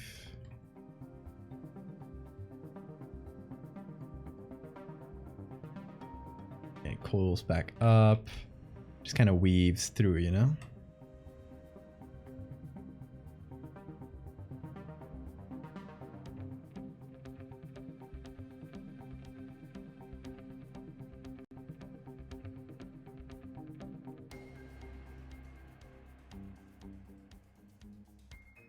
To kind of show that this guy's completely surrounded.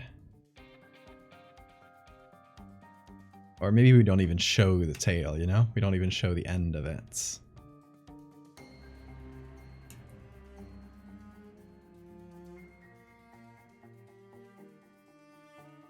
Could be the guy calling out to it. Could be. I like that too. If we make this a 2-image one, we could definitely use both images.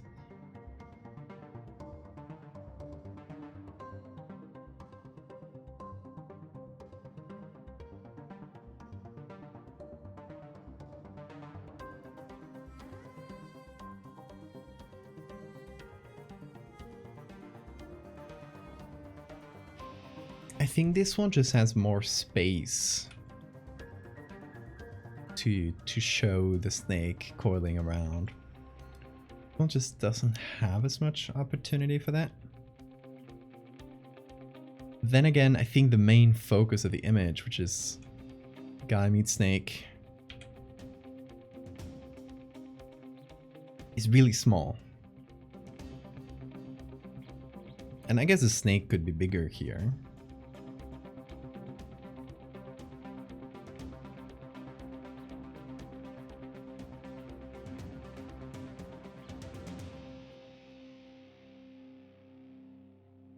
Definitely more attention grabbing, but it's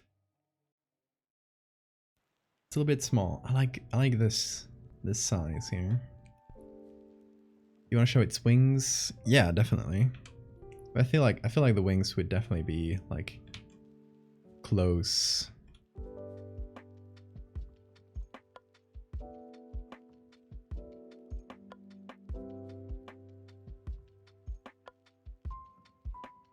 Like here.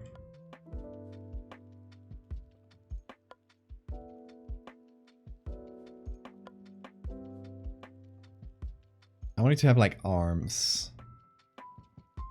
Like little claws and stuff.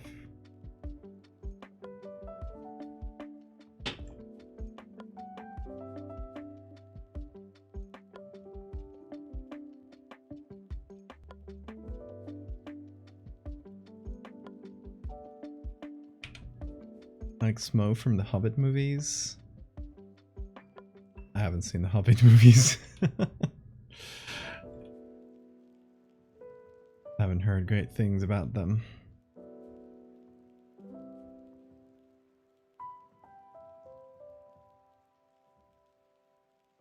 I don't know what kind of dragon it is.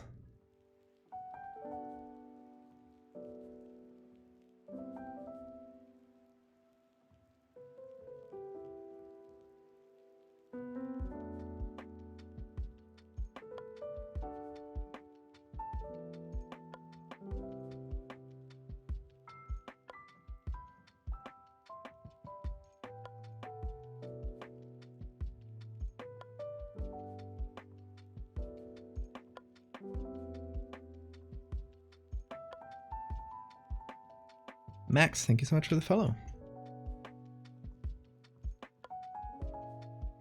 Dragon design was cool. The behind the scenes clip of Benedict Cumberbatch crawling around were funny. The two redeeming qualities.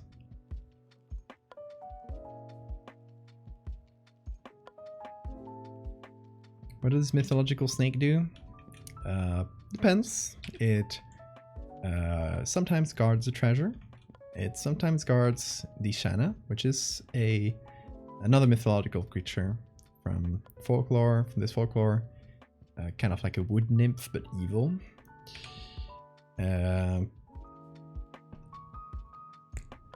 It guards like secret fountains, magic fountains, that sort of thing. Or springs, you know. And sometimes just eats people. So it'll depend a lot on the story. It's a standing for the dragon, but with a cool design.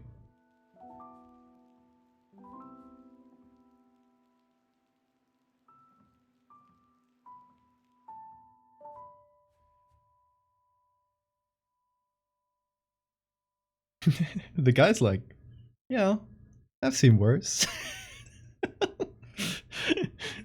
I'm literally fine.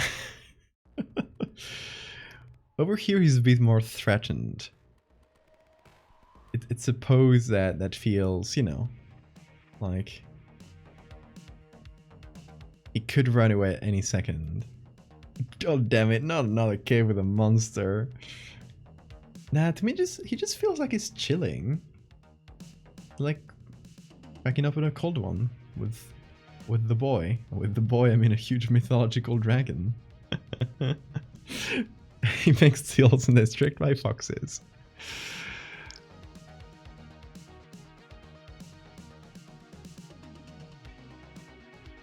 Cracking up in a cold one with a cold bullet one.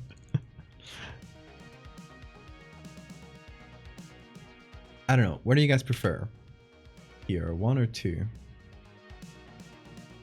As a base, we can definitely combine a few of them, but that's like a general gist of the image. What are you guys into?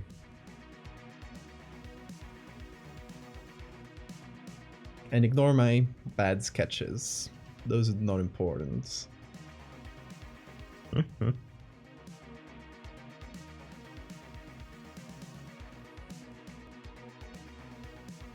Second one, establishing Sean. But considering I just do one. Considering this is going to be a one image thing, which it probably will be.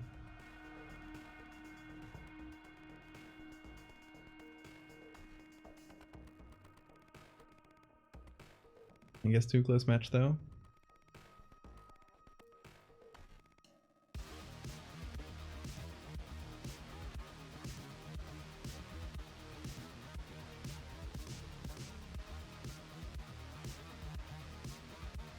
Yeah. For me, the scale of it in the first one works way better. But the second one gives us more of a close-up view of the Valdevia. The first one is kind of like tucked in the background. Composition could be changed in both cases.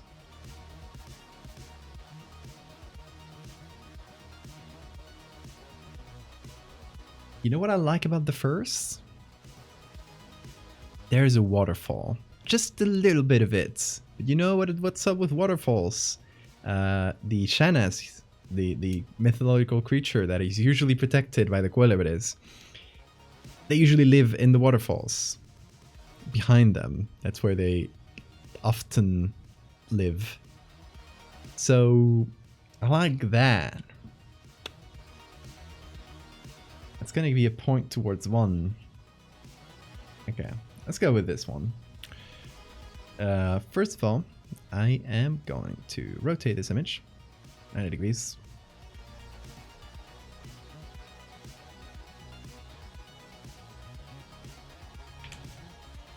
We're gonna turn all this around.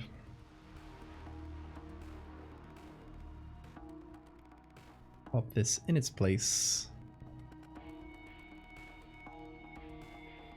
And even further than that, let's zoom in. I want to get the bottom of it.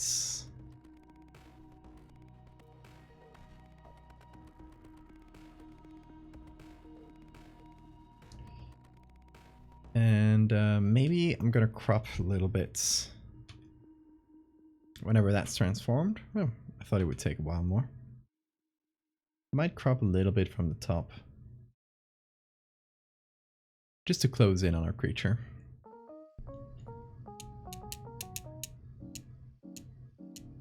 Does the Valdevia have any poison or venom?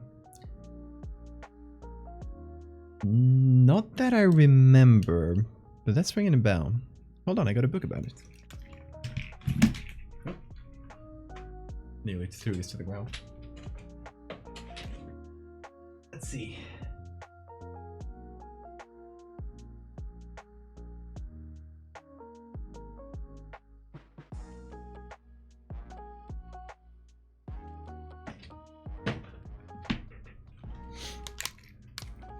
The lore.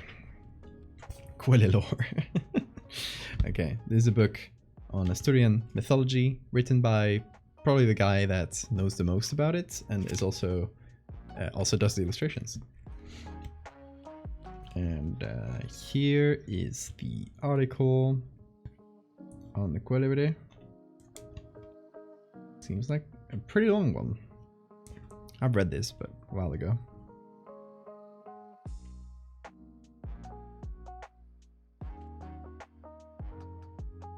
And Wreckage, thank you so much for the follow. Here's a cool illustration of it. Growing from a regular snake into a terrifying Valdevia. Sorry, it's hard to get the reflections out. There you go. Nice little TF.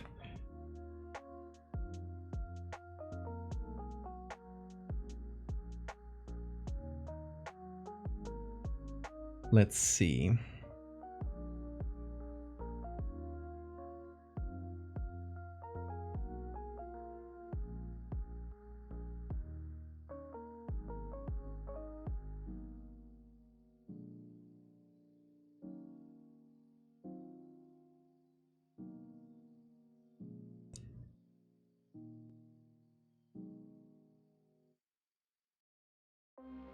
Equilibris don't die of old age.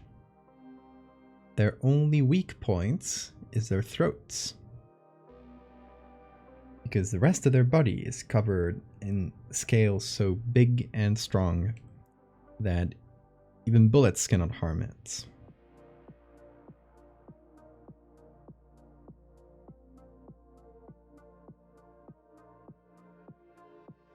So they can vary in size quite a bit. They just keep growing, you know? How about grenades? What can they throw at this monster?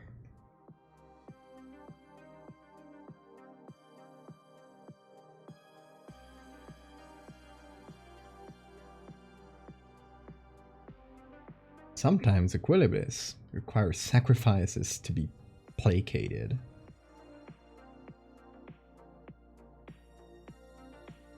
One of them asks for monthly sacrifices. Damn.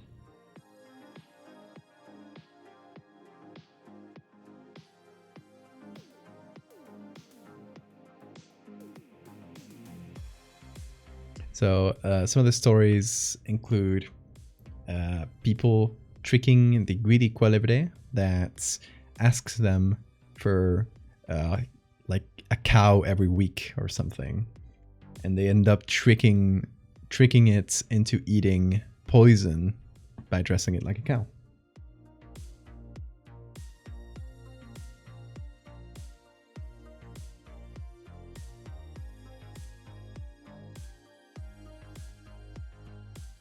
After its death, from that little stream, blood flowed during 48 hours.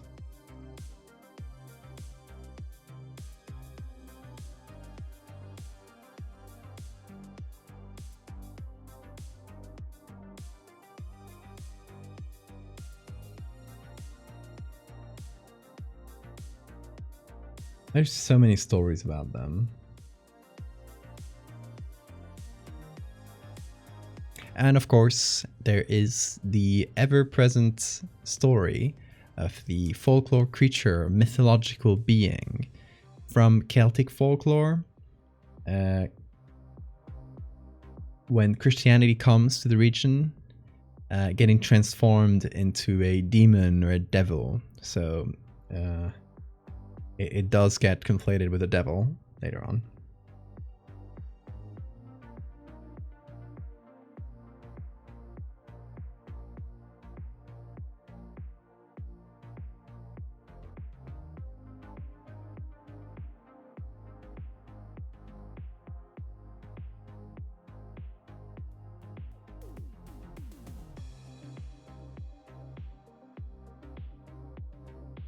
So many stories.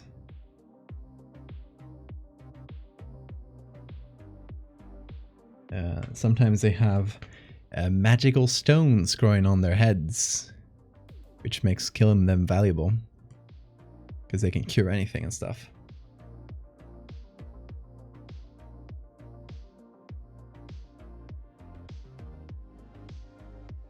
I've seen how big bullets get. Do you have any specific snakes in mind to base it off? Not really. Not really.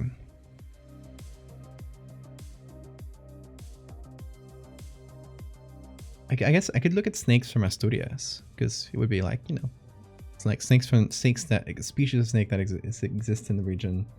We could look for something like that.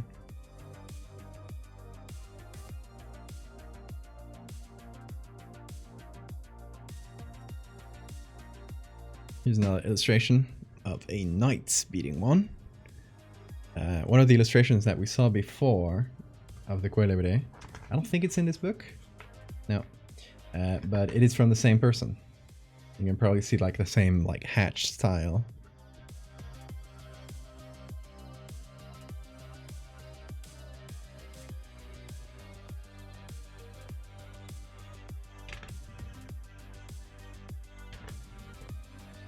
No. There's the basilisk too, or cockatrice. Depends on where you're from. How many Quelibris are there? Stories about them a ton. Nah, I don't think anybody's ever counted them though. If you want to see some weird looking snakes, I have some in mind for my personal culebre. Shoot. Would love to hear them. You know, whoop. I bumped. Sorry, I got this next to me. It's a lifesaver. Okay, how about we hop into the browser, close a few tabs because got quite a few open.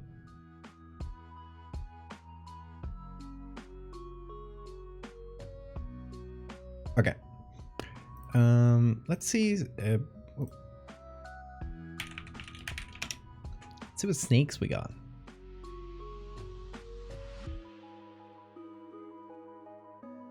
Culebras de agua, perseguidas e inofensivas. Water snakes. I mean, kind of makes sense for a culebre.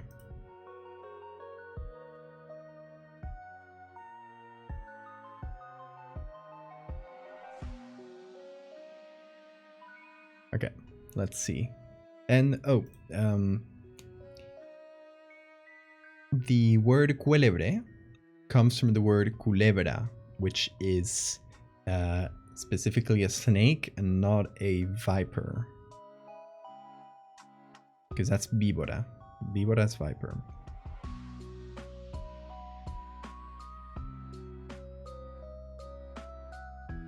Hey Bison, how you doing?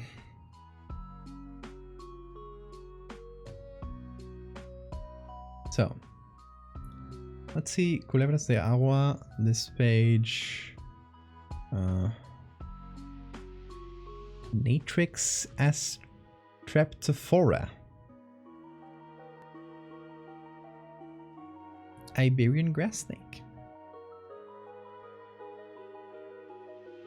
red-eyed grass snake. They're quite cool. I like the pattern on their head. I think that would be a really nice one.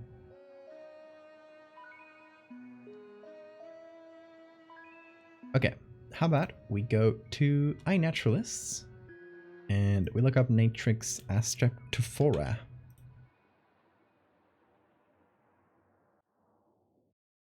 Iberian grass snake. We can go to the genus if the specific species doesn't lend us a lot. Oh, look at this. How pretty. But we gotta filter by license. That's pretty important. And unfortunately, that's what very often happens. When you filter by license, you just don't find a lot. But what about the genus Natrix? So, just species from that general genus.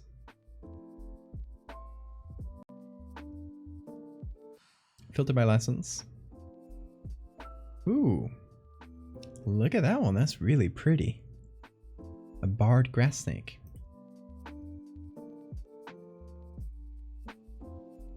Hello, little guy.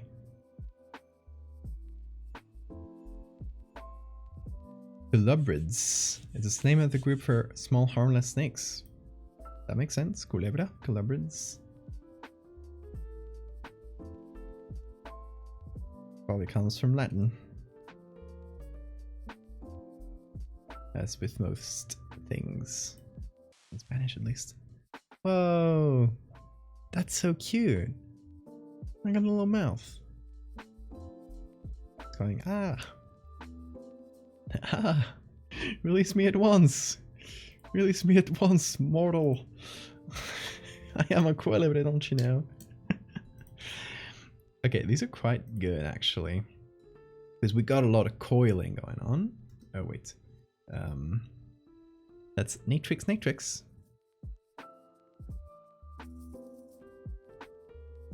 So let me go to this image specifically. See if there are any more.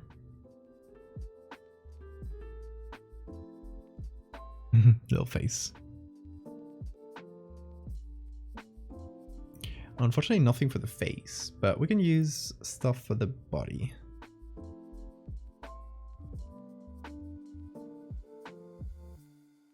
Quite big, so definitely quite usable.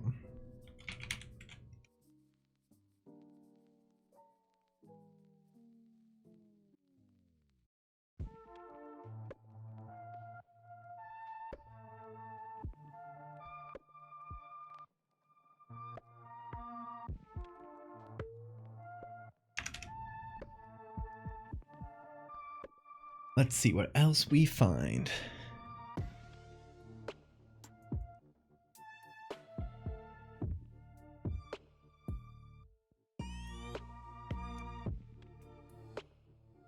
Could be the face. Not really looking at us.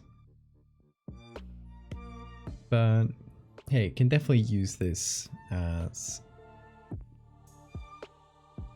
part of the coiling. Same species as the ones before too, which is important. Because that way the pattern will be the same. It won't really affect us. Xenodermis. Let's see.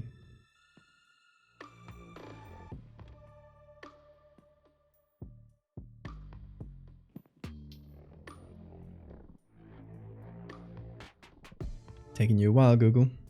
Please, internet, don't give out now. Look at that schnoz. I like that.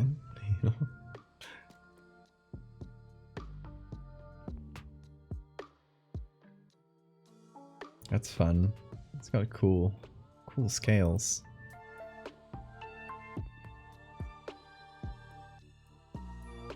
Eyelash viper. Better have cool eyes with that name.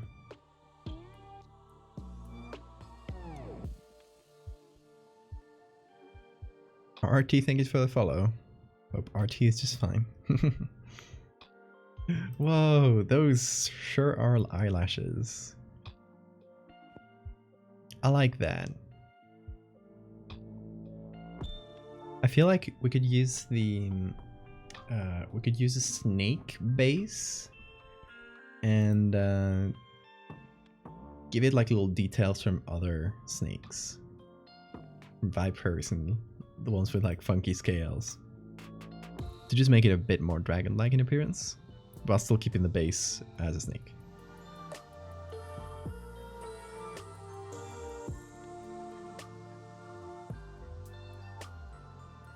That's cool.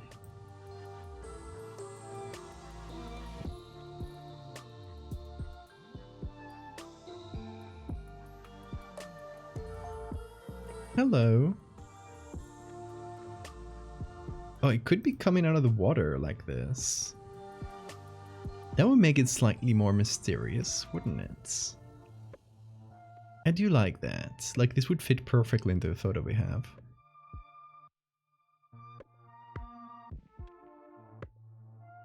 Let's save that image. This guy is snake number 4.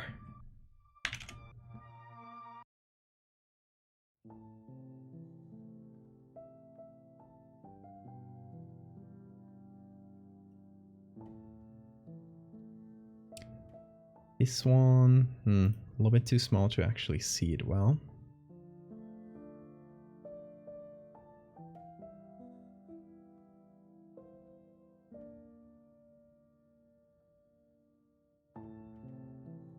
Bush vipers. Cleared out scales. Look it up. Oh, nice. That's a real life dragon right there.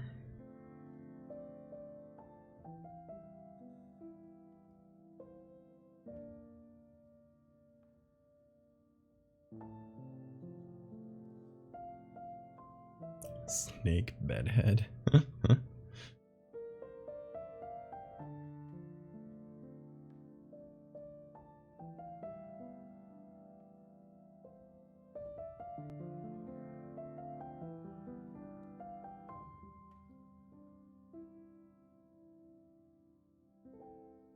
Might work. I'm not sure.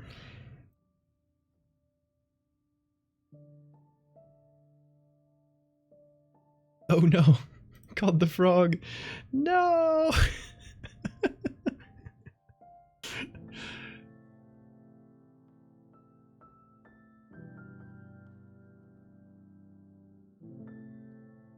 Yeah, the blur is perfect.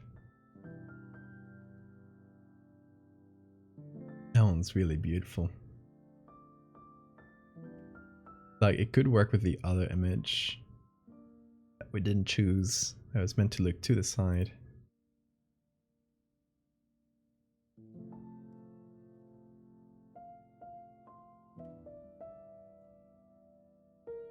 But let's get it anyway, because I like it.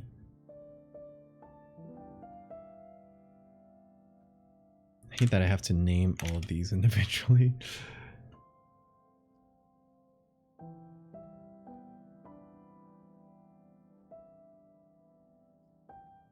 I like this one. It's gonna be snake number 6.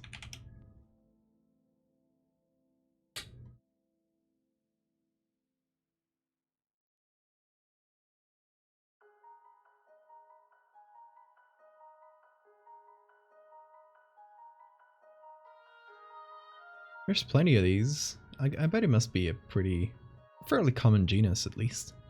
Ooh, this one's got a good head on its shoulders.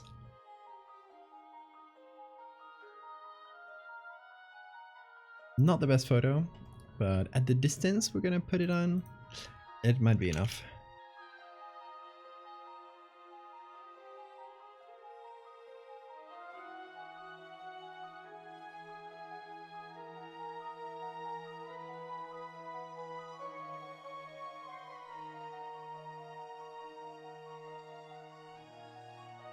I love how they pop out of the water like this to just make a little bubble. Just a tiny little wave. This one definitely works with what we have as well. It's only the shadow that kind of bothers me, but...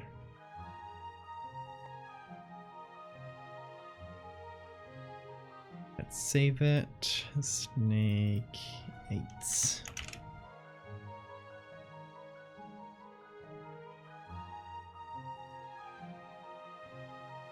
Same shadow in this one. Only a bit of a closer photo, so I might just get it. Hey Lyles. Thank you for the follow, Swamp Fox. We're looking for snakes. Who here likes snakes? Water moccasins. Fun name. Aggressive heads. Hey Laz. Yeah, they look evil. I love them. They spect all their evolution points into the death stare.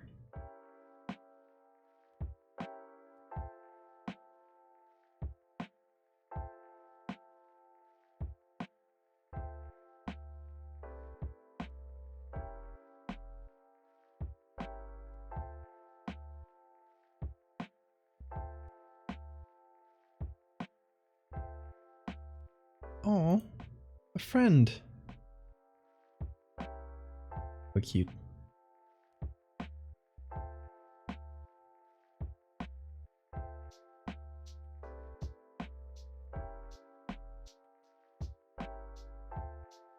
Okay, let's scroll down just a little more. And then we'll just give it a try with what we got.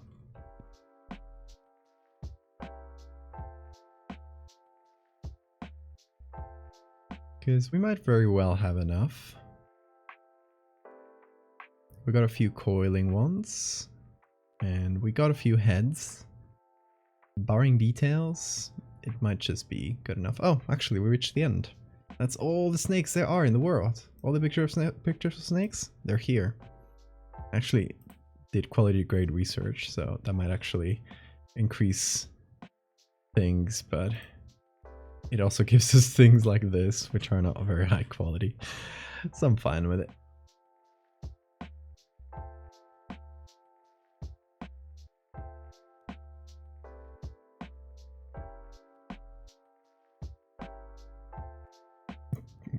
Creature with head and tail, and not else. Any idea what you're doing for the wings? Probably bats. Hold on, aren't there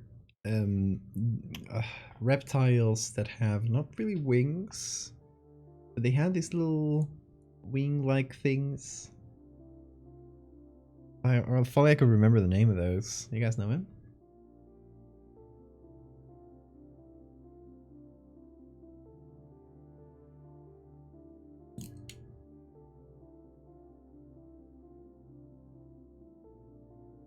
Is that Chupa movie still happening?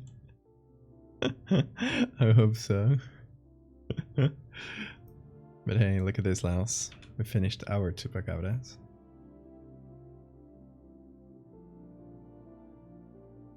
Draco Volans. What an unexpected name. Look them up. Let's see if this is the one I was thinking of. Yeah! That's them. It could be fun for wings, like not directly only this, but using it as the membrane.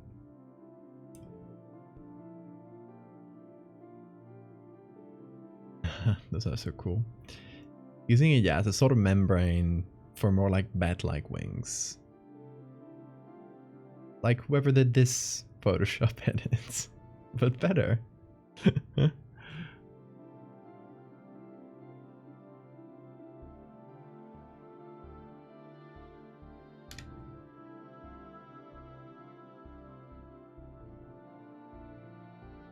Let's see. Whoa, they have a cool sail on their face.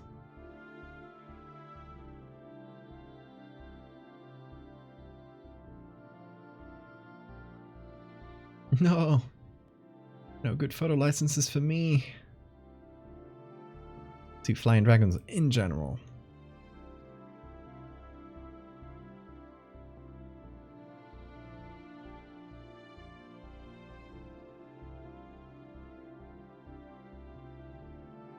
Okay, we'll get the most brightly colored ones with good licenses. Might get some better luck on Wikimedia.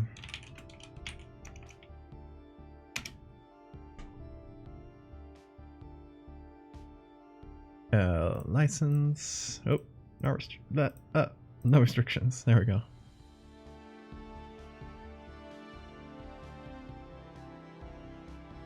All right, there's something.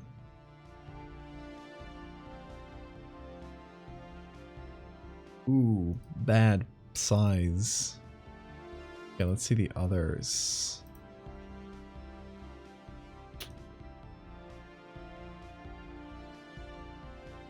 Really small. They're about the same size. Could still be used. It's gonna be a little texture.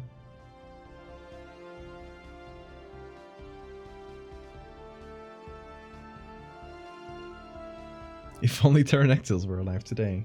Let's bring them back so I can use them for this dragon.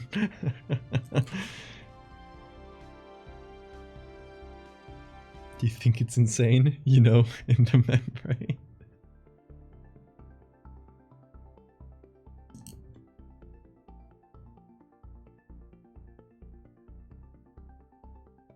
Okay, let's see what we got.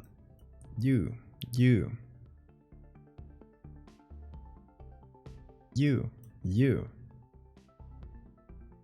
Bunch of cool boys. Okay. Look at this one. It's never not funny. It's like, unhand me.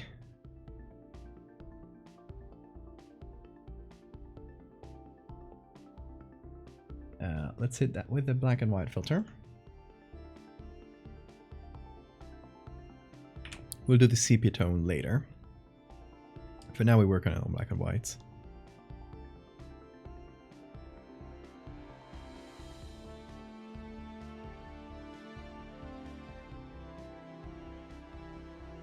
let's figure out the head.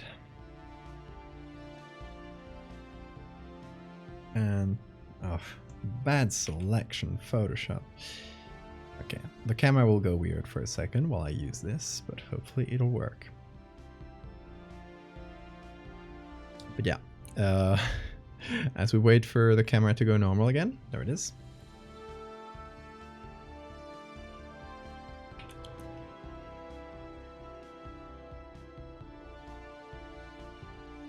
I think we'll just like figure out the basics of this, and since it's pretty late, we'll keep it at that. We'll leave it at that for another stream. Like this works for the head. The eyes look a bit goofy. Not the best. There's a shadow to remove, but we can definitely do like work on the eyes. Definitely make it a lot smaller because it's a gigantic snake, so you can't have it have gigantic eyes as well. It's got to fit the size basically. This we can use for the neck basically. I like how it just goes under the water like this.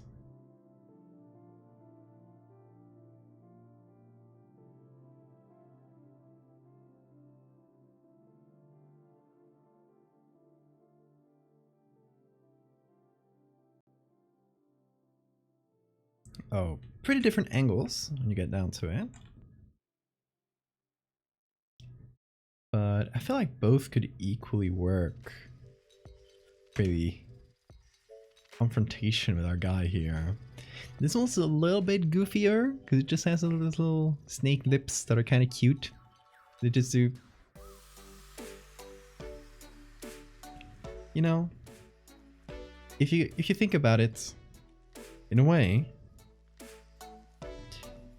snakes are nothing but long kitties. Look at that. Just a kitty. That's a cat right there. Missing some whiskers.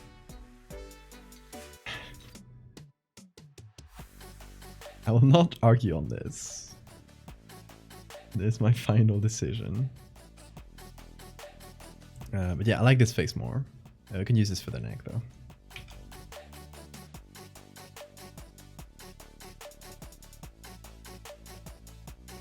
It looks like it's in its shed because of the cloudy eye. Oh yeah.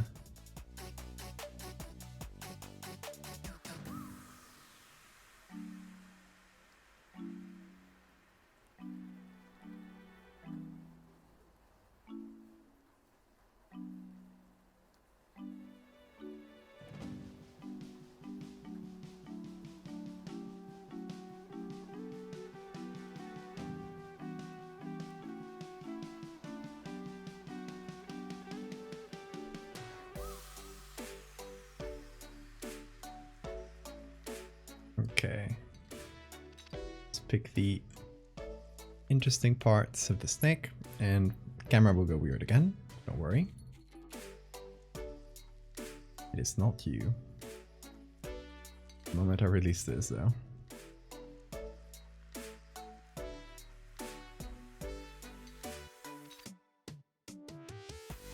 Oh, that was actually really quick. Hey Photoshop. Why do you sometimes take 10 seconds and sometimes like half a second? Can you explain? Imagine meeting Valdevia IRL. You just Photoshop erases your face. I'm capable of this. Don't cross me.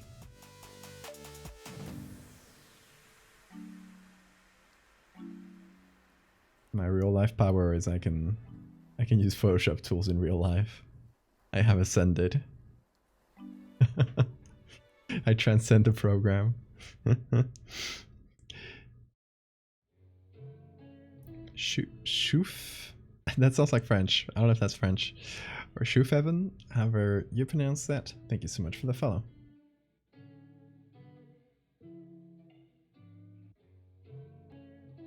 Little mohawk That depends. There are depictions with it, depictions without it. This guy's depictions usually have like some sort of like membranes on the head. Hold on. Where's the snake? As you can see here,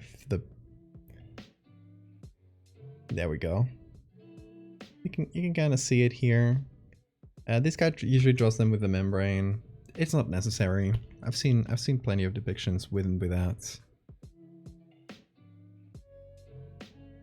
Some just do it very snake-like, just like straight up a snake, you know?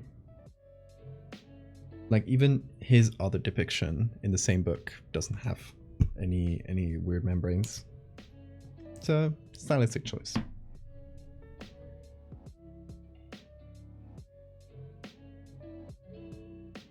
Do not meet him, he will liquefy you. No, Valdevia, I don't want to be a sepia-toned folklore picture.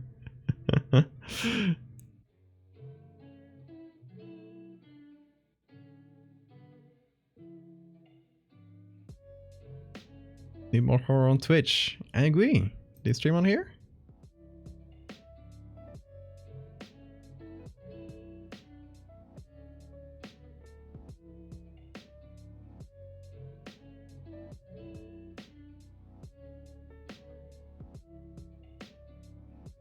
This one's so goofy. Just look at just again. I will posit. Snake is just kitty, but long.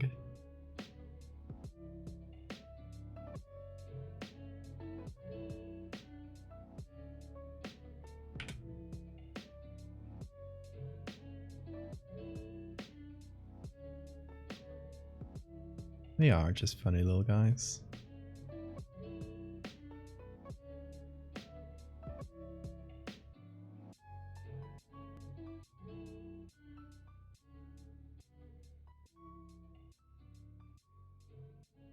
Exploring categories, trying to find cool other artists. You're here. Hell yeah. What kind of stuff do you do?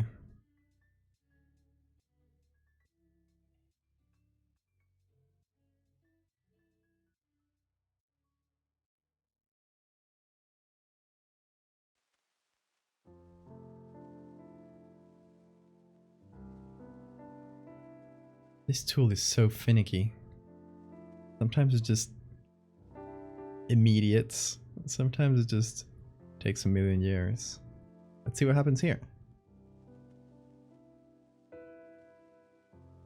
Let's wish Photoshop luck. Oh, now, see?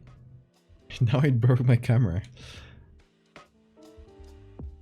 Felix, thank you so much for the follow.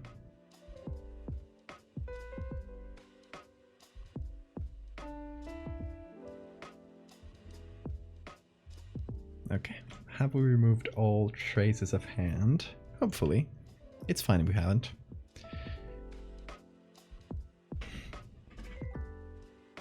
Oh, sweet. I gotta check your art out. That sounds really cool.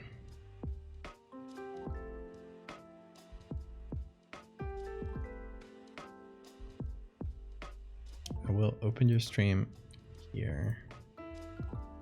Second tab, so I can check it out later.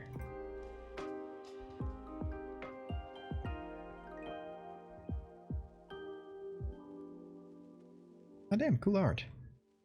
Oh yeah.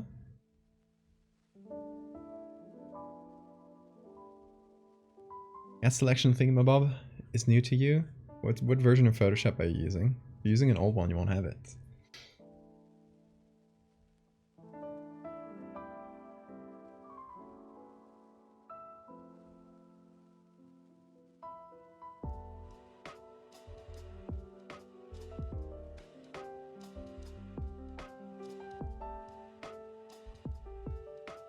Yeah, basically.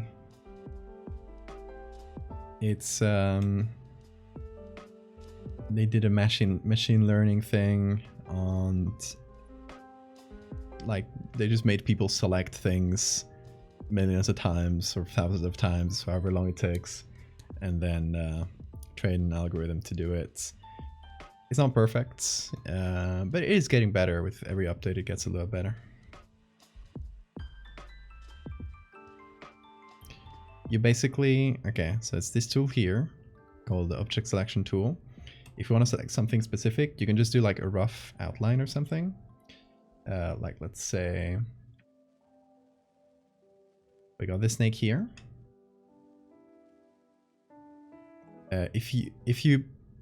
If there's like one clear subject in the image, you can use select subject, which they added a new. It used to be up here. It's still up here. They added a new one here, like a quick link. I recommend doing it on the cloud because it won't peak your CPU usage to 100%, which is what makes my camera go weird. With select subject, they can do it in the cloud, and it usually it's usually quite quick. But then it'll sometimes decide I'm gonna select something completely different. So with the object selection, it's basically the same, but if you put it on lasso here, you can basically guide the selection, say like, hey, I just want this head. And then my camera will go weird because it is peaking my for some reason. And for some reason my music got louder. What was that? Why did my music get louder? Anyway, Photoshop. See, it'll do a selection, still not perfect, but like you just use a normal lasso to fix it up. And you got a selection much faster than you'd usually do with the usual tools. So, pretty useful.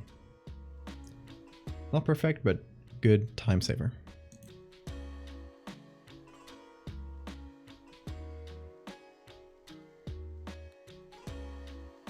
Ooh, that sounds cool, Super. What's the project about? Oh, thank you for the sub. Really appreciate that. Photoshop makes the magic picture box struggle. While selecting your IRL and dragging you into the atmosphere.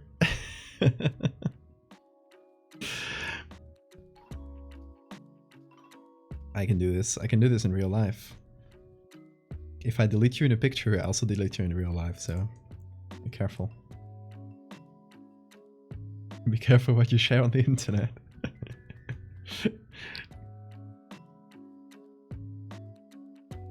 Oh yeah, and one more. The remove background button is exactly the same, and I've tested this as select subject, but it just like does a mask.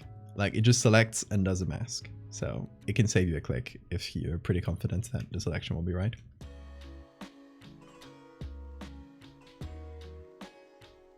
Like a fantasy folklore town in modern day. That sounds cool. Only made some traffic signs for it so far. Nice.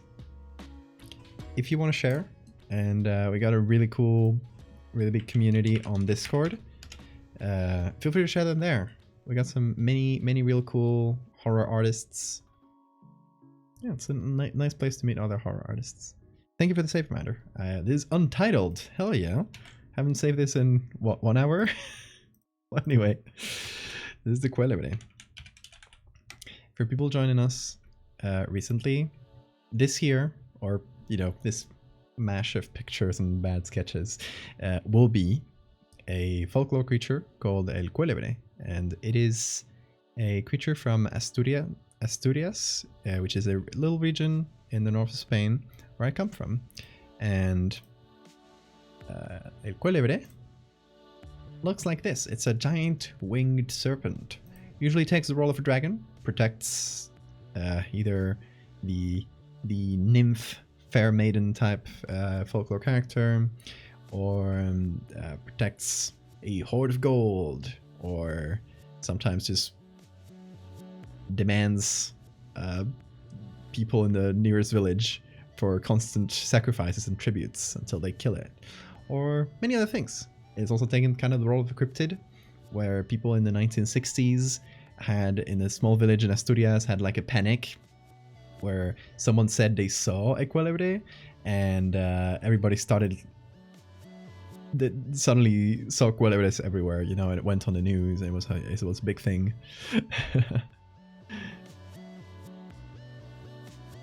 I don't believe this, he put the grain layer on me. You just sound like this when you get grained.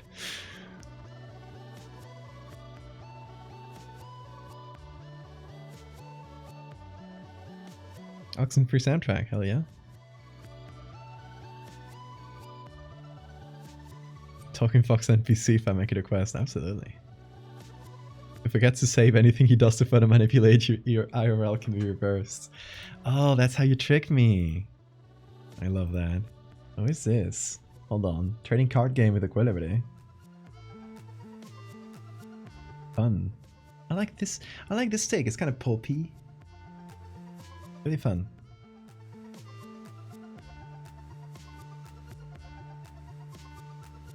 Anyway, back to Photoshop. No, I've been...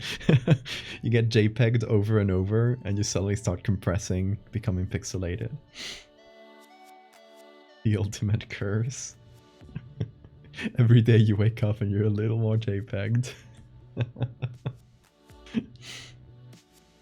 Oh yeah, and just as an explainer of what we're doing, the Quilibridis are usually seen in caves. They're usually associated to caves, and that's where you usually find them, protecting their treasure or under waterfalls. So here we have a waterfall on the top of it in a cave.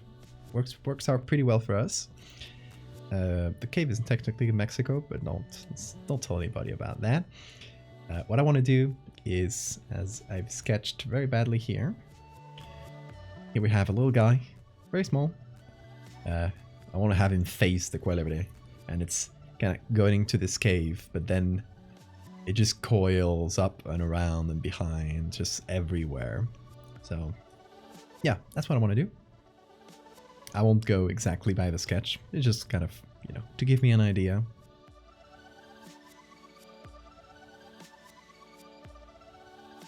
I have clinical compression.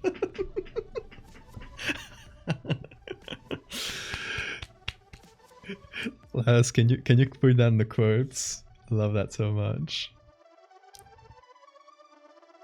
Bean can bestow a random effect upon you with his magic. Where's Bean? Here's Bean. The man. Kind of in the darkness there, but... Newcomers that aren't... Yeah. Hold on. Let me show you the most important thing of the stream. Bean.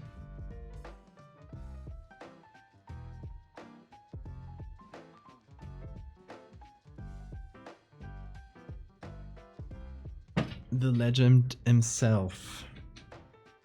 Folklore stories will be written about this man.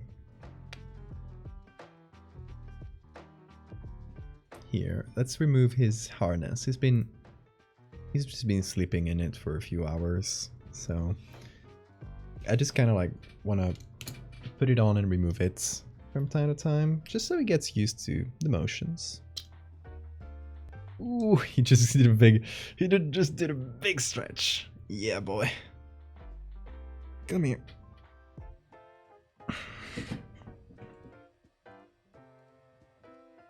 Anyway, yeah, isn't it fancy? The most important thing in life. Yes, you are.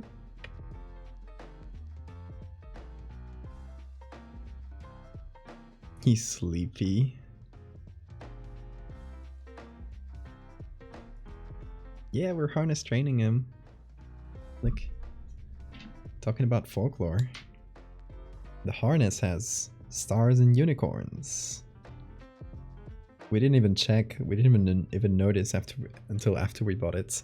We just picked this one because it's the same blue as his eyes. Oh, it's kind of sleepy right now. You can't really see his eyes well. There you go. Same blue. It matches. There you go.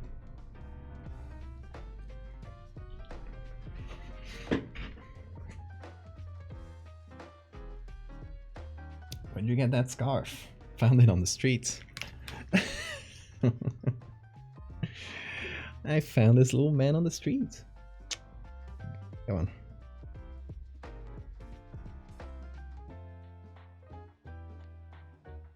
Kitty cam.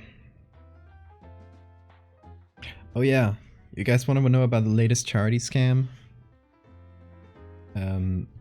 So, context, if you guys don't remember, talked about this a few months ago. I got approached by this company saying like, hey, we want to do a charity stream on like with you on your Twitch, and we can do like giveaways and stuff for people who participate. It sounded like really cool on paper, and I was like, yeah, sure. Let me do like a chat, a meeting with you, like a call. And during the call, they mentioned, oh, like I'm not actually like from the non-profits you're gonna be benefiting. I'm from this company called Soft Giving. I was like, yeah, okay, sure. But after the call, I'm like, I'm gonna Google these people because it just give me a little feeling, you know. And turns out that they had secret contracts with the charities they worked with, where they took 50% of their money. 50% of what you guys would have donated during that hypothetical charity stream would have gone to that company. 50% very much yes profits type of company. And you need to correct the quote. Just yesterday, I get another DM that sounded really similar to the first DM I got. I was like, hey, I was checking out your stream. I love what you do. I like actually mentioned some details about the stream. Like, oh, I love the kitty cam and I love what you're doing, photo manipulation and stuff. And they were like, oh, we're interested in doing this charity stream with this charity. And it just sounded a little weird.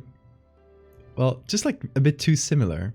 But they didn't mention soft giving at any points in their conversation. They meant, but in their Discord username, not in like their display name, but they're like in their like username, they had like their name and brandfluence, like the word brand and influence, but mixed up, you know, like really, really bad company name. But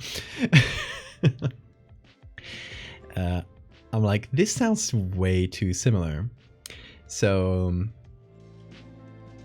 I Google brandfluence soft giving, and you know what I found? Oh, yeah. Let me show you.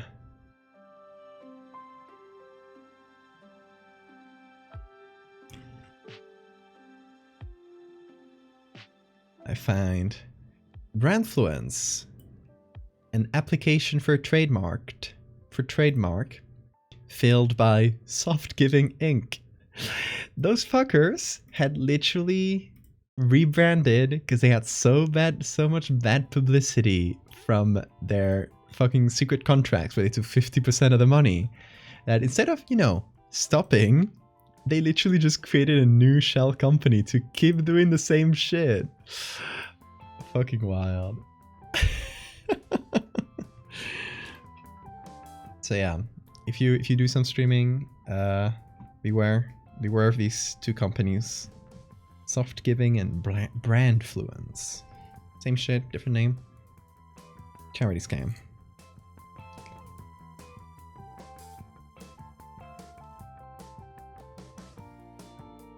And oh, I replied to this person, sorry, I don't work with Soft Giving, which they hadn't mentioned at any point. Have a good day. They didn't reply. They probably were like, oh shit, they're on to us.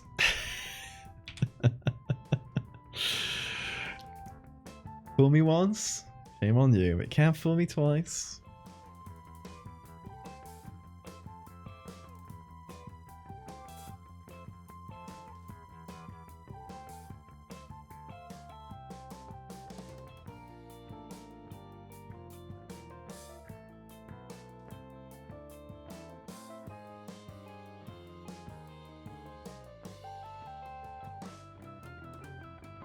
Okay, gonna have to remove this. And then I rasterize them. Exactly. I'll rasterize you.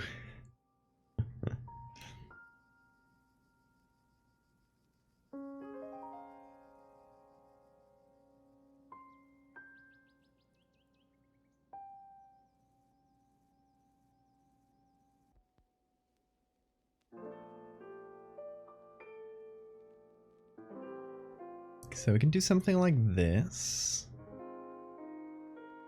Oh, I guess I won't have space to put the wings on this one. Yeah, that might be a problem.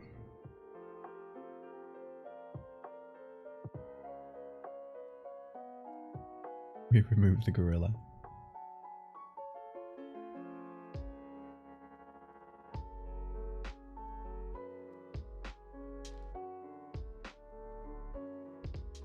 Is it delete quotes? I don't know how the quote commands work. Hold on. I can look that up for you. I don't really remember how I set this up. I think it's a Nightbot, right? Yeah.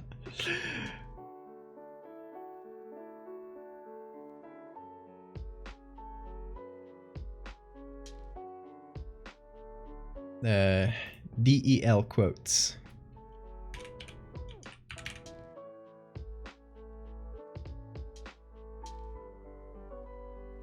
What number is it? 72. Let's see if that works. There we go. Feel free to re-add it, Laz. All yours. Stage is yours.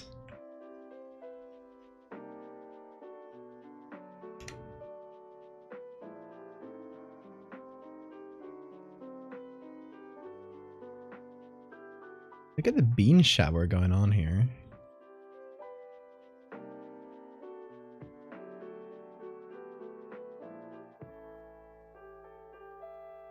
Oh shit, it's 8 AM. Okay, let me just cut this up. Hey, werewolf. Coming in for the end. I'm glad you made it.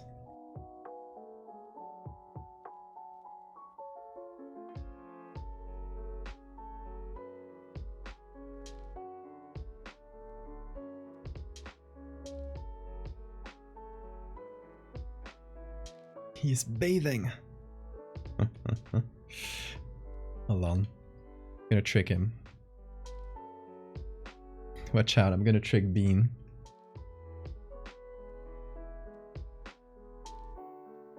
Into giving me a little kiss.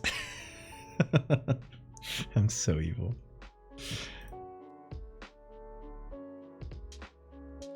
I'm so mean.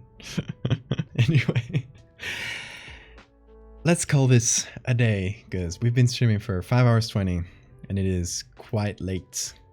So yeah, for those who hadn't seen it, this is a Chupacabra. We finally finished this stream. I'm really pleased with how it came out. I like the little freaky hands and the hyena mane that we gave it to simulate those spines that it has in the back. Yeah, quite happy with that. I enjoyed making it, even though it took 3 streams to get right. Separated in time. Like we took a stab at this 3 times, and finally on the 3rd we got it. Sugar Kitty 420, thank you for the follow. And then we started with the Valdevia, mostly just looking for pictures, setting the scene, and we have some pictures, so it should be fairly straightforward, but you never know. You never know with these things, so we'll see.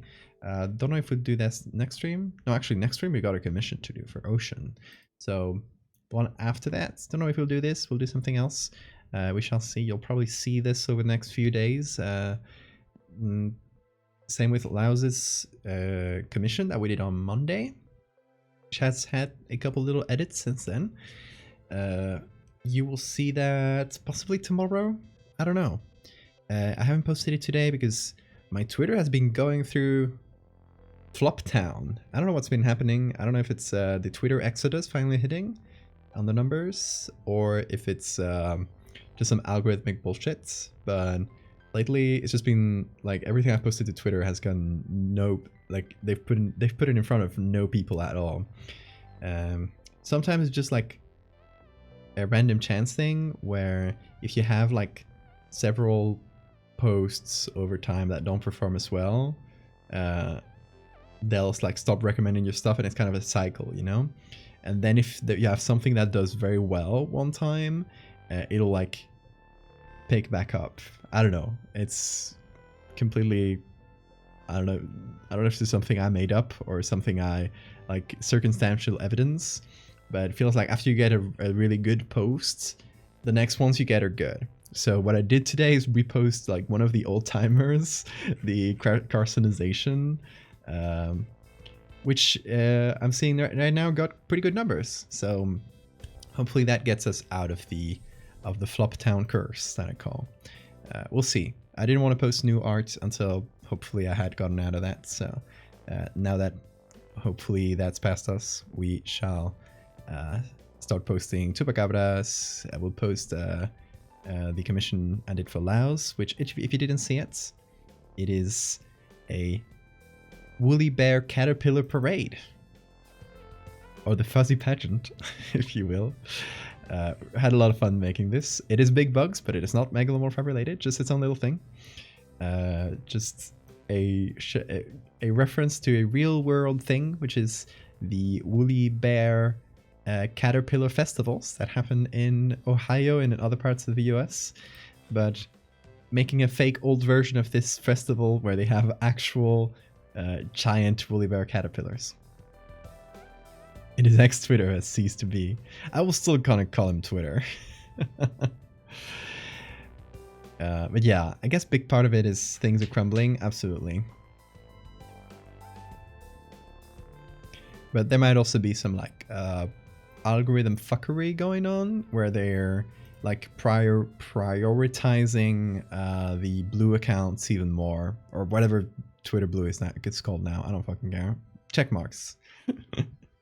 They're trying to make it more pay to win. Could be. They already threatened that only people with check marks would be recommended, but then that proved horrible because nobody had a check mark, so you'd only see the worst opinions in the world. The Floptown Curse is a great title for edits. See, sometimes I know how to come up with names, but sometimes. Wrangling some caterpillars. Oh yeah, look at the hat. Look at the hat on this guy. Coolest guy in the world. He just has the fuzzy caterpillar hats. And I gave another guy the same hats. They got it at the gift shop. I would say I didn't notice anything, but I block all the Twitter blue I see. They did try it a few months ago. Back when they introduced like the algorithmic For You feed. That's when at first it was only Twitter blue. And it was horrible. I think that lasted like a day. It's bad decision after bad decision. But hey, I was saving this guy for a time such as this. I hadn't reposted this since it ever came out. Back then it did way better, but I wasn't in Floptown back then, so I'm fine with it. I'm fine with it doing quite good like this. I posted the second one too, which I updated a little bit because there were a few things that were bothering me. So yeah, at least, hopefully that gets us out of the curse. I don't know. I'm talking very superstitiously. A lot of it's superstition. Like, there's just a lot we don't know about how these algorithms work, and they're probably constantly tweaking them, so...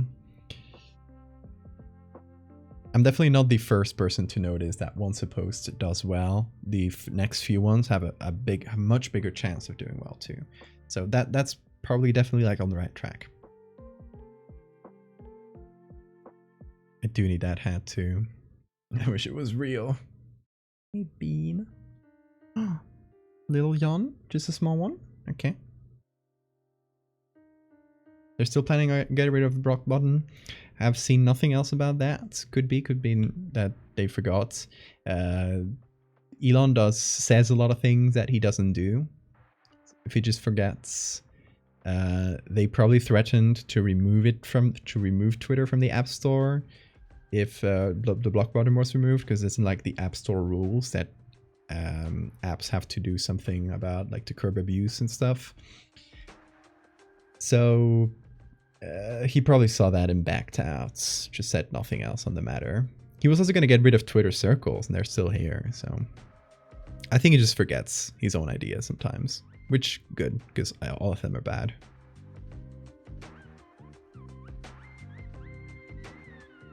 You know, I keep that cartoonization thing on me. I pull the crab move.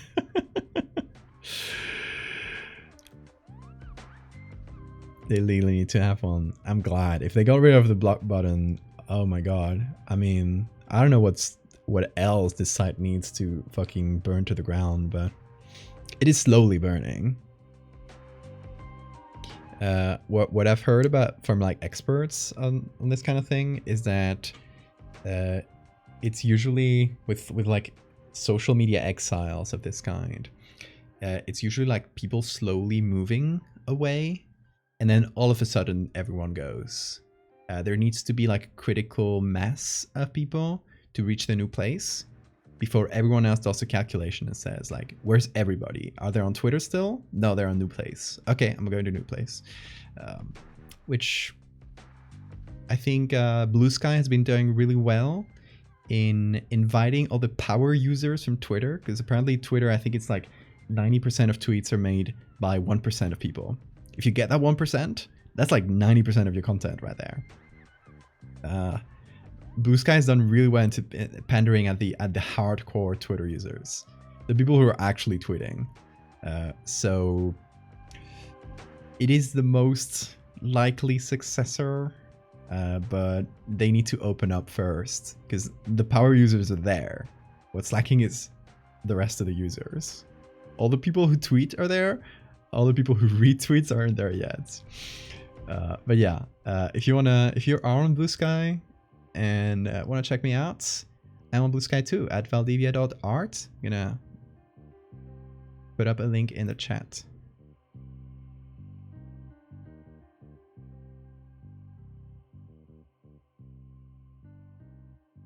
Sounds good, Blazes. Have a good night. Blue Sky Insta Hive.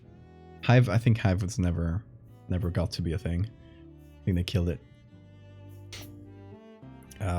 Yeah, I'm also on Tumblr. I've been posting a lot to Tumblr. It's a really fun platform. So yeah, if you're out of Twitter, check me out on Tumblr, check me out on Blue Sky, check me out on Instagram, wherever. I'm everywhere. You gotta be everywhere, and it fucking sucks because you gotta post everything 5 times, and reply to 5 times to comments in 5 different places. But we try. The horrors persists, but we have to as well. Anyway, on that note, on that very non-depressing note, we'll leave it at that for today. We'll be back on Friday. Friday we'll do a commission for Ocean. It's going to be a character called Moonman, some sort of like sleep creature that looks like a little bit of a gecko man. You'll see. It's a really fun design. You guys have seen me do commissions for Ocean a million times. If you like those, you'll like this one too. So yeah, I'll see you guys on Friday. Probably same hour as usual, though we'll see. Wiggle room. So yeah, I hope you guys have a fantastic time zone. Until then, take care.